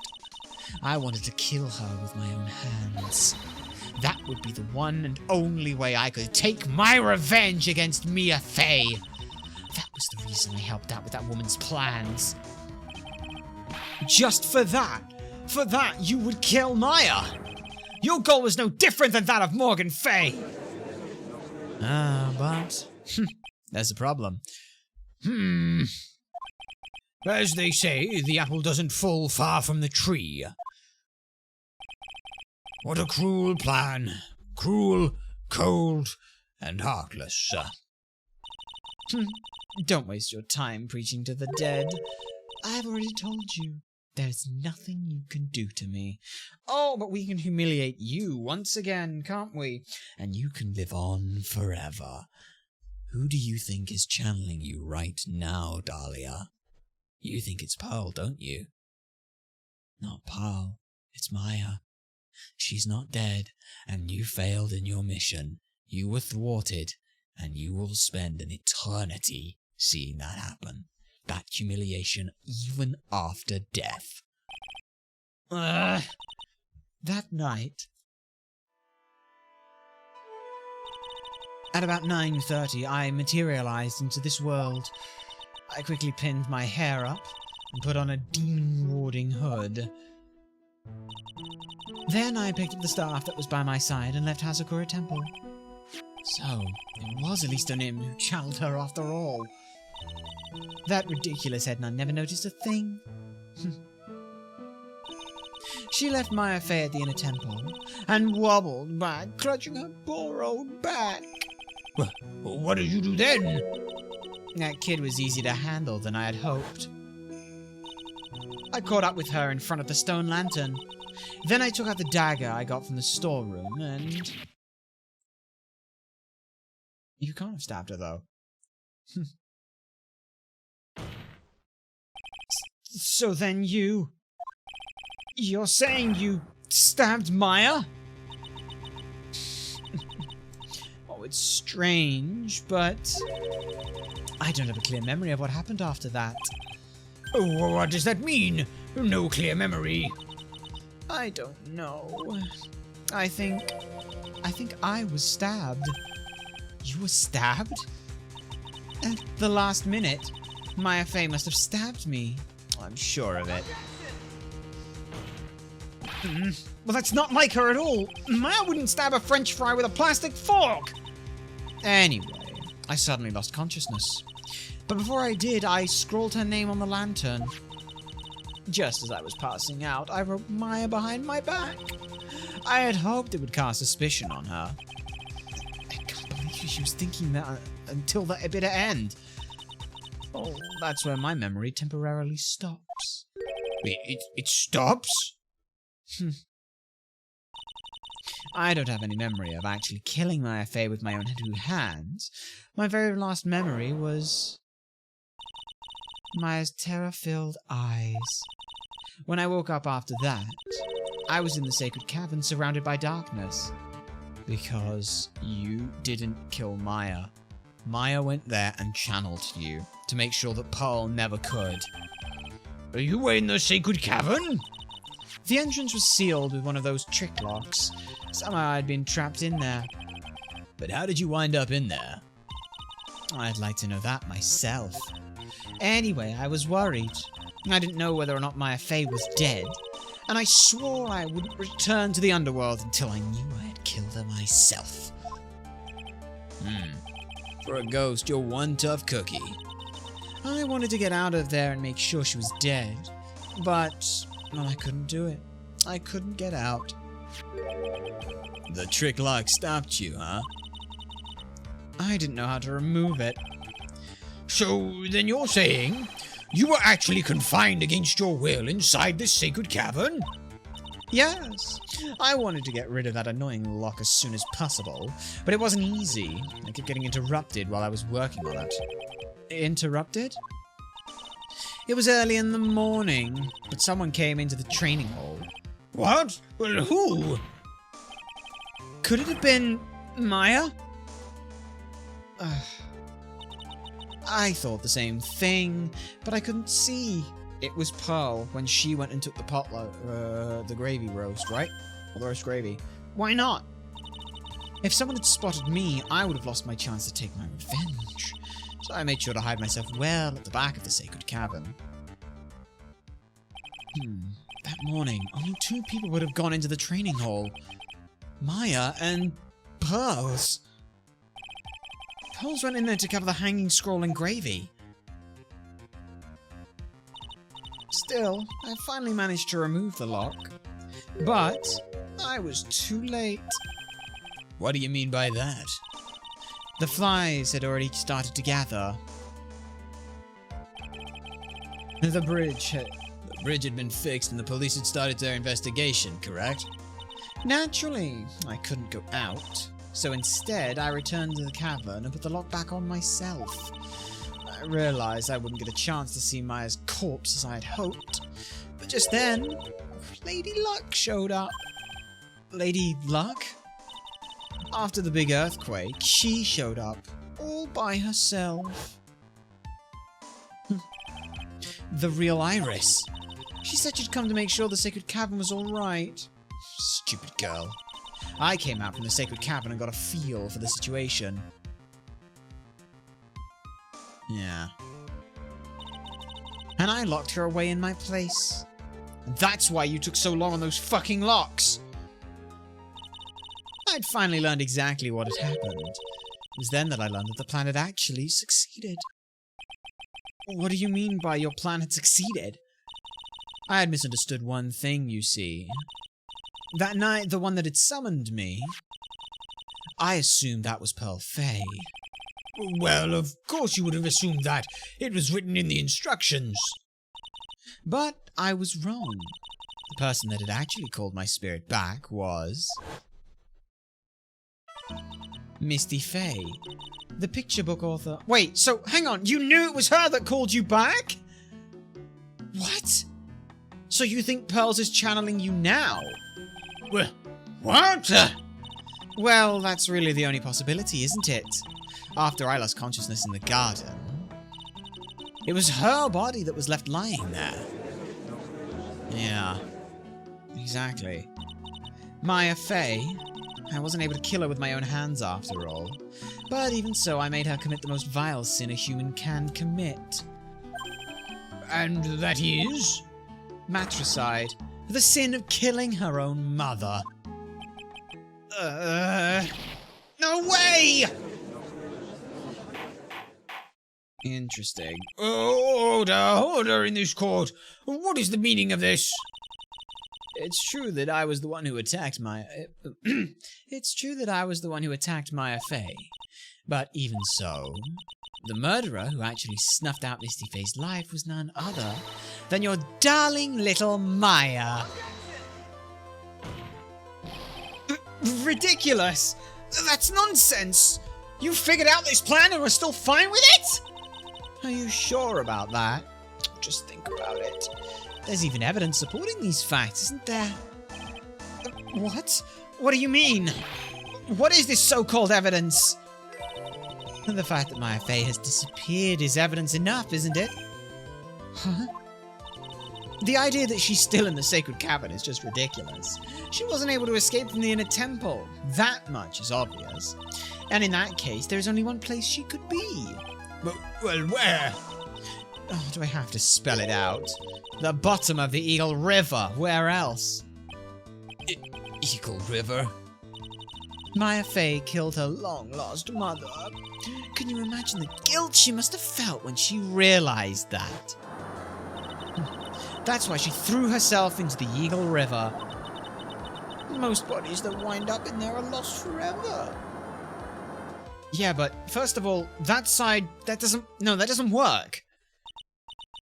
So, what do you have to say now, Feeny?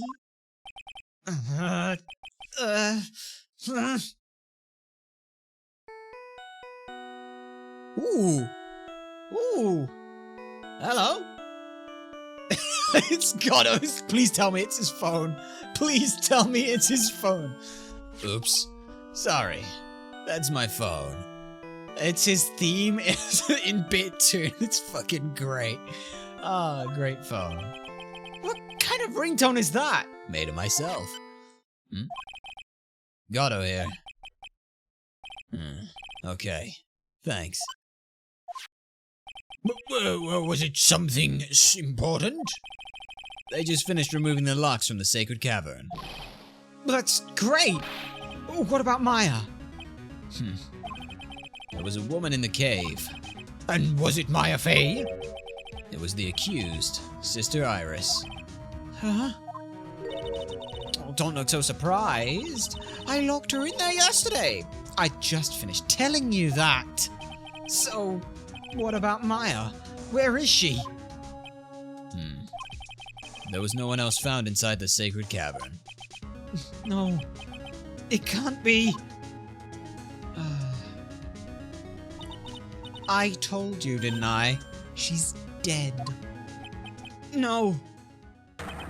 No! Come on, Phoenix. Ask the simple question. Who the fuck is channeling her right now? Yeah. It seems that this case has come to an end. And a tragic one at that. Nah. Sadly, it appears the killer of Alistonim, also known as Misty Fey, was her own daughter, Maya Fey. Overcome with guilt for what she had done, Maya Fey jumped to her death into the raging waters of the Eagle River. It can't be. It can't be. Ha! No, you know better than that. Trite, have you ever heard this one? Once you eliminate the impossible, whatever remains, however improbable, must be the truth. No matter how improbable it may seem. But what is that supposed to mean, Prosecutor Godot? According to this witness, Maya Fey threw herself into the Eagle River. He knows. However, is that really the truth? Yes, he's pulling an Edgeworth! Remember, this woman testified earlier that the bridge was already on fire when the murder had taken place in the garden. Which means if Maya had thrown herself into the river, it must have been from the inner temple side near the bridge. That's right. That's where she jumped from.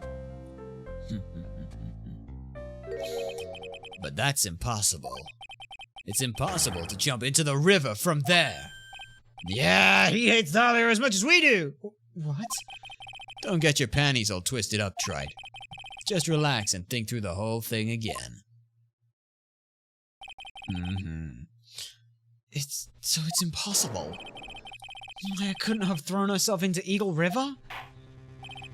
Well, Mr. Wright, Miss Hawthorne claims Miss Fey threw herself into the river from the inner temple side. Do you have any evidence that refutes this claim?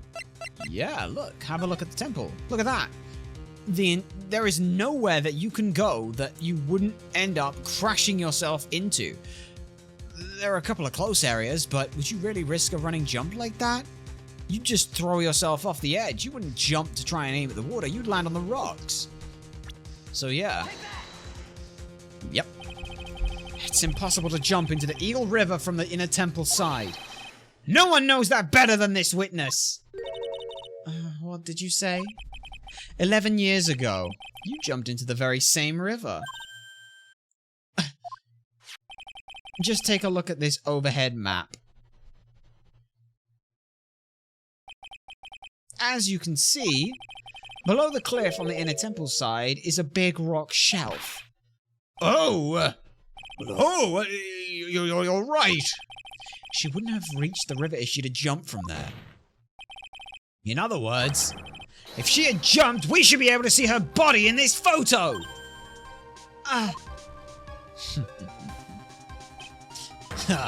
So you finally figured it out. You... No! Yep. Order! You're just playing with me. Maya Fey's body is at the bottom of the Eagle River. There's nowhere else she could possibly be hiding. Miss Hawthorne, have you ever heard this one before? Once you eliminate the impossible, whatever remains must be the truth. Yes, just a few minutes ago. Maya Fey wasn't inside the sacred cavern. We know that now that she didn't throw herself into the Eagle River. That's correct. That eliminates all of the most likely possibilities. Now, although it seems improbable, there's still one other place she could be. What? What is that one possibility that you're talking about? This is obviously a bluff. So where is her dead body then? Oh, Maya. Finally, I think all the pieces are falling into place. Normally the living have no way to punish the dead. But I think there is a way to give Dahlia Hawthorne the ultimate punishment. Shall I tell you, Miss Hawthorne? Shall I tell you where Maya is at this very moment? Maya Fey. There is only one possibility left. Namely, she's right here in this very courtroom! What? Maya Fey is here? You say she's here in my courtroom? There is one question every single person has overlooked. Dahlia Hawthorne, I seem to recall that you said I had misunderstood one thing, you see. So what? But I think there's one more thing you misunderstood. What do you mean? Tell me something. At this very moment, who is channeling Dahlia Hawthorne? Why, that's obvious. That's Pearl's Fae. It's that pathetic little sniveling runt. You're wrong. Pearl's tried, but she couldn't do it. I've never failed at channeling someone. This is the first time it's happened. And the explanation, yes. Someone called me before Pearl did? But who? Pearl's even tried again on the day after the crime. But she couldn't do it. What could that mean? I think the truth is becoming clearer to you right now about now. Am I correct? Someone restrain her right now. It wasn't Pearls that channeled you. There was someone else who called you before she could. This is an easy one. Pearls couldn't do it, and Misty Fae is gone. There's only one possibility left. Come on already, or I can't stand the tension. Dahlia Hawthorne, the person channeling you right now must be Maya Fey! What? Yep. But how could that be? Remember what this witness Dahlia Hawthorne just said about her goal. She said that her goal was to kill Maya Fey. Yes, that's right. But if Maya Fey channeled the spirit of someone that was trying to kill her... Ha! Well, Gramps, what would happen? Could it be? It looks like you finally understand, Your Honor. Well, I don't. What are you going on about? What I'm going on about is the reason Maya channeled you. And there's only one reason. To protect herself from you. To protect herself from me? Yes. On the night of the crime, you were only interested in one thing. Killing Maya Fey. The path back to Hazakura Temple was closed off and there was nowhere else for her to run. So then the problem became, where would the safest place be to hide? No! You mean, that's when she channeled me? All this time you thought you'd been channeled by Pearls. That's why it never occurred to you that Maya's hiding place was you! No! Don't say that! You're saying that I, Dahlia Hawthorne, was played for a fool by that little whelp? Maya Fey killed herself. Isn't it obvious? Sorry, but no. It would have been impossible for her to jump into the Eagle River. This was the only avenue of escape for Maya. The only way that Maya could disappear from the inner temple. I don't believe you. A stupid little girl like that, who has never been out in the real world. She could never have come up with a plan like that. Who could have given her such a brilliant idea? Well, duh, she called her sister for help and... Oh! Well, me, of course. Oh! Mia? Show up to show that it wasn't Pearl! Mia Fey. It's been a long time, Dahlia Hawthorne. So it's true. It was you. Yes. Here's something else. But what are you doing here? That hair. It's Pearl's, right? Tell me something, Dahlia. What do you think? I want you to think back to that night one more time. You had just cornered Maya in the inner temple's garden, and then, in the final moments of the fight, you lost consciousness. Damn. I was stabbed by Maya Fey. Actually, Maya lost consciousness at the same time as you. She did? Not terribly surprising since she was about to be killed. When she woke up, she was in the training hall. That's when Maya decided she needed help, so she channeled me. She explained in a memo the situation she was in. She asked me what I thought. She asked me what I thought she should do. She did that. I can't believe it. Of course, I didn't have all the details, but one thing was perfectly clear. And that was? I knew that you couldn't be allowed to wander free. Free? What do you mean? It was a race against time, so I wrote down 2 things that Maya had to do. Channel Dahlia Hawthorne as soon as possible, and lock herself in the sacred cavern until help arrived. So it was Maya who put that lock on there. Yes, but why did you order her to do those 2 things? If she hadn't done it, Dahlia Hawthorne would have been channeled by someone else. By one Pearl Fey. Pearls? Yes, Pearl didn't properly understand the plan. All she was trying to do was follow her mother Morgan Fey's instructions. And if she succeeded in channeling Dahlia Hawthorne's spirit, things would have turned out very badly, to put it mildly.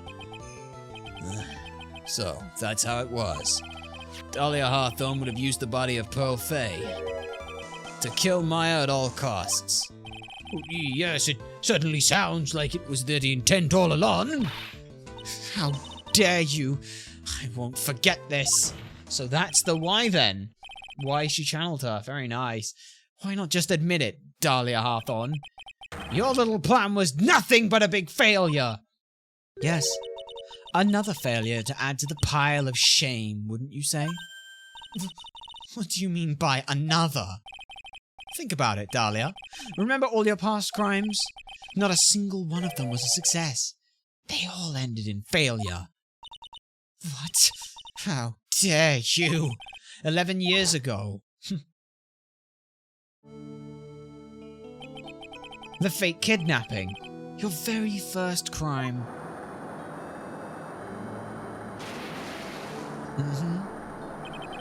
You got your hands on a $2 million diamond, but... well, you couldn't keep it. After Terry Falls escaped and went to meet with Valerie Hawthorne, the truth was exposed. Shut your mouth! That wasn't my fault! It was because of that stupid oaf of a prisoner and that weakling of a policewoman. And then, 1 year later, you tried to kill me. Well, I'm still alive, but...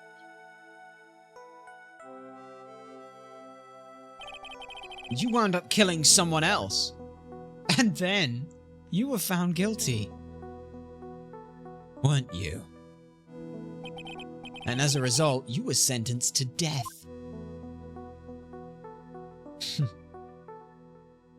Yeah. 3 for 3 on that, or 0 for 3 on that. It's one stupid move after another for you, but it's no longer funny. Shoo! Wipe that smug, happy-go-lucky smile off your face! And now this! You've messed up again! You let Maya Fey escape, even though she was right there in front of you!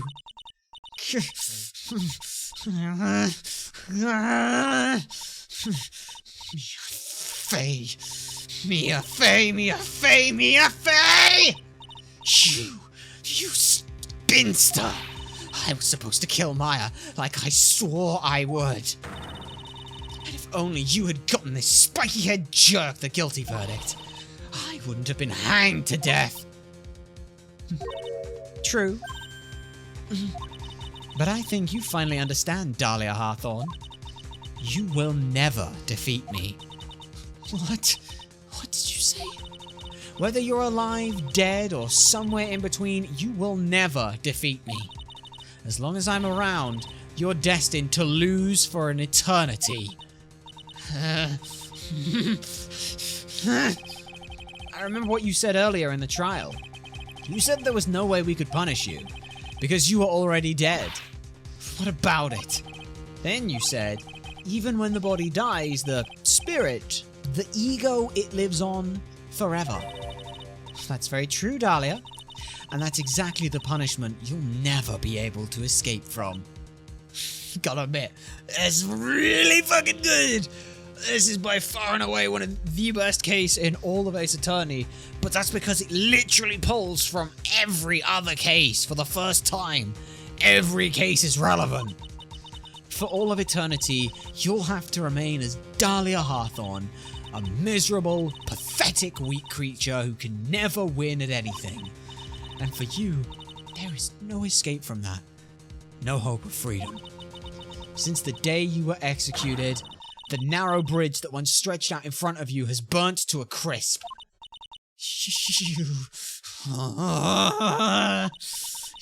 You're wrong. You can't be. How could I lose to the likes of you? It no longer matters. I don't care whether you win or lose anymore.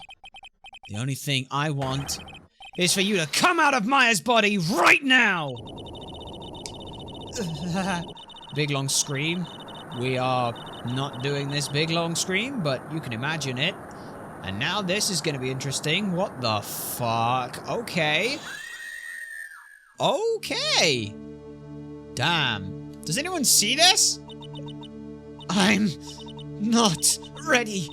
Not ready to go. Okay. Okay. Okay, well that's a thing.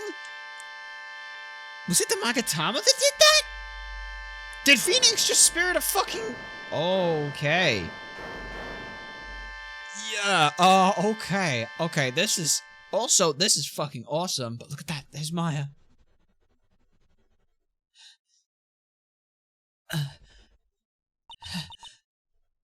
Nick...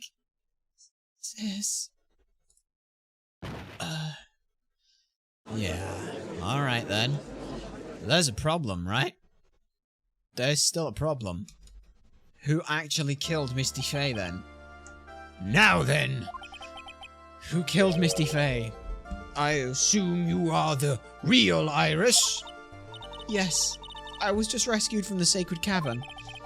I must say you and your twin sister are indeed identical from what I can see. In any case, it appears that everything has finally been cleared up. Mr. Godot, what happened to Dahlia Hawthorne? If you ask me, Your Honor, it looks like she went back to the hell she came from. It seems that Misty Fey wasn't the only victim of this crime. Maya Fey, as well, was the young Pearl Fey, who are also victims of this wicked and selfish plan. Yes, Your Honor. The tragedy of Medium Valley has finally come to an end, it seems. Not yet. It would be best for everyone if no further attempt were made to channel that spirit again. Yeah. Your Honor? Yes, what is it? About this whole spirit medium thing. It's almost weird how comfortable you seem to be with the concept now. Well, to be frank, my younger brother is quite judgmental. He often criticizes me for not studying hard enough. That's why I made a concerted effort to study up on the Korean channeling technique. Hey, isn't that the New Year's issue of Occult? Phoenix Weft! Salutations, Lucas! It is a pleasure to see you here. Long time no see. We hope you find yourself well. We've just banished a spirit to an eternity of damnation through humiliation. And congratulations on getting first as well. You know, I've seen quite a few things in my many years on the bench. And a hee-ho as well. Thank you very much. I've finally learned this one thing. Each case is different and takes place in its own world, if you will. In order to fully understand that world, first we have to immerse ourselves in it completely. And that's where my brother and I used to differ. I never thought of it that way. At any rate, it's time to pass judgment on the case of Iris of Hazakura Temple. Okay, what the fuck have you got to object to then? Alright, what is it? You're a little too fast with that gavel, Your Honor. Well, what do you mean by that, Mr. Godot? This trial, it isn't over yet. That's what he means. What? Trite. Remember what Miss Evil Spirit said in her testimony? Huh? In Dahlia's testimony? Yeah, she lost consciousness.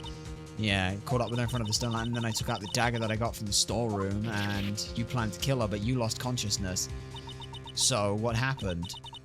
It's strange, but I don't have a clear memory of what happened after that. I think I was stabbed. Yeah, so who stabbed you? Just as Dahlia Hawthorne was about to attack Maya, she was stabbed and killed by someone. Also, Mia, you recognize who's standing over at the prosecutor's bench, don't you? I'm sorry. This must be hard for you. Yes, that's right. The person that was ultimately killed by the spirit medium that channeled Dahlia. Elise Donim. No, Misty Faye. But who killed her? We still don't know who did it. This isn't over? No, not yet. Not yet. Unless someone else is found guilty, the accused is still on trial. We can't let her work until there is evidence that proves her innocence. No way. But this court isn't prepared for any further testimony. The prosecution is ready to call her final witness. Final witness? This one will clear up the whole mystery. The mystery of who killed Misty Faye. Indeed. Is it really all right, Mr. Prosecutor? Of course it's all right, Madame Attorney. Very well then. Who is this final witness? Isn't it obvious? There's one person who saw the whole event and will put the final dagger in this case. Someone who saw the murder take place? The very person who saw her mother killed in front of her own eyes. You mean Maya? She can't testify after what she's been through. We need to find the truth. The prosecution calls Maya Faye to the witness stand. All right. Very well. But first, we will take a brief recess. We'll have to wait for Miss Faye to recover before summoning her. Once we receive the doctor's permission, we will proceed. Birdie Boo, salutations! And to the 7 of you who are here, well, you have joined us at quite the moment here. We hope that everything goes well. What were you up to? How are things going? And thank you for stopping by. What were you doing? We are curious to figure that out. What were you playing at? You were doing Dragon Age Inquisition. Oh, fancy stuff by the looks of it. We don't know much about that game. How is it? How was it? How did things go? Yes. Still trying to figure out Age of those Dragons. Yeah. From what we've looked at, we've seen some of it. It seems to be like an RPG meets Dungeons and Dragons, meets its own thing, meets a lot of a mess. Dragon Age is a fantastic series if you can run it. Well, we will have a look as to whether or not we have the mental power to be able to juggle doing that and everything else. But yes, we're glad to hear you're having a good time with it. You catch us at the finale of everything. We've just sent a spirit to damnation, and now we're gonna find out who killed Maya's mother. Yeah. And also as well, I think we may know who it is already, but now we gotta try and figure it out. Alas, the oldest is 40-year-old is very angry. Oh boy, very angry. It sounds is not good. Hey, Wright. I've got something to say to you, so listen up. What is it? I don't think much of you as a lawyer. It's always the same with you. You somehow manage to just squeak by without even a faint understanding of the case. Some beautiful woman always seems to come dashing in at the last minute and save you. You've got some nerve. But that's not going to happen this time. This time, you're going to have to do this by yourself. That's enough. This court is now in recess, sir. Alright then, so... Oh yeah, also we've got this person who I'm pretty sure dated Phoenix for a while, which is kind of fun. We got that whole mess to clear up as well. I'm truly sorry about everything. You were working so hard to defend me when I was missing all day, and I didn't even have a chance to talk with you, and... She's right. When I met Iris at the training hall yesterday, they'd already switched places, and Iris was inside the sacred cavern. I wanted to at least be in the defendant's box today to root you on. Well, it wasn't your fault. You were locked up this whole time, and... There's something more important than that, though. I have to ask you, why did you help your sister out as much as you did? Huh? If you had tried to get help to the sacred cavern yesterday, you wouldn't have spent an entire day locked up in there. My sister... I felt sorry for her. She was abandoned by her mother and never got any love from our father either. Yes, but it was the same for you too, wasn't it? Yes, but at least I had Sister Bikini, who was like a mother to me. If only Dahlia had come with me to Hazakura Temple. I always loved her. Dahlia was always so smart, so strong. She never complained about a thing. That's why I promised her that I would help her. You helped her here with this. Are you talking about the fake kidnapping case 11 years ago? Yeah. Yes. I wanted to be useful to her in some way. Wait, were you supposed to make the switch? You were supposed to be there with Valerie Hawthorne, so that it could look like you made the switch after, and then Dahlia could disappear with the diamond. Was that it? But as usual, I was too cowardly. The last minute, I ran away. Because of that. Dahlia's stepsister Valerie ended up... And Terry as well. And that was the case that wounded Mia so badly that she took an entire year to even step foot in court again. But things didn't end there, of course. Some people suspected that my sister was involved in the murder. Some people? You must mean... Yes, 2 defense attorneys. Mia Fey and Diego Armando. After poisoning Mr. Armando, who was getting too close to learning the truth, Dahlia even tried to kill the person who had unknowingly hit the poison for her. You. That's right. Iris. there's one more thing that I have to ask you. Yes? What is it? On the night of the murder, the person that cleaned up the corpse of the victim, Ellie Stonem, was it really you? Yeah, it was. Yes, it was me. That night, after I rang the lights out bell, I went back to my room. At around 10:30, I received a call on my cell phone. There's a problem. Come to the inner temple right away. Yeah. I got on the snowmobile and headed for the inner temple, but... Boom. Yeah. Path to the inner temple was cut off, right?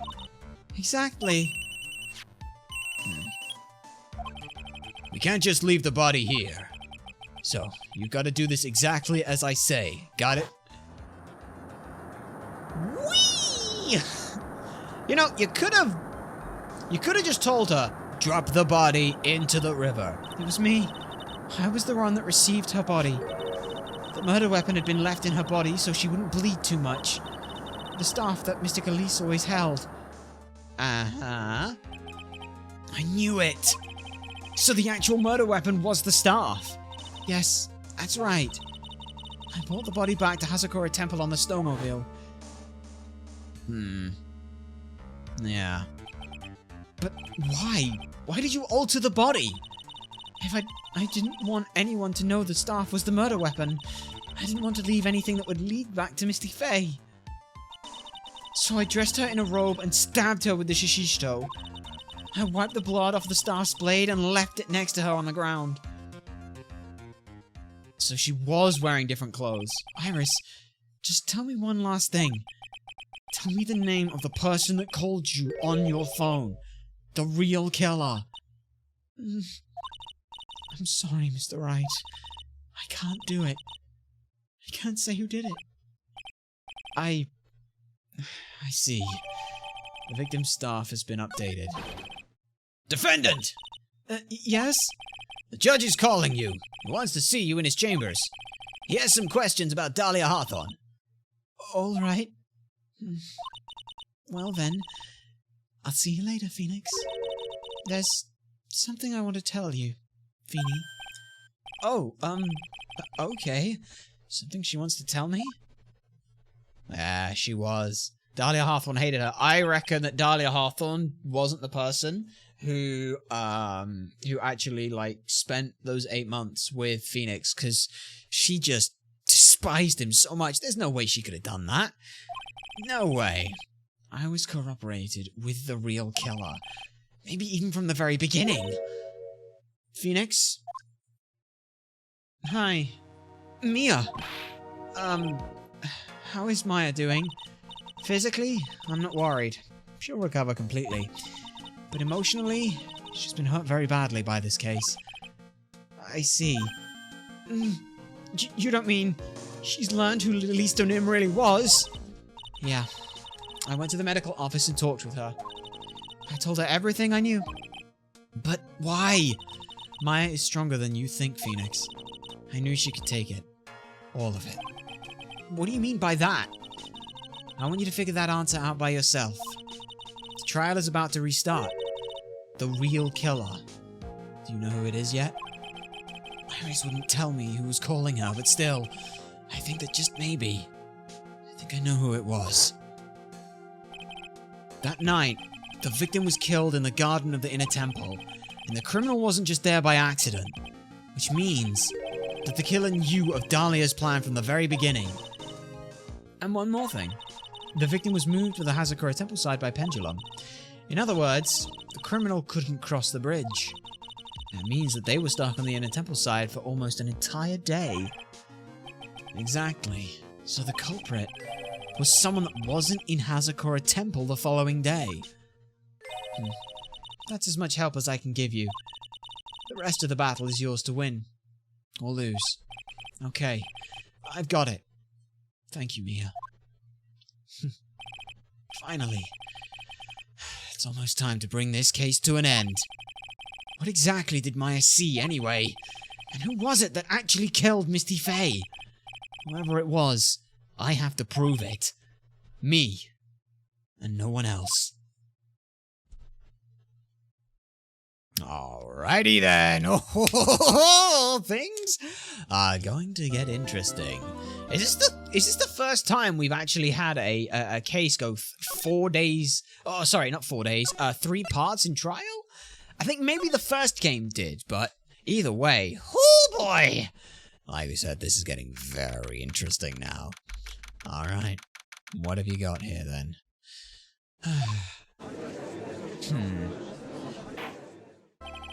Now then, before we proceed any further, I'm going to announce the results of the test we had performed earlier. Tests? Yes, tests on the bloody dagger that was found stuck in the bloody pine tree. Oh yeah, that. You know, I totally forgotten about that. Oh, that's the weapon that Maya Fey used when she fought with the victim. So what are the results? Was the victim's blood on it, or... Well, due to the time constraints, a full test wasn't possible. However, there's one thing we can say with certainty. The blood that was on this dagger was not the victim's blood. Okay. So whose blood was it? That is all. Now then, let's restart this trial. So it wasn't Misty's blood on the dagger. Then whose was it? Okay. I'm sure both the defense and prosecution know this, but this trial is rapidly coming to a close. Both sides will need to show some firm evidence with their claims. I understand, Your Honor. From what I've heard, the witness is dangerously weak, physically speaking. So let's finish this quickly. Agreed. Very well. Please bring in the last witness. Maya on the stand. Witness, please tell us your name and profession. Maya Fey. My profession is, I'm the assistant manager of Wright & Co. law offices. Oh, she doesn't even want to say she's a spirit medium. She doesn't want anything to do with it anymore. That's painful. Maya. According to the magazine I have here, you're a spirit medium of the Korean channeling technique. I'm frightened. The Fey clan. I don't want any more to do with it. Maya, the pain the Fey bloodline causes must be unbearable. Very well. Now then, Miss Fey. When the event occurred, you were in the garden of the inner temple, and you witnessed the moment that Miss Elise O'Nim's murder occurred. Is this correct? I didn't see anything. Objection. Straighten up this instant, young lady. Huh? Pick your head up and speak clearly. There's always time for crying later. But I... Your mother was killed right in front of your eyes. There's nothing you can do to change that fact. But there's something you can do. You can finish this. You've been watching the whole thing, right? You've seen the witnesses come and you've seen us squeeze the truth out of them. Now it's your turn. Let's hear your testimony. On the night of the crime... On the night of the crime, what exactly did you see happen? Witness, if you please. Yes, Your Honor. Alright. What do we got then? What do we got here with you then? I was passing through the garden on the way to a spare prep room when it happened. Suddenly, someone struck me over the head and... I stumbled and ended up against the stone lantern. I think I screamed, "Help me!" And something warm splashed over me. That's when I lost consciousness. So you were struck on the head? I suppose that must have been this staff. Maya, the person who hit you. It was Dahlia Hawthorne, wasn't it? I'm sorry, Nick. I couldn't see. I don't know who it was. Maya, think hard. Sorry, Nick, but I really couldn't. Can't say it was an especially good night. Can't say it was an especially good night for young ladies to be walking around alone. It seems it will be hard to determine the criminal through testimony alone. Very well then, Mr. Wright. Please begin your cross-examination. Maya, hang in there. She doesn't look well at all. Alright.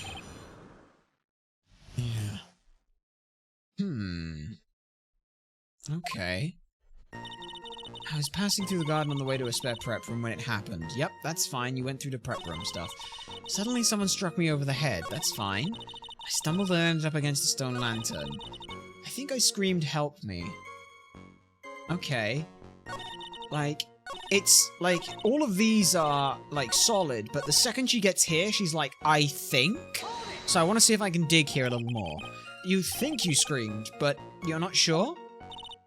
Listen, I was a complete wreck! It was dark and I couldn't see my attacker. Was it a man or a woman or an adult or a child? I had no idea. I was scared out of my wits! Believe me, my dear, I'm certain I would have soiled my robes. I thought this person might attack me, so I... Anyway, I'm pretty sure I screamed. I thought that it was my last hope. Wow, it sounds like poor little Maya really was scared out of her mind. But I wonder what she meant by last hope. What do I do? Do I press it for more details? What was your last hope? What do you mean by that? Wait a minute, Maya. What's this my last hope stuff? What? What do you mean by your last hope? No. That's what you said. You said my last hope. Huh? I said what? Just... Look, you were facing an attacker that you couldn't see and you screamed, right? You screamed, "Help me." Yeah. But you testified that you screamed that because you thought it was your last hope. Oh, well, you know, that's like what you do when it's what you call it when that happens. It's not doing so well up there. Oh, yeah, Oh, that's right! I remember now! I was facing my attacker, but that's not who I was screaming at. What? What did you just say? Yeah, that's right! It was the person behind my attacker that I was yelling at. That's who I was screaming for help! Wait a minute! What is it now? I messed up, didn't I? I didn't mean to let that slip out! Huh? Slip out? Witness, are you absolutely sure of what you're saying? Behind the attacker, there was another person. I am, well, I meant to keep that part a secret. What have I done? Huh. It takes a ton of pressure to make a diamond. That's what I always say. A ton of pressure, huh? You're in a court of law here. You can't make things up or try to hide things in this chamber. Witness, the information you just presented is vital to the case. I want you to add it to your testimony. I could see a man behind my attacker by the light of the stone lantern. Oh, Maya, we've got to pull on this thread. That stone lantern was not lit on the night of the crime. So there was a man standing behind your attacker? Yeah. That man, he's the killer. He stabbed her from behind. He's the one who killed Elise O'Nim, otherwise known as Misty Faye, your mother. The killer? Maya, you know who killed your mother, don't you? What is the meaning of this, Mr. Wright? To be frank, Your Honor, I think she is in shock and quite confused. That's why she hasn't noticed the huge problem with her testimony. Huh? What do you mean? What problem?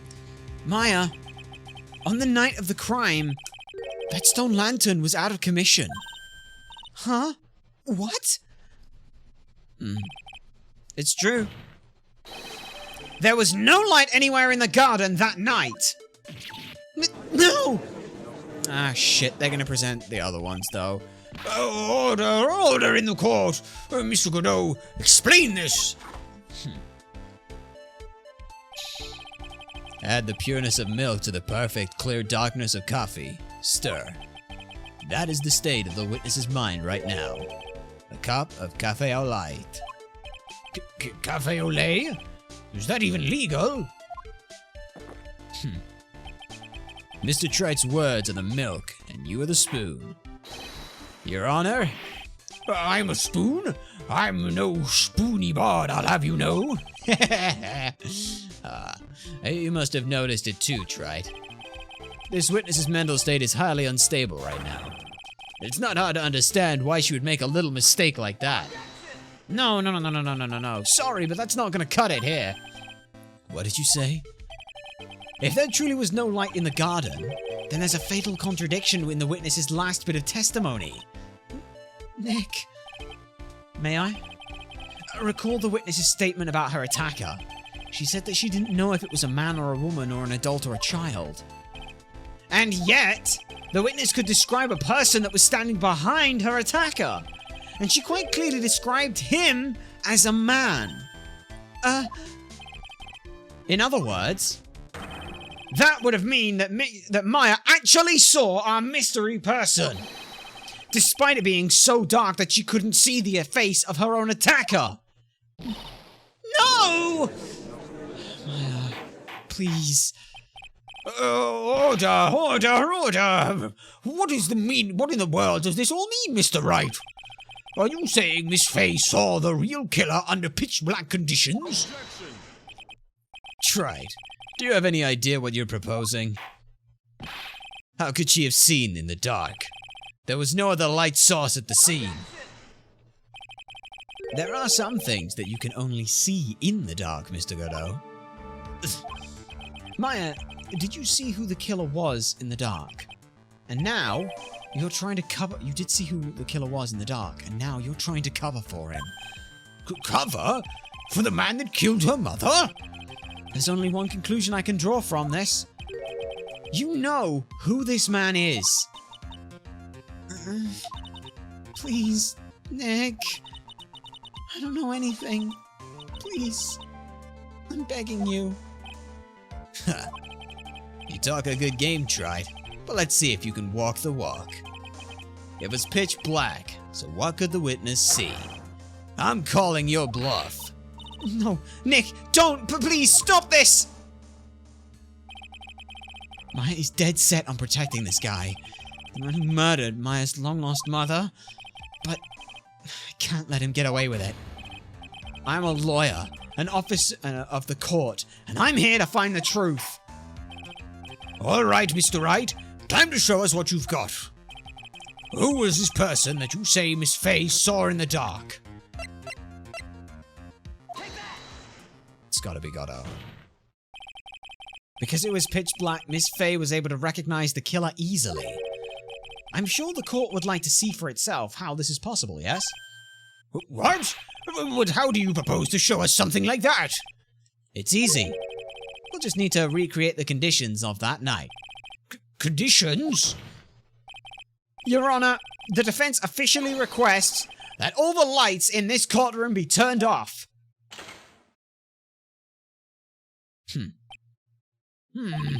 Well, this is... but it can't be. Yep. Right there. See him again. That was a nice bit of deduction. Trite. Yep, it was Godot. He's the only person who could have done it, but why? Was he trying to protect Mia? Protect whatever he left on from her? Well, everyone, this is the man Maya saw on the night of the murder! Yeah. Order! Prosecutor Godot, what is the meaning of this? I don't know. Surely you must be shocked to hear yourself accused of such a thing. Why aren't you denying it? Your Honor, you're asking the wrong person. What do you mean by that? If you've got a question, ask the witness. That's one of my rules. Well, Maya, how about it? What you saw that night? Was it 3 glowing red lights? Well, witness, Answer the question. You're wrong. I never saw that. Maya, I thought the person that stabbed my mother was a man for a totally different reason. What? Witness, Mr. Wright, what are you all... Stop your chattering, Your Honor. Chattering? Chattering? What do you mean by... If it's worth asking, at the witness. That's one of my rules. All right. Well then, let's continue with the testimony. Please tell us how you knew the killer was a man. Yes, Your Honor. I didn't realize it until after I woke up, but... Okay, the killer. When I came to, I was just lying there on the training hall floor. By the time I got back to the garden, the place had totally changed. The torches were lit, and the body was gone. And all of the snow around the snow lantern had been carefully cleaned up too. Since the person did all that work alone, I just assumed it was a man. So it was altered after the crime took place that the witness came to think the killer was a man. Yes, that's right. I'm sorry, Your Honor, No need to apologize.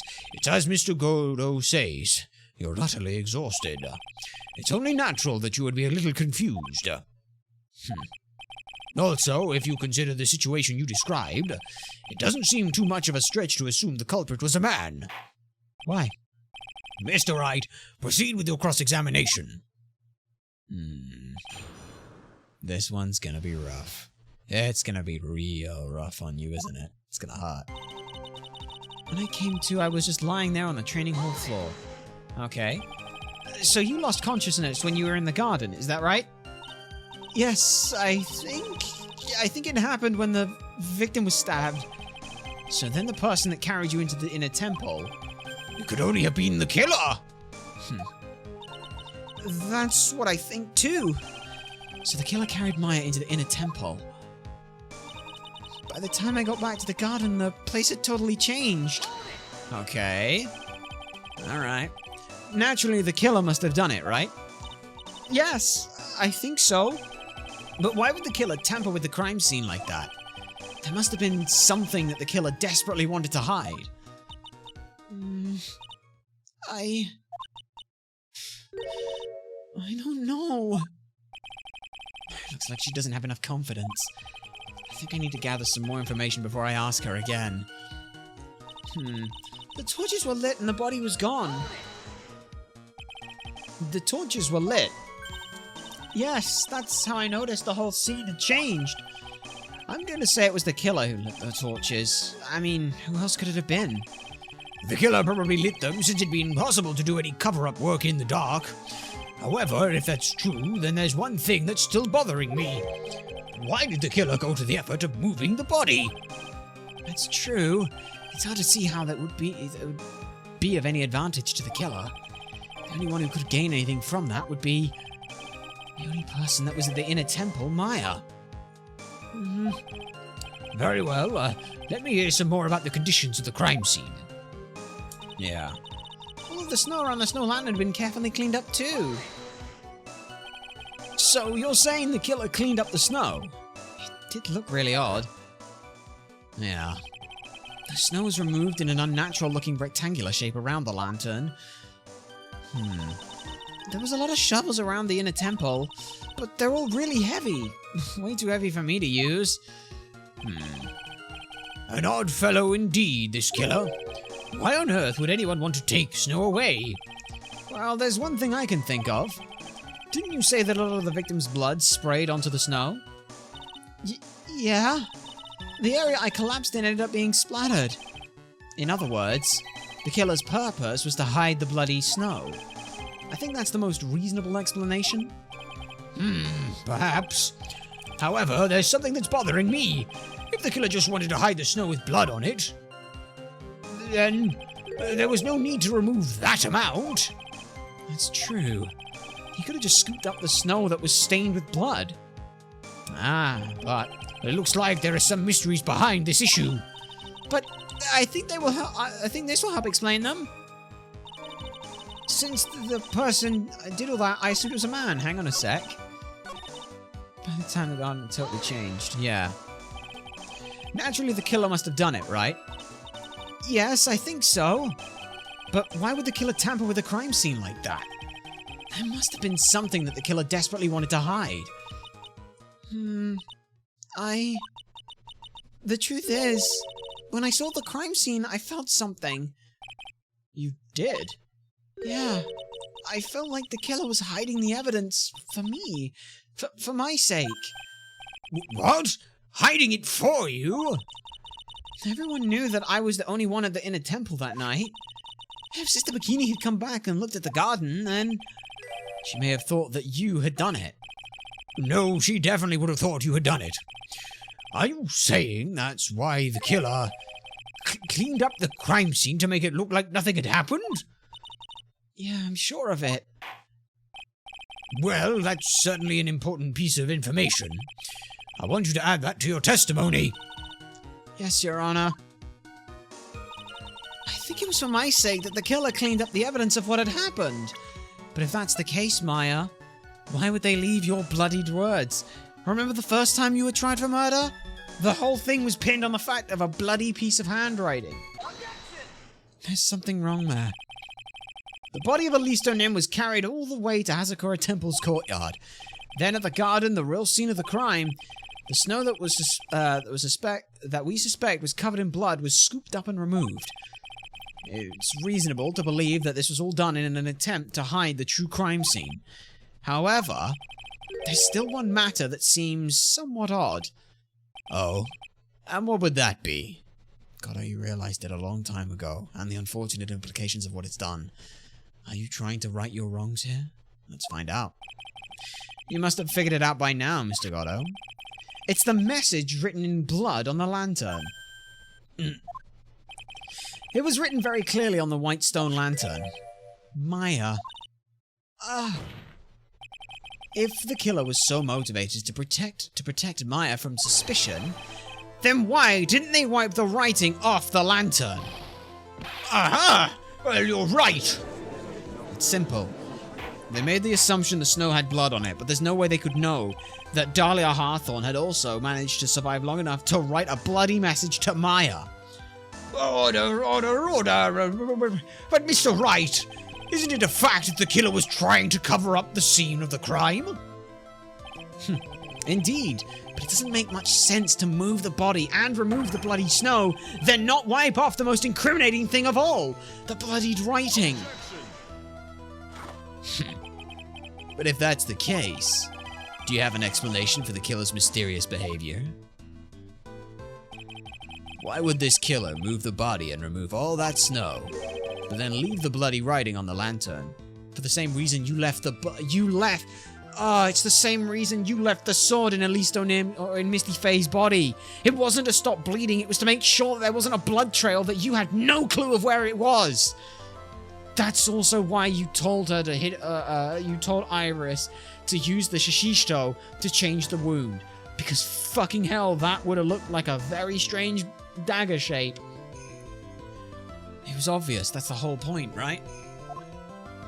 The entire point was to make sure that you didn't leave red on white. I don't know what the killer's plan was, but it's a fact that the killer left the writing on the lantern. There must be a reason for it. Instead of looking for a reason as to why they would leave it, try to find a reason why they couldn't have removed it. They couldn't see it. It's the only reason. Well then, Mr. Wright, let's hear your opinion. Why did the killer leave the message written in blood on the lantern? The killer didn't notice it. They couldn't have seen it. The Prosecutor Goddo, earlier in this trial you gave me some good advice. Once you eliminate the impossible, whatever remains must be the truth. Maybe you're not as dumb as I thought. The real killer wanted to disguise the fact that the crime had occurred there. If that's the case, they wouldn't have left the bloody writing on the stone lantern on purpose. Therefore, it must mean that they didn't notice it. But that doesn't make any sense. The torches were all lit and everything. There's no way any normal person would miss something as glaring as that, and... You're right. There is no way any normal person would. What are you trying to say, Mr. Wright?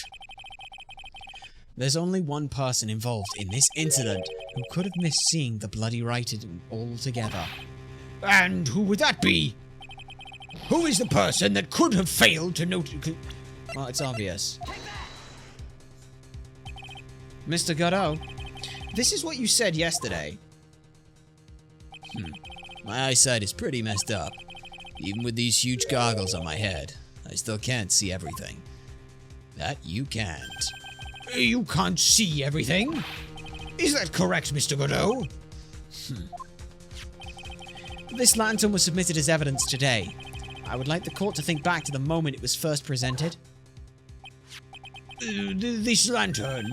There's something written on it. Why? Why is it written? It's written in blood. Nonsense. This lantern, it's as clean as a whistle. You can't see it. Mr. Godot, just admit it. There are certain colors that you can't see, correct? You can't see red on a white background, can you? That's right. We went through this once before. During the poisoning case at Tribulations. This is the apron the delightful Miss Bird was wearing at the time, and somehow spilled coffee on. There's something still bothering me, Mr. Godot. Why have you not explained the blood stain to the court? Bloodstain?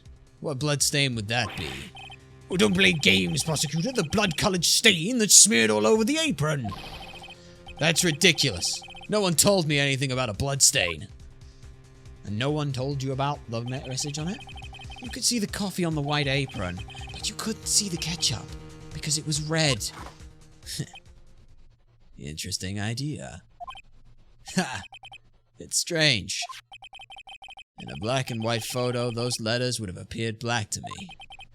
I wonder, why am I the only one that can't see them? So then, Mr. Godot, are you admitting it? Are you admitting that you can't see the red writing on the lantern? That I am. Hey, Gramps. Didn't you know? That's the reason why I don't drink red tea. There's such a thing as red tea? I wasn't sure about it until now, but I just can't believe it. Prosecutor Godot is the murderer! But there's no going back now. The truth, I finally figured out the truth.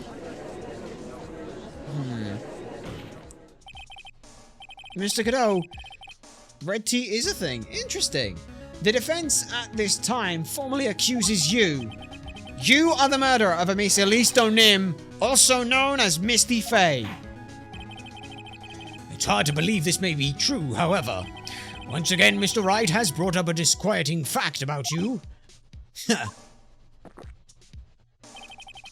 Just make sure you don't fill out the indictment in red ink, Gramps. Come on. How does a little graffiti make me into the killer? Besides, it's not like it's my name that's written there. I'm certain that the killer wasn't able to see the color red. This is rich. Do go on, Trite. The answer is right there at the crime scene. In the snow. The snow? How so? Well, for example, why did the killer remove all of that snow? Your Honor, you said it yourself. If he wanted to hide the bloody snow, why not just take that area? Yes, why didn't he just take that area? Could it be? Yes, the killer couldn't see the red blood that had seeped into the snow. And so he had to remove all of the snow. He couldn't be sure of where the blood had landed, so he removed the whole area.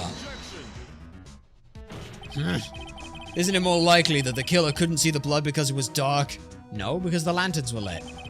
Not a chance. The torches were all lit. He would have been able to see just fine. It seems But once again, this trial has taken an unexpected turn, to say the least. Can you explain this, Mr. Godot? Hold it! Please let it be Maya. Yep, there it is. Wait just a minute! Maya? Whoa, what is it, witness? Mr. Godot isn't the killer. After all, he didn't even come to the inner temple until 2 days after the murder took place. He didn't show up until after the day that old bridge got fixed. No, he didn't appear in court until after that day. I'm sorry. Maya. Hmm? You can't testify to something like that. Why? What do you mean? I may not look it, but I'm... After the murder happened, you didn't even exist. She didn't? I'm afraid I don't follow. Are you senile, old man? We established this just a little while ago. After the murder, this witness was unconscious for a long time. Because she was channeling Dahlia Hawthorne. Oh, that's right. Please, Your Honor, let me add to my testimony. Nick, please listen to me. Maya. Do you plan to cover for Godot no matter what the cost? If that's the case, then I've got no choice. Your Honor, let's hear her testimony. If it means we're going to hear the whole truth, I say we should not silence her. Ha! Nicely done, Wright. Very well, let's hear the witness's testimony. Please tell us what happened at the inner temple after the murder. Yes, sir. After I woke up, I began channeling, and my spirit left me, as it were. But little Pearlie was there at the inner temple, too. Okay. Pearlie was also stuck at the inner temple side that night. The next morning, she looked around but couldn't find anyone. The next day, when the bridge was finally fixed, she was in the spare prep room. That's when Mr. Godot arrived at the inner temple from the first time. He found Pearlie first and cheered her right up. Who is this Pearlie? That's my little cousin, Pearl Fay. So when did you hear about this? Oh, just a while ago, when I was in the medical office. I'm terribly sorry, but what you heard from someone else is simply not admissible as testimony. What? Come on! Pearlie would never tell a lie. She's way more honest a person than I'll ever be. Real smart, Maya. You always know the best things to say under oath. The prosecution has no objection. We believe the witness. Mr. Godot?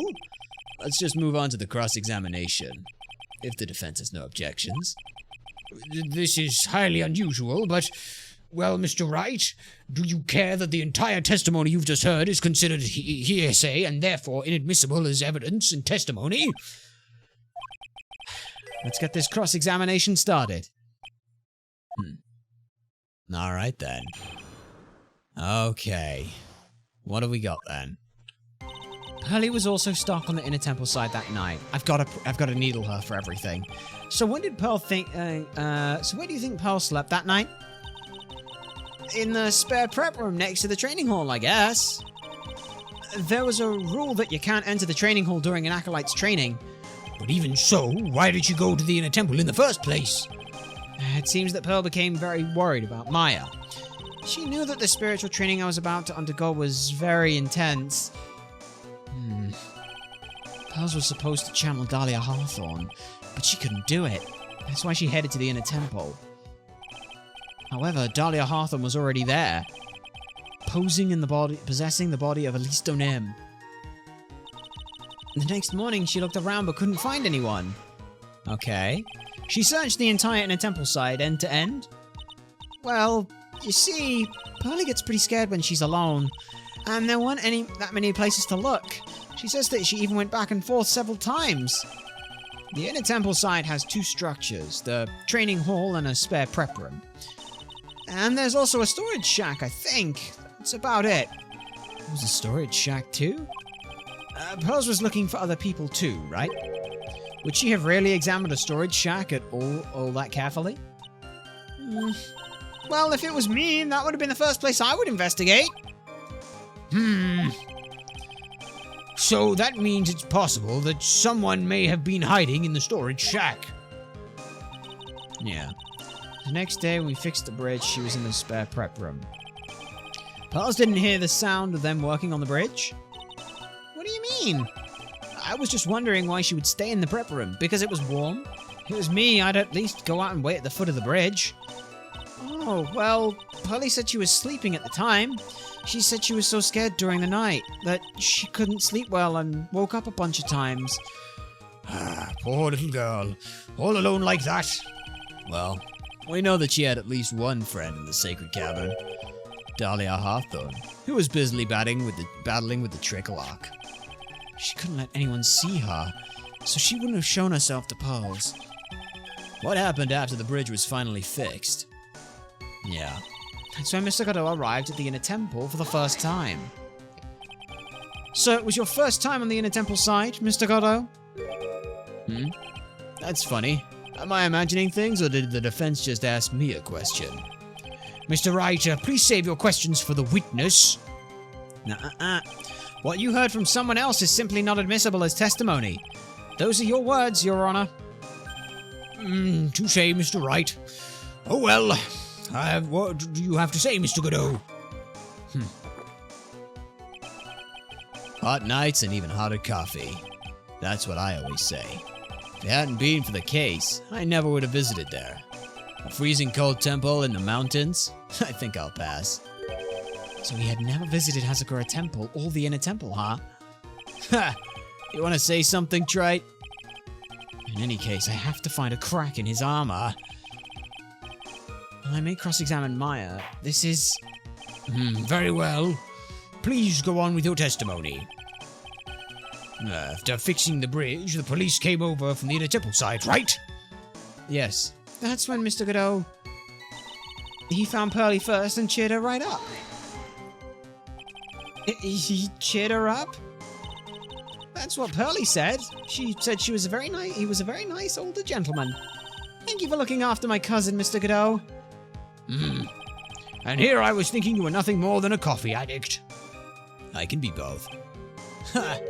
Cut it out. You're gonna make me blush. This guy is really beginning to get on my nerves. Wasting one.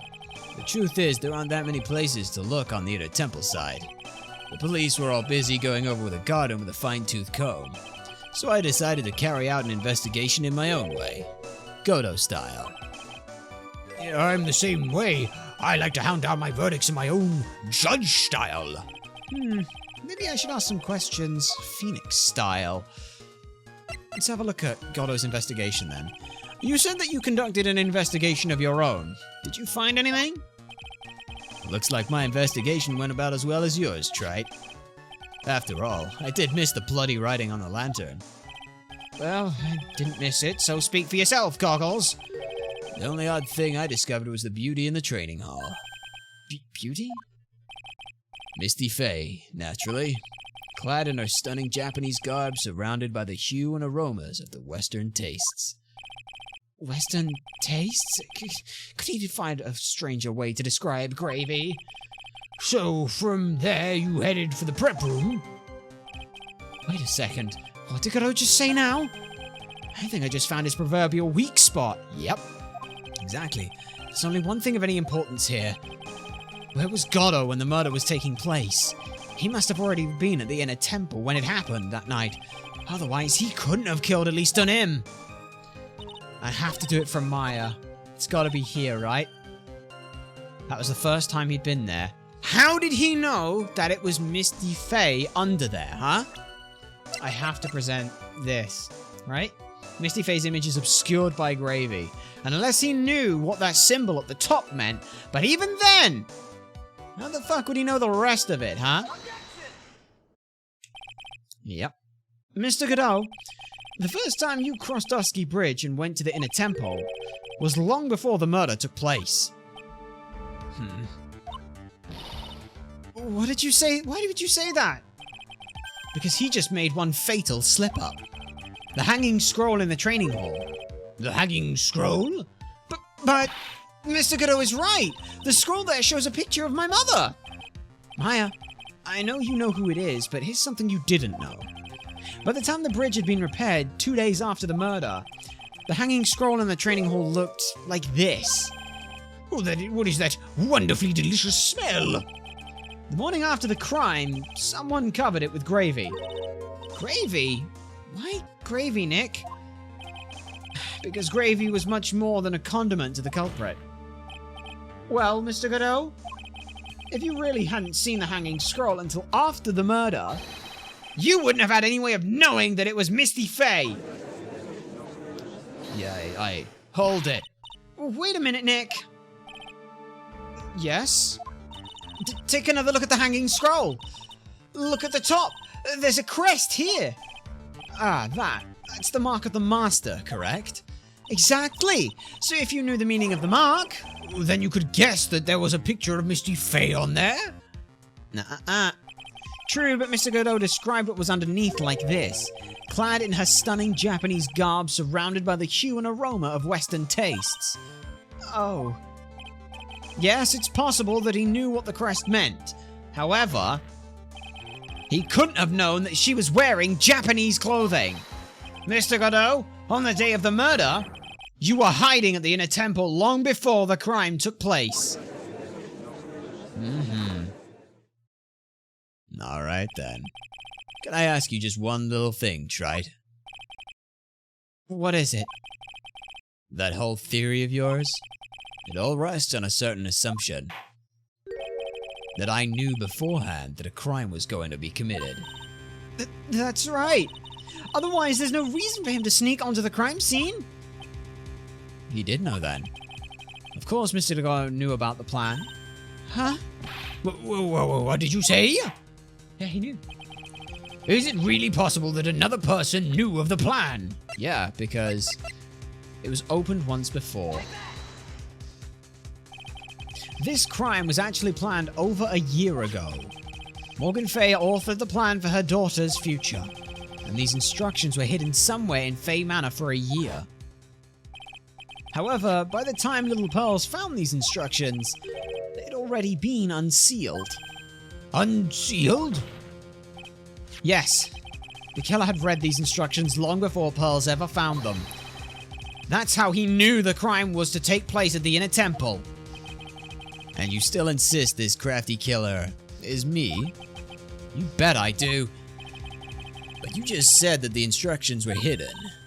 That's right. Mr. Godot couldn't have known where the instructions were hidden. Nah, maybe not. But if he really wanted to know, he had one great chance to find out. Yes, and when was that? During a visit. A visit? Morgan Fey told her daughter Pearl where the instructions were hidden. During one of her visits to the detention center. That would be the only time for someone to have learned where they were hidden. Eavesdropping on a visit at the detention center? Yes, it could be arranged if you were someone with easy access in and out of there. Like, for example, a prosecutor such as Mr. Godot. There's flute chance he overheard that then? Order! Mr. Godot, you are under fire again! This murder could not have been carried out without prior knowledge. And you were the only one that could have acquired this information before the murder. Yeah. Humans are afraid of the dark. And yet, at the same time, we're fascinated and bewitched by it. Maybe that's why humans drink the darkness that is coffee. Can you confirm or deny this, Sunshine? Sorry for always asking, but what the fuck does that mean? It means there's a reason for everything. According to your theory, the killer in this case eavesdropped on a conversation during a jail visit where he learned of a hidden plan for a crime. After discovering the plans, he hid in the inner temple and waited for the crime to occur. Then he ultimately took a person's life. And he did all of that just to protect this witness. That's right. If you're accusing me of this crime, I have to ask you, why would I do this? This girl is nothing but a stranger to me. I've got no reason to go through that kind of trouble to protect her. I am what you see. I am certainly not the type to rescue the damsel in distress. The killer's behavior is certainly extreme, for lack of a better word. Even considering that the killer wanted to protect this witness's life, his behavior is still a little too unnatural. However, you had a good reason, didn't you, Mr. Godot? An unshakable reason that forced you to protect this witness at all costs. I knew it. You figured it all out, haven't you, Nick? Yep. And I guess you were doing your best to cover for Godot. For the same reason, huh? Yeah. It was all for me, wasn't it? It's gotta be that, right? Okay, Wright. I'm all ears. Let's hear it. It's very simple. Maya Fey is a lot more than just a stranger to you. What's this? There's one person who lies at the very center of this whole story. One person that ties you and Maya Fey inexorably together. There's a very good reason why Maya Fey's life is so important to you. After all, she's Mia Fey's only sister. Mia Fey. You once worked alongside her. That's when you were a defense attorney. Wait a second here. Mr. Godot is a defense attorney? Yep. With your honors-piercing intellect, you must have figured it out by now. The real name of this man who calls himself Godot. His real name is Diego Armando. Isn't that right?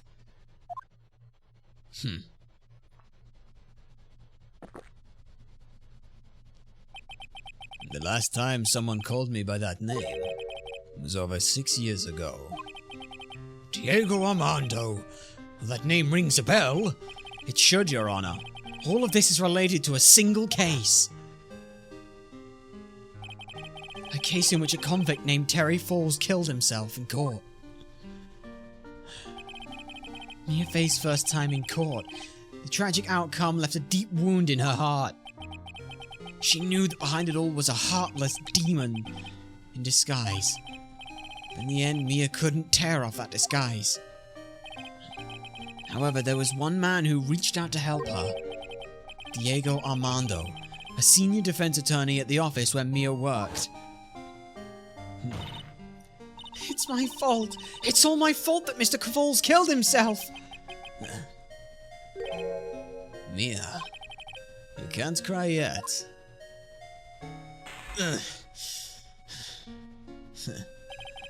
The only time a lawyer can cry is when it's all over.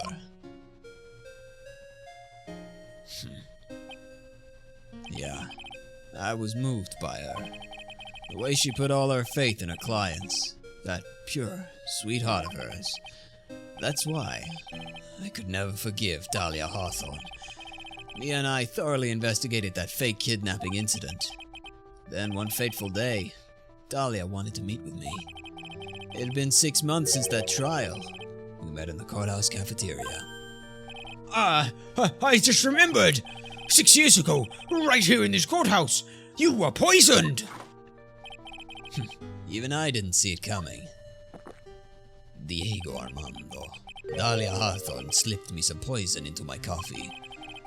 Some newspapers at the time called it a murder, but very little information about the case was released to the press. But you weren't dead at all. No official reports ever actually called it a murder.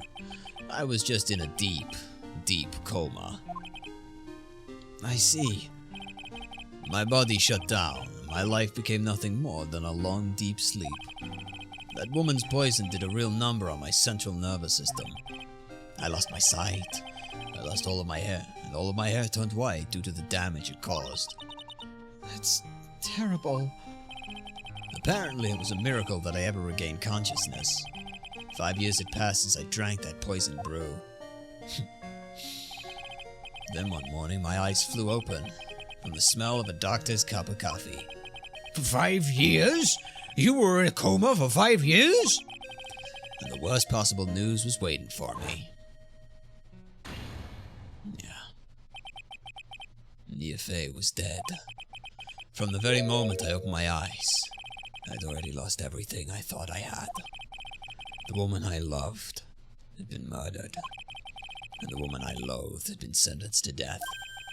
Oh, the woman you loathed? The woman who had spiked my scalding hot coffee, Dahlia Hawthorne.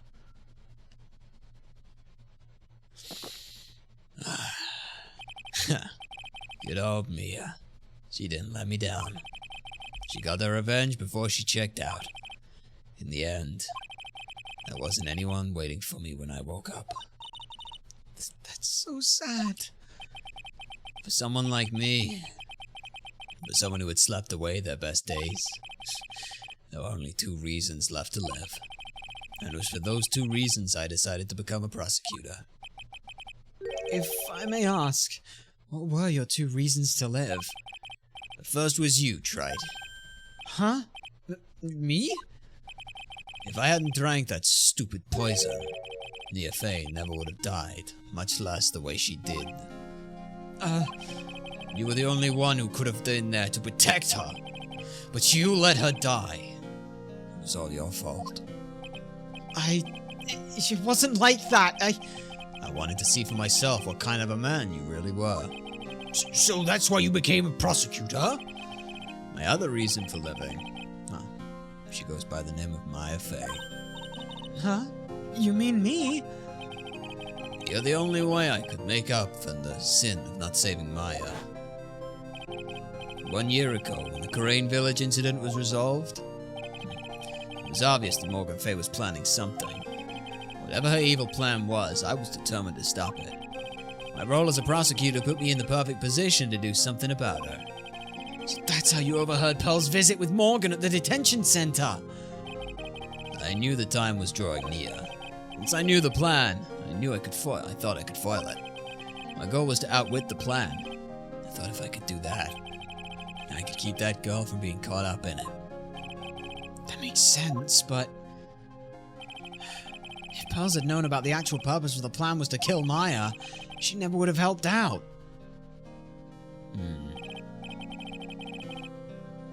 Finally, the day of the plan was drawing near. I contacted both of my accomplices. Accomplices? Iris of Hazakura Temple and Misty Fey. I especially needed the help of Iris.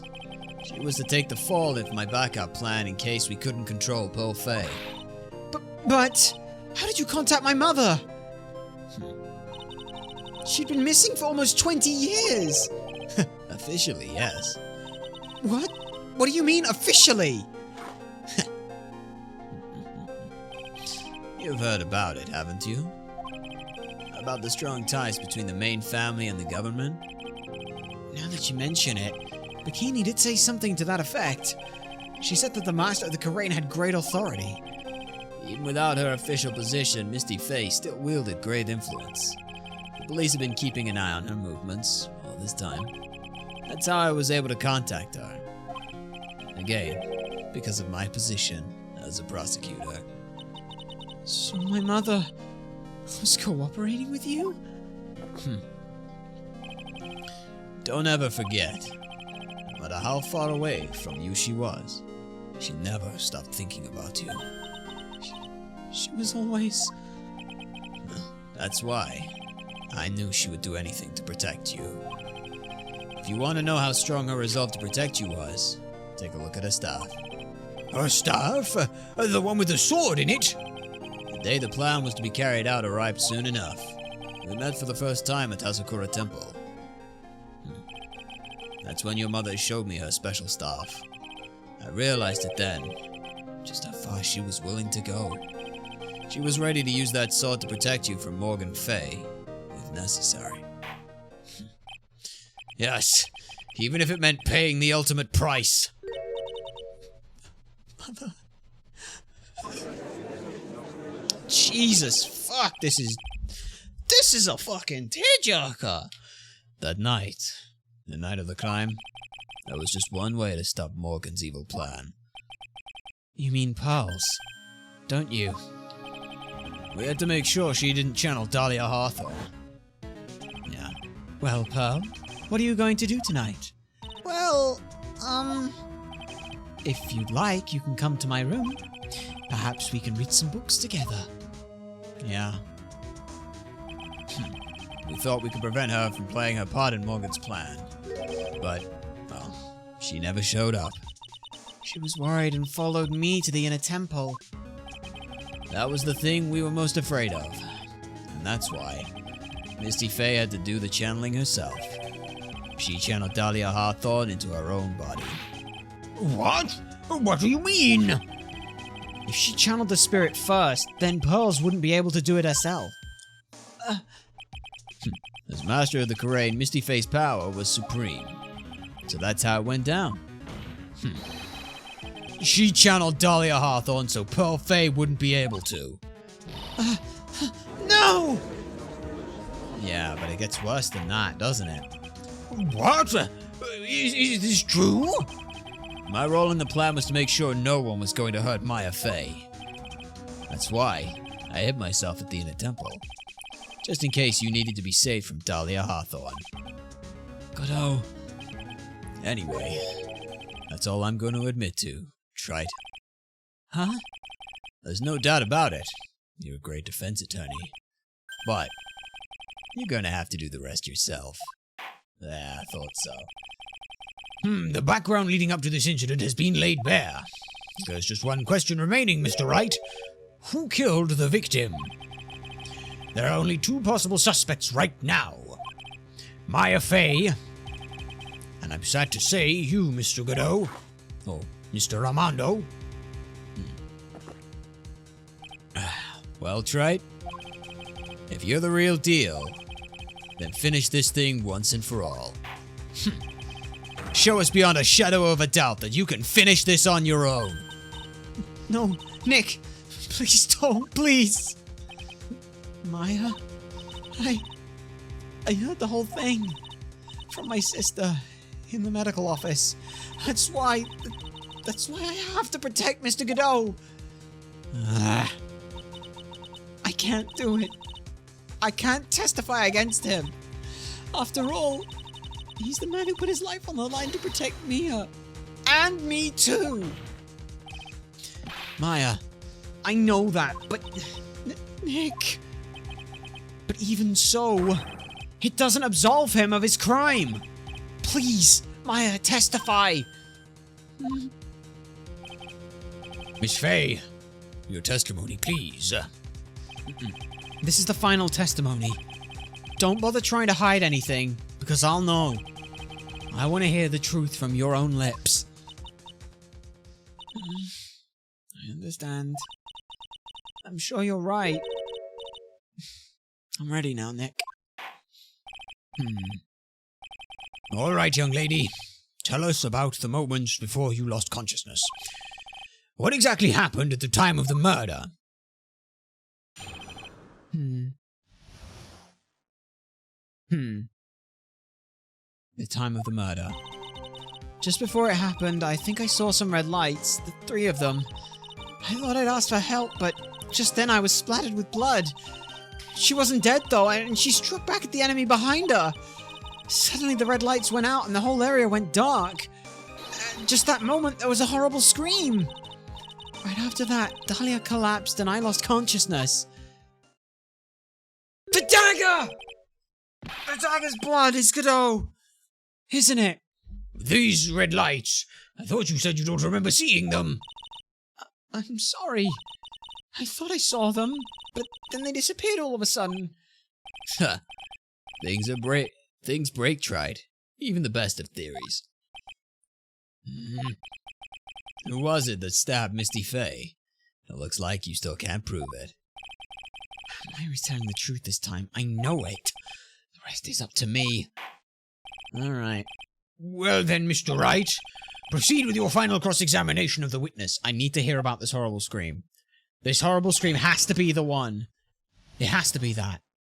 Yeah. It's gotta be there. Just before it happened, I think I saw some red lights, three of them. Yeah. Alright. Suddenly the red lights went out and the whole area went dark. Just then at that moment, a horrible scream happened. What happened there? What do you mean by just at that moment? Do you mean the moment when the red lights went out? Yes, that's right. The scream that you heard then, was it Dahlia Hawthorne? I don't think so. I'm pretty sure it was a man's voice.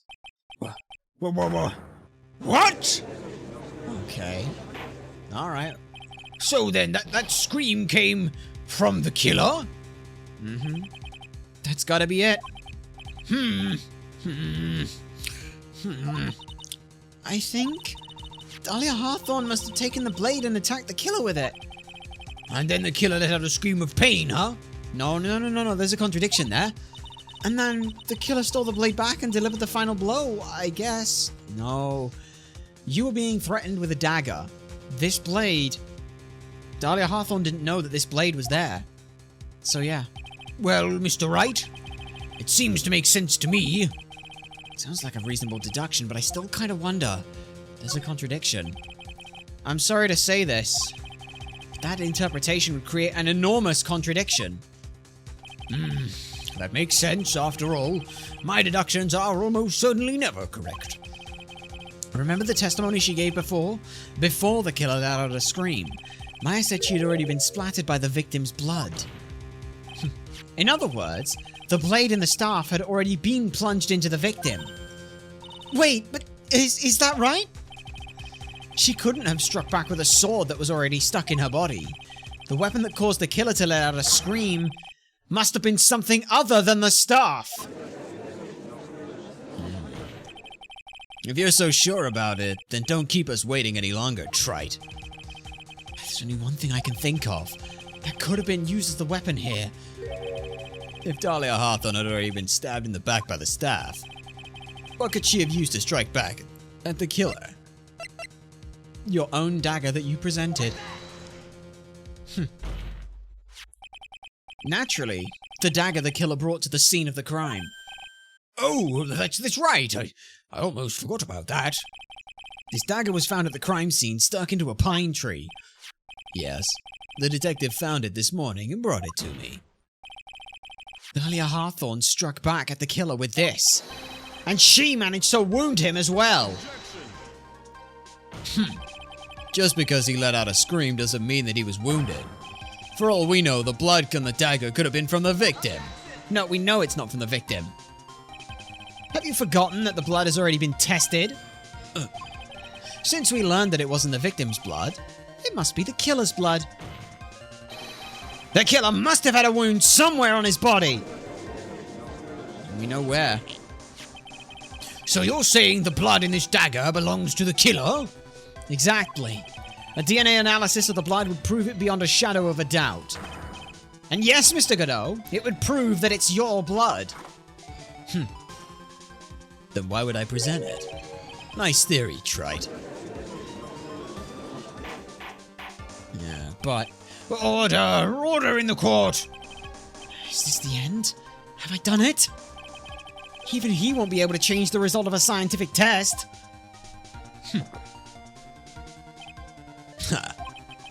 Let me ask you something, Trite.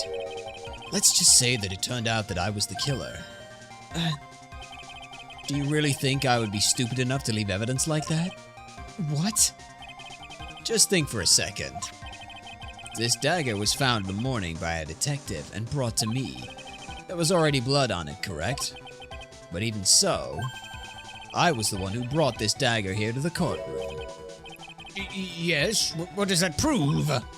Well, if I really were the killer, I could have washed the blade off and then planted another person's blood on it. It can't be! In any case, there's one thing I can guarantee, Trite. That blood, it doesn't belong to me.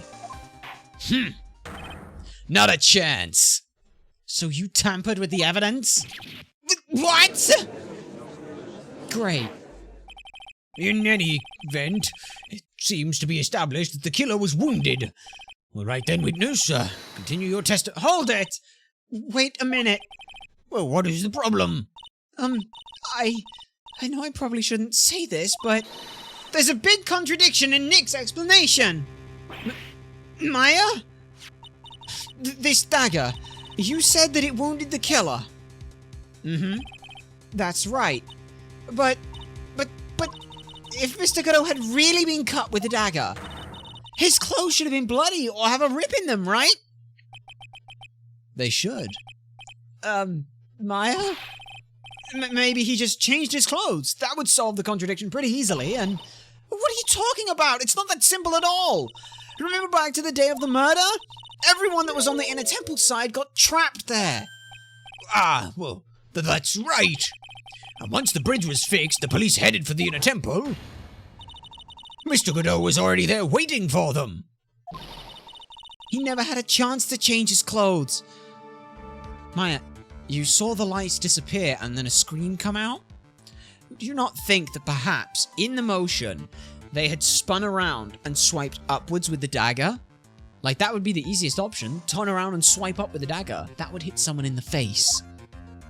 Why can't you be this useful when you're by the defendants? Order in the court. What the witness says is... Well, maybe he brought a change of clothes with him. But no one could have predicted the lightning strike that shut down the bridge. Why would anyone have brought a change of clothes? Just take smart pills during the last recess. Well then, maybe the killer took off his clothes before he committed the murder, and that way he wouldn't get any blood on them. Ha! That's impossible, Trite. You know how cold it gets up there late at night. After a few minutes with no clothes on, you'd be frozen stiff. So? Ha! So, that's all you got. I know you weren't tough enough to finish this. Right now, if Mia Fey were here... If Mia Fey were here, she would have closed the books on this case already. If Mia Fey were here? So come on, Trite! Can you do it or not? How about it, Mr. Wright? You've accused Mr. Godot of being the killer, but can you prove it? Have you got even one piece of evidence? The question isn't whether I can prove it or not. The fact is, I have to prove it. This is the only choice I have. I was taught that's one rule, I was taught that it's one of the rules of being a lawyer.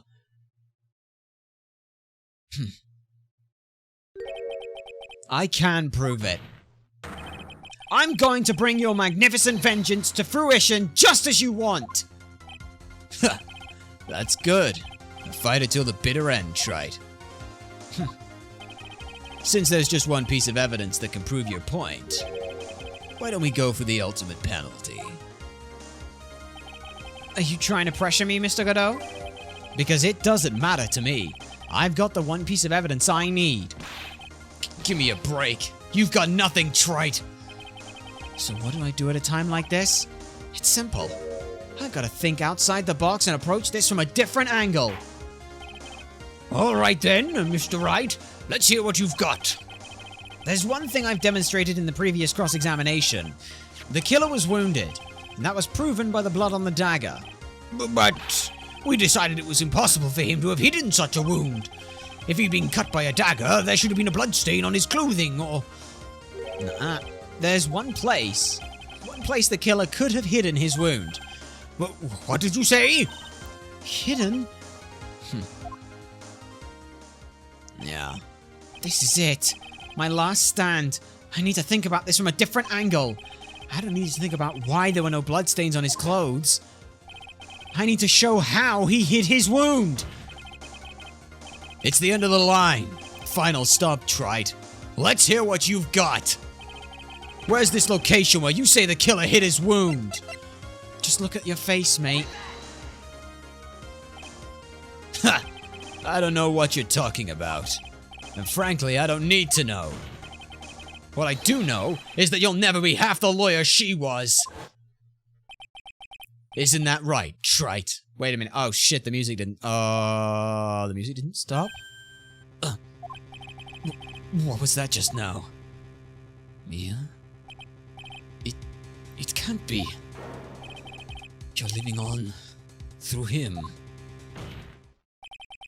Even as we speak, you're still hiding the wound! Oh, he sees her in him now! It's beneath your mask! During the fight, the red lights given off by the killer suddenly disappeared. Seconds later, the killer let out a scream. That's right. Your mask went flying off your face! Mr. Godot, would you mind removing your mask? If you have a dagger wound under there somewhere, then I'd say this whole case is solved!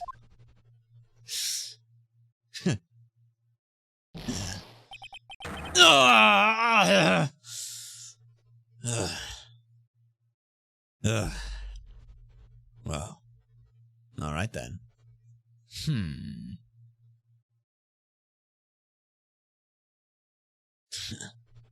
Smile till the end. Your 17th cup? Just now, I saw her spirit in you. I never liked you.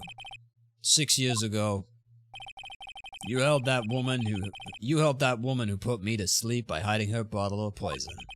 And then, while I was sleeping, you let Mia die. Diego Armando, there we go, we got the voice back. But you didn't care. You just kept living your pathetic, happy-go-lucky life. You even had the nerve to follow in her footsteps as a lawyer. I could never forgive you. That's what I thought. Mr. Godot. But I was wrong about you. I knew it from the very beginning. The truth is, the only person I could never find in my heart to forgive was myself. Was me. You yourself? I was the one that failed to protect Mia.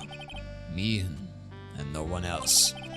I tried to avert my eyes from the truth, to escape from the harshness of reality. I just couldn't face Mia's death head on. So I ran. I hid behind a mask. I threw away my true name. I couldn't even deal with being a defense attorney anymore, so I quit. But you saved Maya! Yeah, that was my plan. Up until just now, anyway. What do you mean? Are you listening, Maya? If I'd really wanted to save you, then there's one person I should have gone and talked to right away. Who could that be? Are you talking about Nick? But I didn't do it. I tried to get the help of Iris and your mother. But I closed my eyes to the most important man involved. Do you know why? The real reason why? No, why? I suppose I wasn't really interested in saving you at all. Huh? I think I was just trying to salvage what's left of my own broken soul. I was trying to make up for the fact that I couldn't save Mia. Nothing more. That's why I let you walk right into a situation that I knew was dangerous. Forgive me. You're wrong! You put your life on the line to save Maya! Was it really for Maya's sake? Even I'm not so sure. What do you mean by that? That night, in the darkness of the garden, when I saw her silhouette, a part of me must have known the truth. The truth that it wasn't really Dahlia Hawthorne standing in front of me. Could have been Misty Faye, or even that little girl. But I still picked up that blade. It was like I was dreaming. It was like I was dreaming. I'm not exactly sure what was going on in my mind at that point. Was I really motivated by the pure desire to protect Maya Faye? Or was it something else? A hatred for Dahlia Hawthorne? Was it my hatred for a woman who had stolen everything from me 6 years earlier? Could I have been simply a desire for revenge? And now, I don't know anything anymore. I did learn something today, though, however. I finally realized that I was the arrogant one. I was just chasing an illusion, a fantasy. The stupid fantasy of defeating you in the courtroom. You were the one who made me realize my folly. You never ran away from Mia's death. Instead, you picked up where she left off, as a true defender of the people. Oh, that's such a good shot. In that one moment, I understood everything. Mr. Gatto. I think you already know this, but if you don't, my name is Diego Armando. Mr. Armando! I believe in you. I know you were trying to save me. Oh, shit!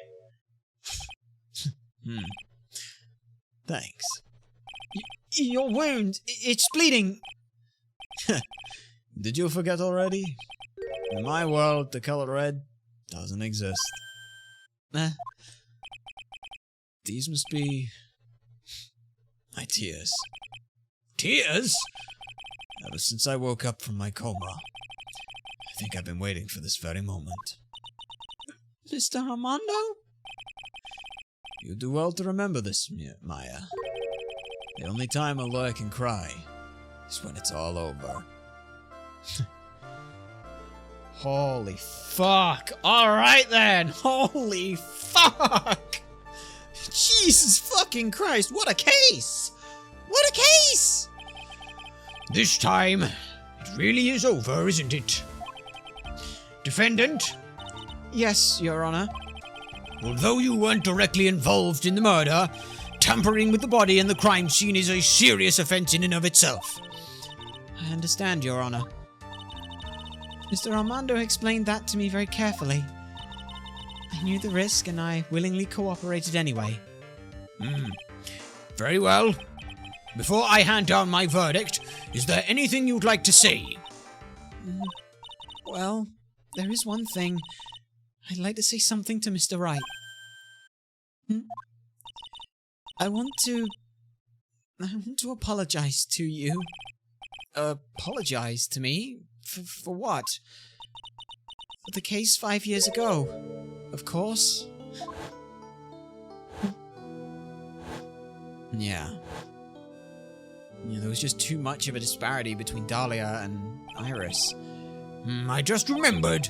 Weren't you poisoned by your own lover? Not exactly, but yeah, something like that. Even now, 5 years later, I can hardly believe it. She was gonna do it. She was planning to kill me. It's not all that surprising. The two of you hardly knew each other. She did spend those 8 months with Phoenix! Huh? What do you mean? You and my sister, you only met twice. Huh? We only met twice? Wait a minute. The first time you met was on that fateful day. The day she poisoned Mr. Armando in the cafeteria of this very courthouse. The next time you met her was 8 months later. You met her again on the day that she stole your cold medicine. And Doug Swallow was killed. No way. It can't be true. I mean, during our whole relationship, we were... For those 8 months, the woman that you thought Dahlia was Dahlia Hawthorne wasn't actually my sister. Huh? It wasn't Dahlia? Yeah. I hope one day you can forgive me. Eni? You mean we... That's right. I lied to you for 8 months. Wait, did you not like him then, or... Like... But why? Why would you do such a thing? Ever since she gave you that bottle that day, my sister was trying to get it back as soon as she possibly could. Because the police investigation of their surveillance, she couldn't move about freely. So that's why you... My sister... From the beginning, she was prepared for the worst. prepared for the worst. She thought that you might somehow discover the truth. That's why she always was ready to deal with you at a moment's notice. You mean she was ready to kill me, don't you? She already had so much to answer for. I didn't want any more sins on her soul. I begged her not to do it, and she agreed to give me a chance. And that's why you came to me. You came to get the bottle pendant back from me in her place. But I couldn't get you to give it back. I failed at something even as simple as that. 8 months passed and I still couldn't get it back from you. Finally, my sister couldn't wait any longer. Yeah. She didn't consult me about her plans for you that day. It was the first time that had ever happened. It was a bit strange, wasn't it? Up until that day, you two were partners in crime and she would confer with you. I think she must have noticed. Noticed what? My feelings for you. If I had found out she was planning to kill you, I would have done whatever was necessary to stop her. Yeah, it's kinda hard to spend 8 months pretending to love someone and then not love them. Even if it meant her life. Or mine. Iris! After spending those 8 months by your side, my feelings towards you, they changed. I have something to say to you too. Yes? You really are the person I always thought you were. Even after Dahlia was found guilty, I still believed in you.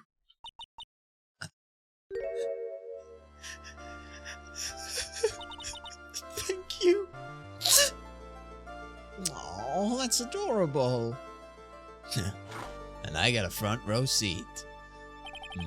How many cups of darkness have I drank over the years? Even I don't know. I'll tell you though. Right now, this one here is the greatest cup I think I've ever had. Don't you think so, Phoenix, Wright? Yo, he's got a fucking cup of coffee! Let's go! Yeah, I think you're right. The purpose of this trial was to rule on the murder of the victim Elise Stonim. At some point, I expect you will be tried for your role as an accomplice in this case. I understand, Your Honor. Very well. On the charge of murder, I hereby find the defendant not guilty. Oh, yeah, let's go. Court is now adjourned.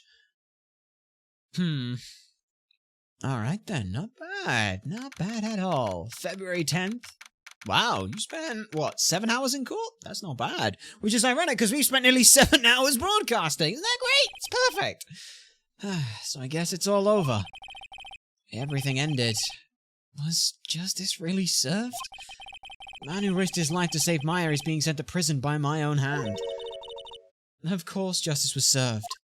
Justice is the truth. Mia! I'm proud of you, Phoenix. Your defense was truly brilliant. But I couldn't save Mr. Armando. The man who cared so deeply for you. You're wrong, Phoenix.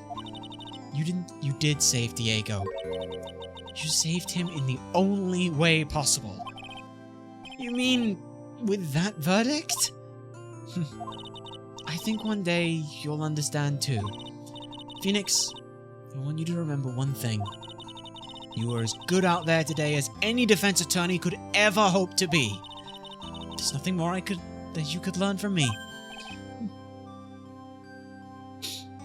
Mia, you've accomplished something I wasn't able to. I owe you a great deal. Thank you. Mia, I'm sure we'll meet again. Someday, Phoenix. Aww. I've handled lots of cases and seen a lot of things. Along this journey, I found myself asking just one question. What does it really mean to defend someone? I suppose today's case produced one possible answer. Nick? Maya? I guess it's just like my sis said. Mia, what did you say? That night, when I channeled Mia to get her advice on what to do? This is the thing she wrote back in my notebook. Don't worry. Phoenix will save everyone in the end. But... Oh, come on! Cut it out with that gluey face! Can't you see? Me, Sis, and I'm sure Iris too! We owe you for everything you've done for us, Nick! Aww. Maya. How can you be so bright and chipper after all that's happened? You were brutally attacked. You even saw your mother murdered. Ow! Ha! Francisca? Still as softy as always, Phoenixite. Excellent work, Wright. Huh? Mr. Edgeworth? When did you get back? Oh, yeah, I guess that's right. I guess no one filled her in on that. Edgeworth and Francisca have actually been helping me. Helping you? If these two hadn't been there on the first day of the trial,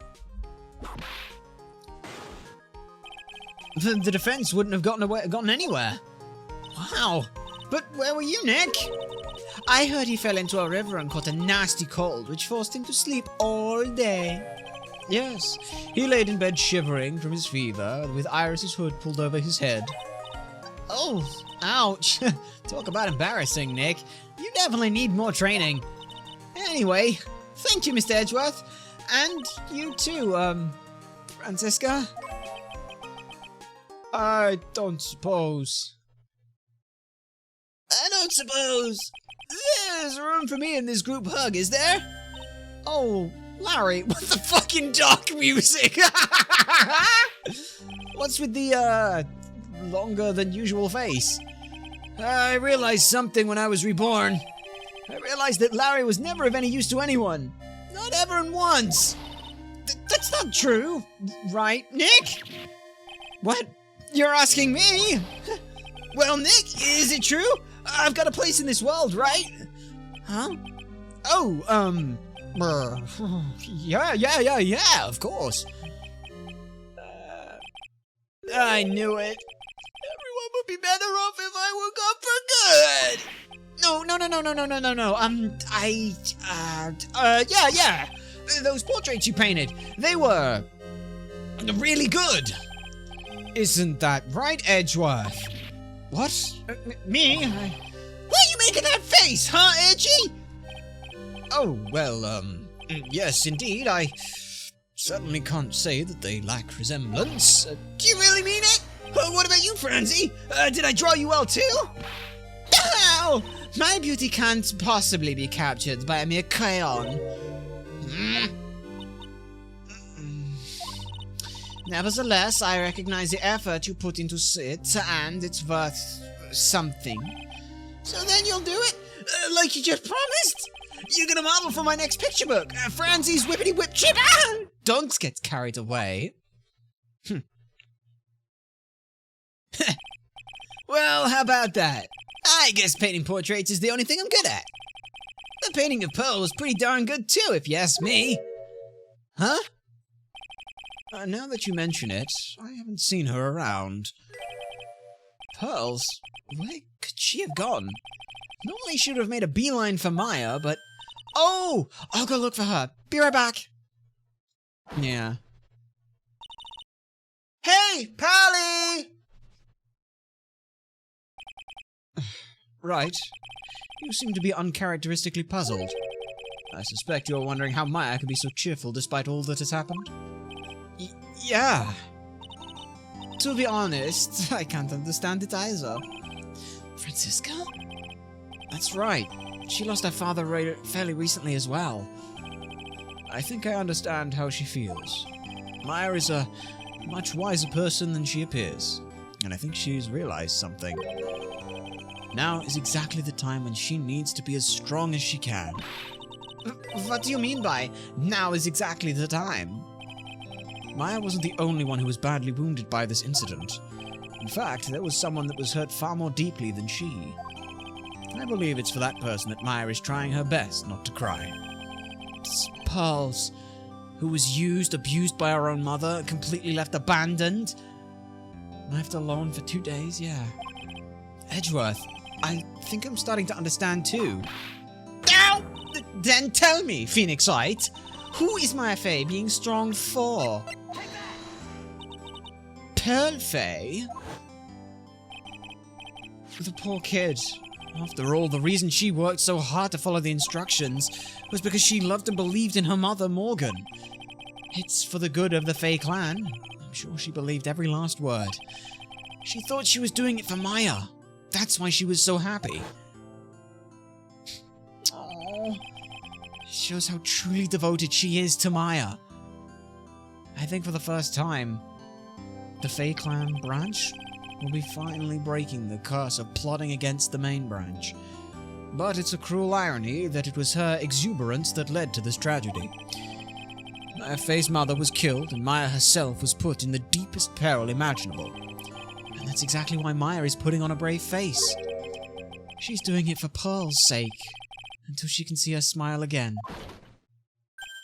Oh, hey, so, that's where you all are. Looks like we've got quite the bunch here to— Ouch! Well, what was that for, sir?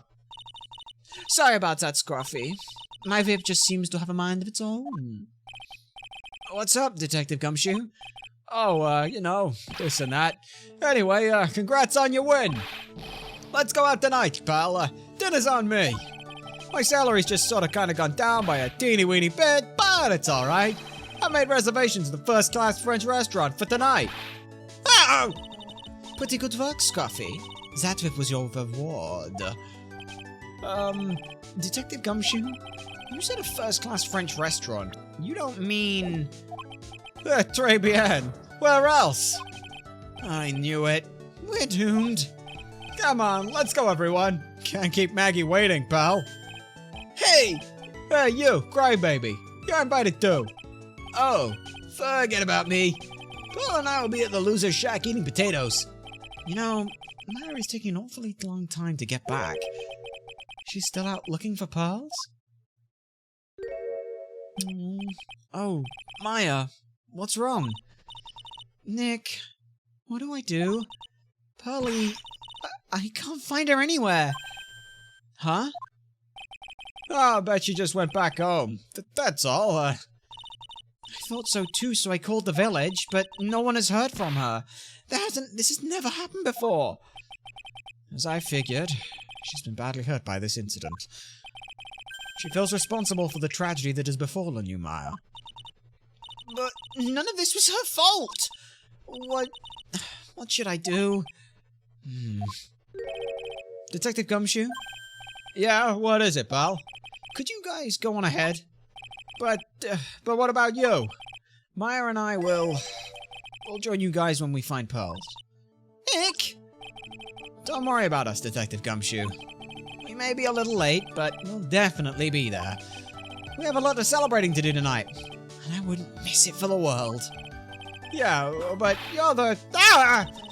Very well, Phoenix Wright. We'll go on ahead. Don't keep us waiting, right? We won't. But where should we look? Where could Pearlie have gone? Let's go, Maya.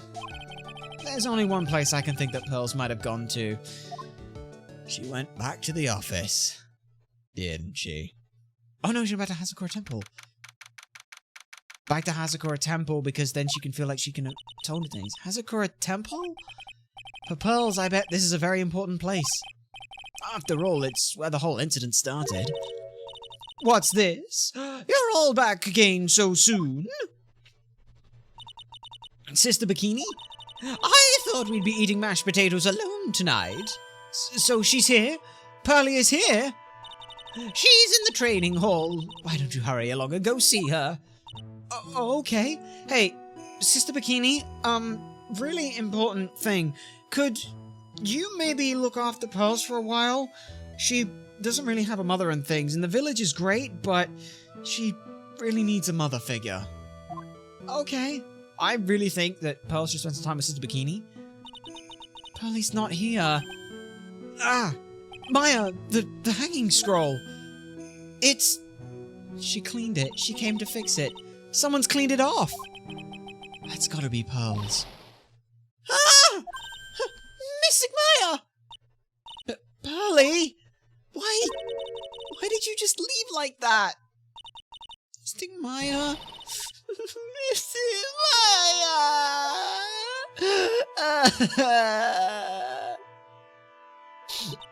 I swore that I would never trouble the two of you ever again. Because it's all my fault that Misty Maya's brother. That's why you came here? It's the least I could do. To pray for your happiness. You don't have to do that, Pearly. It wasn't your fault. You didn't do anything wrong. Of course I'm sad that my mother is gone, but how do I say this? I'm still happy. You don't have to lie just to make me feel better. No, really. It's true. The only reason I'm still here at all is thanks to everyone who was there for me.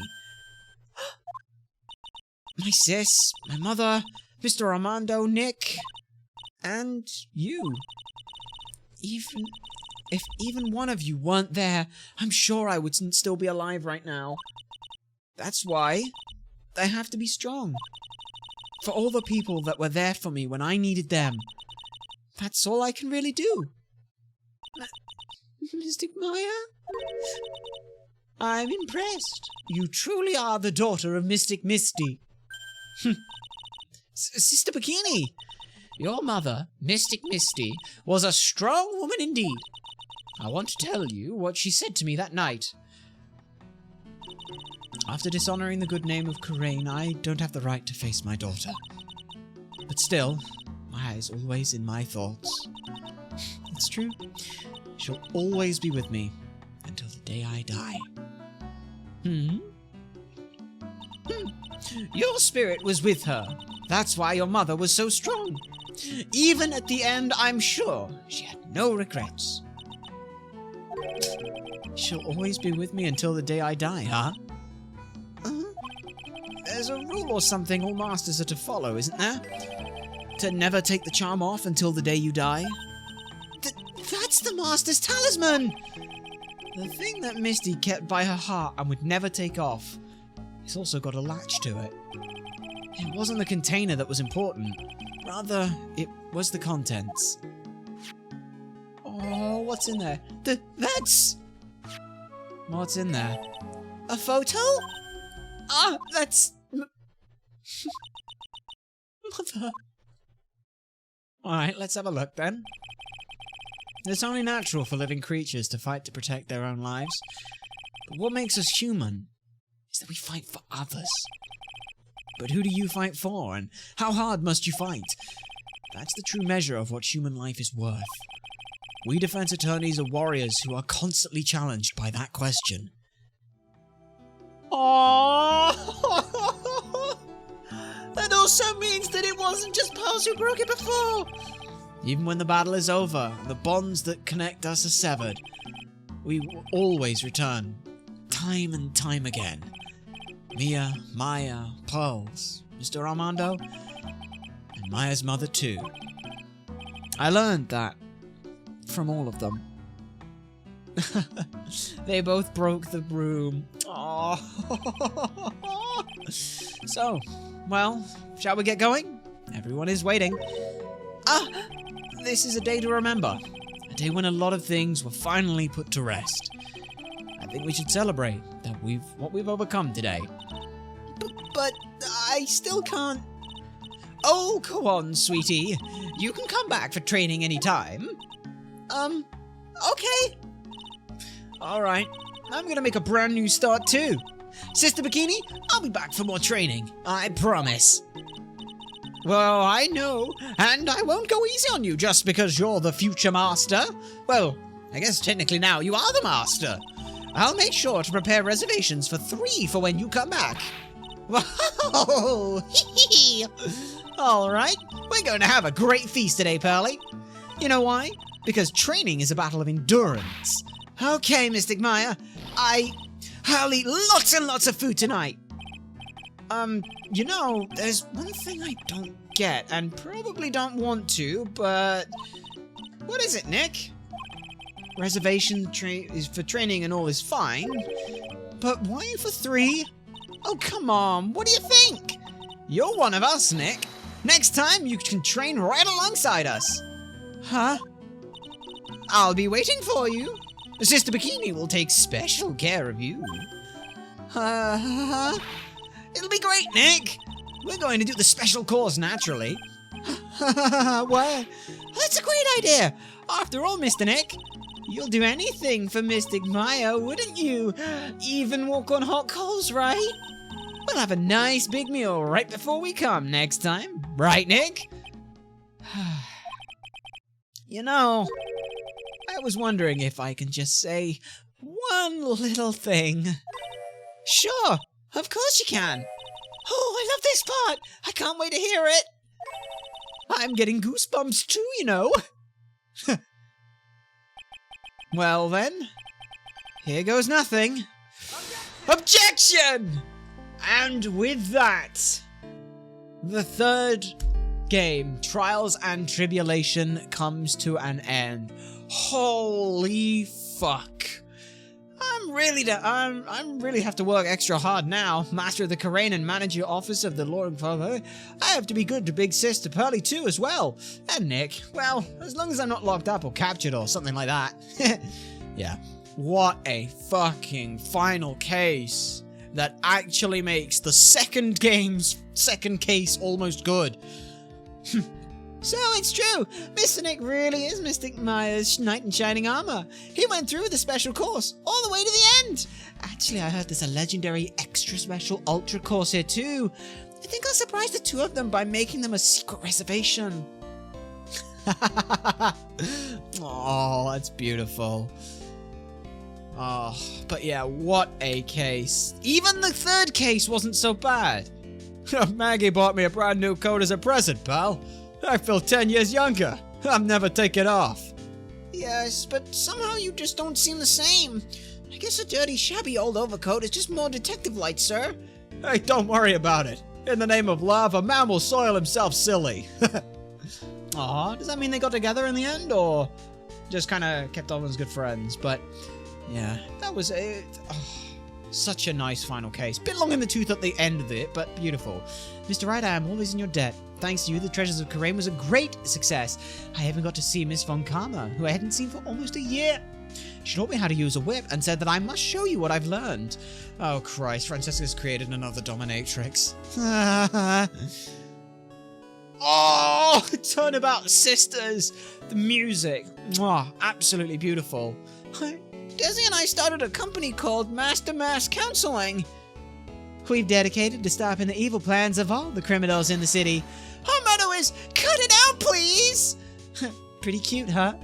Well, we also sell plans to criminals as a kind of side business. I wonder if that's okay. Sometimes I think maybe we're the worst criminals. Ah, well, good to see that those two are living their life of grey side of things. I wanted to show my appreciation to Mr. Wright for exterminating Don Tigre, so I lent him $500,000 in a tea set. A special thick tea, one I mixed with my own two hands. I bet he's drinking it now. Win through compromise. Aw, Viola. Or a tea set. Oh, Viola. It was a sad case that happened to her. I'm just old and in the way. A wrinkly, grumbly, clown-nosed waste of flesh. At least that's what I thought. But my grandkids had a birthday party for me the other day. Talk about embarrassing. 69 years old and I cried like a baby with a dirty diaper. Oh, he just doesn't feel loved, and that's sad. Hope he has someone for the rest of his family. Yes. As usual, we have an abundance of work to do. We've hired a new programmer to replace Glenn Elg. I do hope everyone will get along. His name is Adam Madder. As soon as I heard his name, I knew our brain circuits would align perfectly. Well, interesting. Adam Madder, huh? Well, but yeah, this... Oh, what a fucking game. What a fucking game. My, more reporters. Since the murder, we've made so much money, I hardly know what to do. I think the magazines like us because I provide such a nice visual, especially in spring. I can hardly wait for Iris to come back. Yeah, the last case is the crowning case of this trilogy is Bridge to the Turnabout. Because holy shit is it fantastic. It pulls everything in. You've turned into such a respectable man, Feeny. It was so sweet of you and everyone else to come and visit me here the other day. Of course, I was happy that you constantly had your eyes on me, but I felt kind of bad when the little one slapped you so hard you got a nosebleed. Oh, no. Aww. Yeah. Voice. That was me. That was voiced, well, Ben Crewman Judd. Fantastic objections and hold it's. Phoenix, Miles Edwards. Sion King, also voiced by us. It's fine though. Mia. Here's the thing, the cases with Mia was so good because it beat the second game's tutorial. How do you do a tutorial when, you know, you go from game 1 to game 2? With the amnesia, it was really shitty. Oh, what was your voice? Because you had a really cool voice. James C. Wilson. Mwah! Brilliant voice there. But yeah, like, yes, and of course, Janet Husu. Sue? I don't know if that's how you pronounce that, but beautiful as well. And of course it was Mr. Payne. David Quislip. Beautiful. But yeah, oh, please let Wendy be here. Yes! What's this? I'm back from a long and tiring vacation and no one is here to greet me. I guess while I was gone, my long whippersnapper buddy quit and now I've got no one. And what kind of lonely, crazy security room is supposed this be anyway? What with all the flashing lights and switches, I feel like some sort of space alien. And now what am I going to do with all those macadamia nuts I brought back for everyone? If I brought them back to more edgy poo, I know he'd love them, but he'd like, oh, I can't accept these, I'm afraid. Oh, he's got such a sweet and gentle heart and